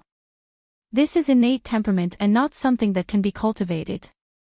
Even if your family has a lot of money, it's rare to have such good children." Butcher Lu said, "You two stop flattering each other. We're all familiar with each other. After walking for an entire morning, my throat is so thirsty that it's about to smoke. Let's go in and drink some water." When Zhang Kai and Mr. Lu heard this, they both laughed loudly. Zhang Kai quickly led everyone into the central room. Everyone sat down to talk. Guo Sufei and Lu Qian went to boil water and make tea. Lu Yeye also followed. Taking advantage of the fact that the water hadn't boiled and Guo Sufei went into the room to get tea leaves, Lu Yeye quietly asked Lu Qian, "Sister, are you interested in that Zhang Xiaolong?" Lu Qian blushed and said, "What do you mean by interested? When did I?" Lu Yeye mocked her and said, "Looking at your shy face and peach blossom eyes, I know that you're thinking of love. Why don't you honestly admit it?" Lu Qian said, "You little brat, why do you have so many flowery words? Don't tell me you didn't come to see Zhang Xiaohu." When Lu Yeye heard this, she also said seriously, "Sister, your words are wrong. Have you forgotten what we said before? Although Zhang Xiaohu and Zhang Xiaolong are good people and saved us, but our dream is to marry a learned, elegant, and handsome scholar. The two of them do farm work and will be digging for food in the fields for the rest of their lives. Don't tell me we'll also be farm women for the rest of our lives." At that time, I was very grateful to Zhang Xiaohu and did have a good impression of him. Now, I don't deny it. But after thinking about it carefully, I don't want to jump into this fire pit. Sister, you have to understand that this is a matter of a lifetime. If you make the wrong choice, it will be too late to regret. At this time, Lu Qian also stopped smiling and said seriously, "Yes, yeah, I am also like this. That's why I'm especially hesitant. Although I hope that my husband is a scholar, after meeting so many scholars over the years, none of them left a deep impression on me as Zhang Xiaolong, this farmer. He has a temperament and courage that most people don't have. I have only known him for a short period of time, and this short period of time is more profound than many people in a few decades. I can't tell you how I feel in my heart, it can't be described with words. Actually, your choice is not wrong, my choice is not wrong. Everyone has their own freedom and has to choose their own choice. Lu Yeye smiled bitterly and said, Sister, I hope your choice is not wrong. In the future, Lu Qian interrupted her and said, It's too early to say this. I haven't made a final choice. Lu Yeye did not ask any more, and the two of them were silent. Not long after, Guo Sufei took out the tea leaves and boiled the water. Lu Qian steeped the tea, and the three of them returned to the central room together. The people in the central room were laughing and chatting. They were in the middle of a lively conversation. Lu Qian poured the tea for everyone and sat down without saying a word, thinking about her own worries. The members of the Zhang family were used to drinking this tea, so they did not mind. Butcher Lu gulped it down like a cow and did not taste anything. As for Lu Yeye, she seemed to have something on her mind. She took a sip absent-mindedly and put it down. She did not even notice Zhang Xiaohu's casual glance. Only Mr. Lu inadvertently drank a mouthful, and then his expression changed greatly. He did not believe it and drank a second mouthful. He frowned deeply. Then, he smelled the tea fragrance floating from the teacup and drank a third mouthful. Only then did he become surprised and was about to speak. Zhang Kai saw Mr. Lu drink 3 mouthfuls of tea and hurriedly asked, Brother, is there a problem with this tea? Is it not tasty? Mr. Lu said, No, it's not that it's not tasty, it's too tasty. Brother, what kind of tea is this? Zhang Kai said awkwardly, Brother, I don't know. Our family never drank tea before. This is the tea that Lu Qian brought from your family. Mr. Lu turned his head and asked Lu Qian, Qian, is this tea from home? Lu Qian was thinking about her own worries. When she heard her father ask her, she hurriedly said, What is it? Father, what are you asking me?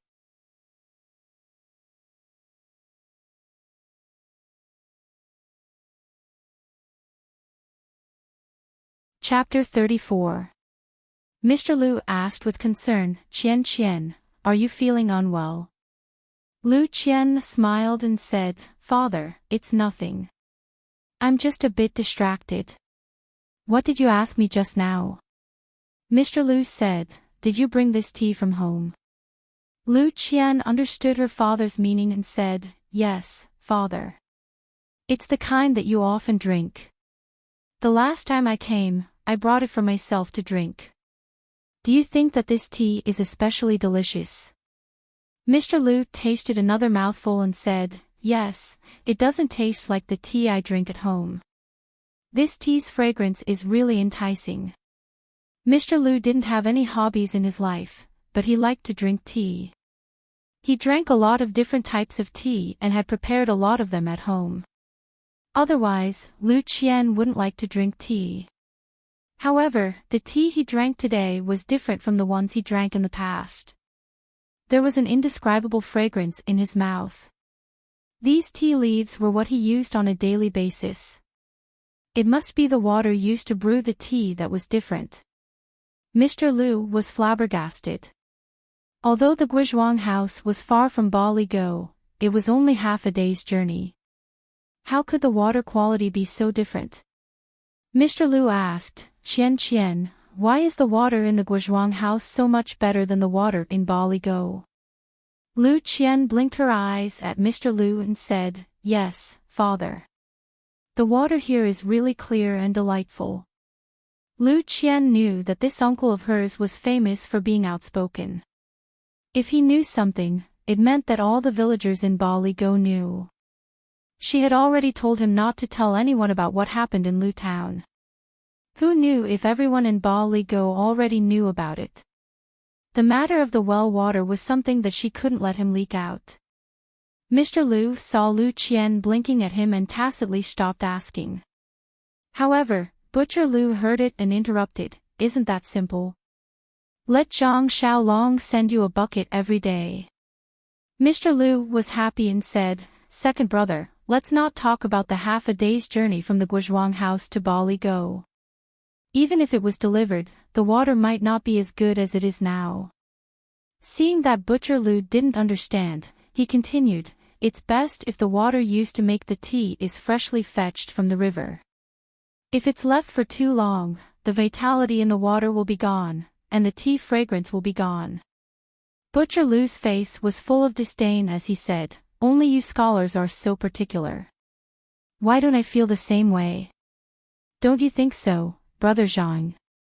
After saying that, he picked up the teacup and drank it in one gulp. On the other side, Zhang Kai also chuckled. He didn't say anything and drank the tea in his cup. Lu Qian went forward and poured another cup for everyone. Mr. Lu picked up the newly poured cup of tea and placed it by his nose. He sniffed it carefully and then sipped it with his mouth. He also tasted it carefully. There was an indescribable sense of satisfaction. Butcher Lu mocked, "What's so good about this water that's so bland that it's like a bird? Drinking wine is more satisfying." Mr. Lu pursed his lips and said, "How can you know my joy? Our interests are different, so we don't talk much. Unfortunately, after drinking this tea today, how am I supposed to taste tea in the future?" Butcher Lu was happy and said, "Isn't that simple? You can move to the Guizhuang house and live there. I heard that the Guizhuang house doesn't have a teacher.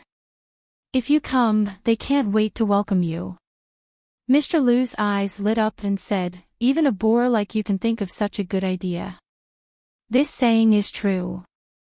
The ancient said, if you eat 300 lychees a day, you will not refuse to be a person of Lingnan. It's rare that I'm fated to encounter such good water and good tea. To be able to become a person of the Guizhuang house for this good tea, it can be considered a good story." He said it casually, but it sounded meaningful. Mr. Lu's words, "It's rare that we're fated," woke Lu Qian from her daydream. It was like a bolt of lightning that struck Lu Qian's heart, splitting open the knot in her heart that had been tangled in her heart for many days. Yes, it's rare that we're fated. A few days ago, she still felt that she was fated with Zhang Xiaolong. Now that she had walked into a dead end, she actually doubted this fate. Now that she thought about it carefully, from the moment she met Zhang Xiaolong, he was injured in order to save her. She took care of his injuries to repay his kindness. Then she discovered the precious well water, and now her father was willing to come to the Guizhuang house.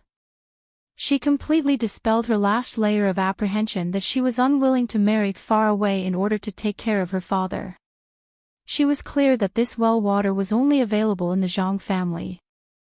She couldn't drink it anywhere else in the Guizhuang house. Thinking about the miraculous uses of the well water, she was even more moved. This was a guarantee for her father's health. Didn't all of this mean that she was fated with Zhang Xiaolong? This fate was predestined by the heavens. Wasn't it enough for her to be proud of? A single thought leads to everything. The large stone in Lu Qian's heart was lifted by the heavens. At this time, she finally noticed everyone's reaction after her father finished speaking. Seeing that everyone didn't understand, Lu Qian explained, "This lychee is a very delicious fruit in the legends.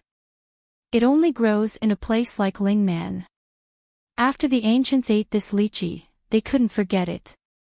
They sighed and said that if they could eat lychees every day, they would be willing to move to Lingnan." Only then did everyone understand. Zhang Kai said in surprise, "If Mr. Lu wants to move to our Guizhuang house, we'll definitely welcome you.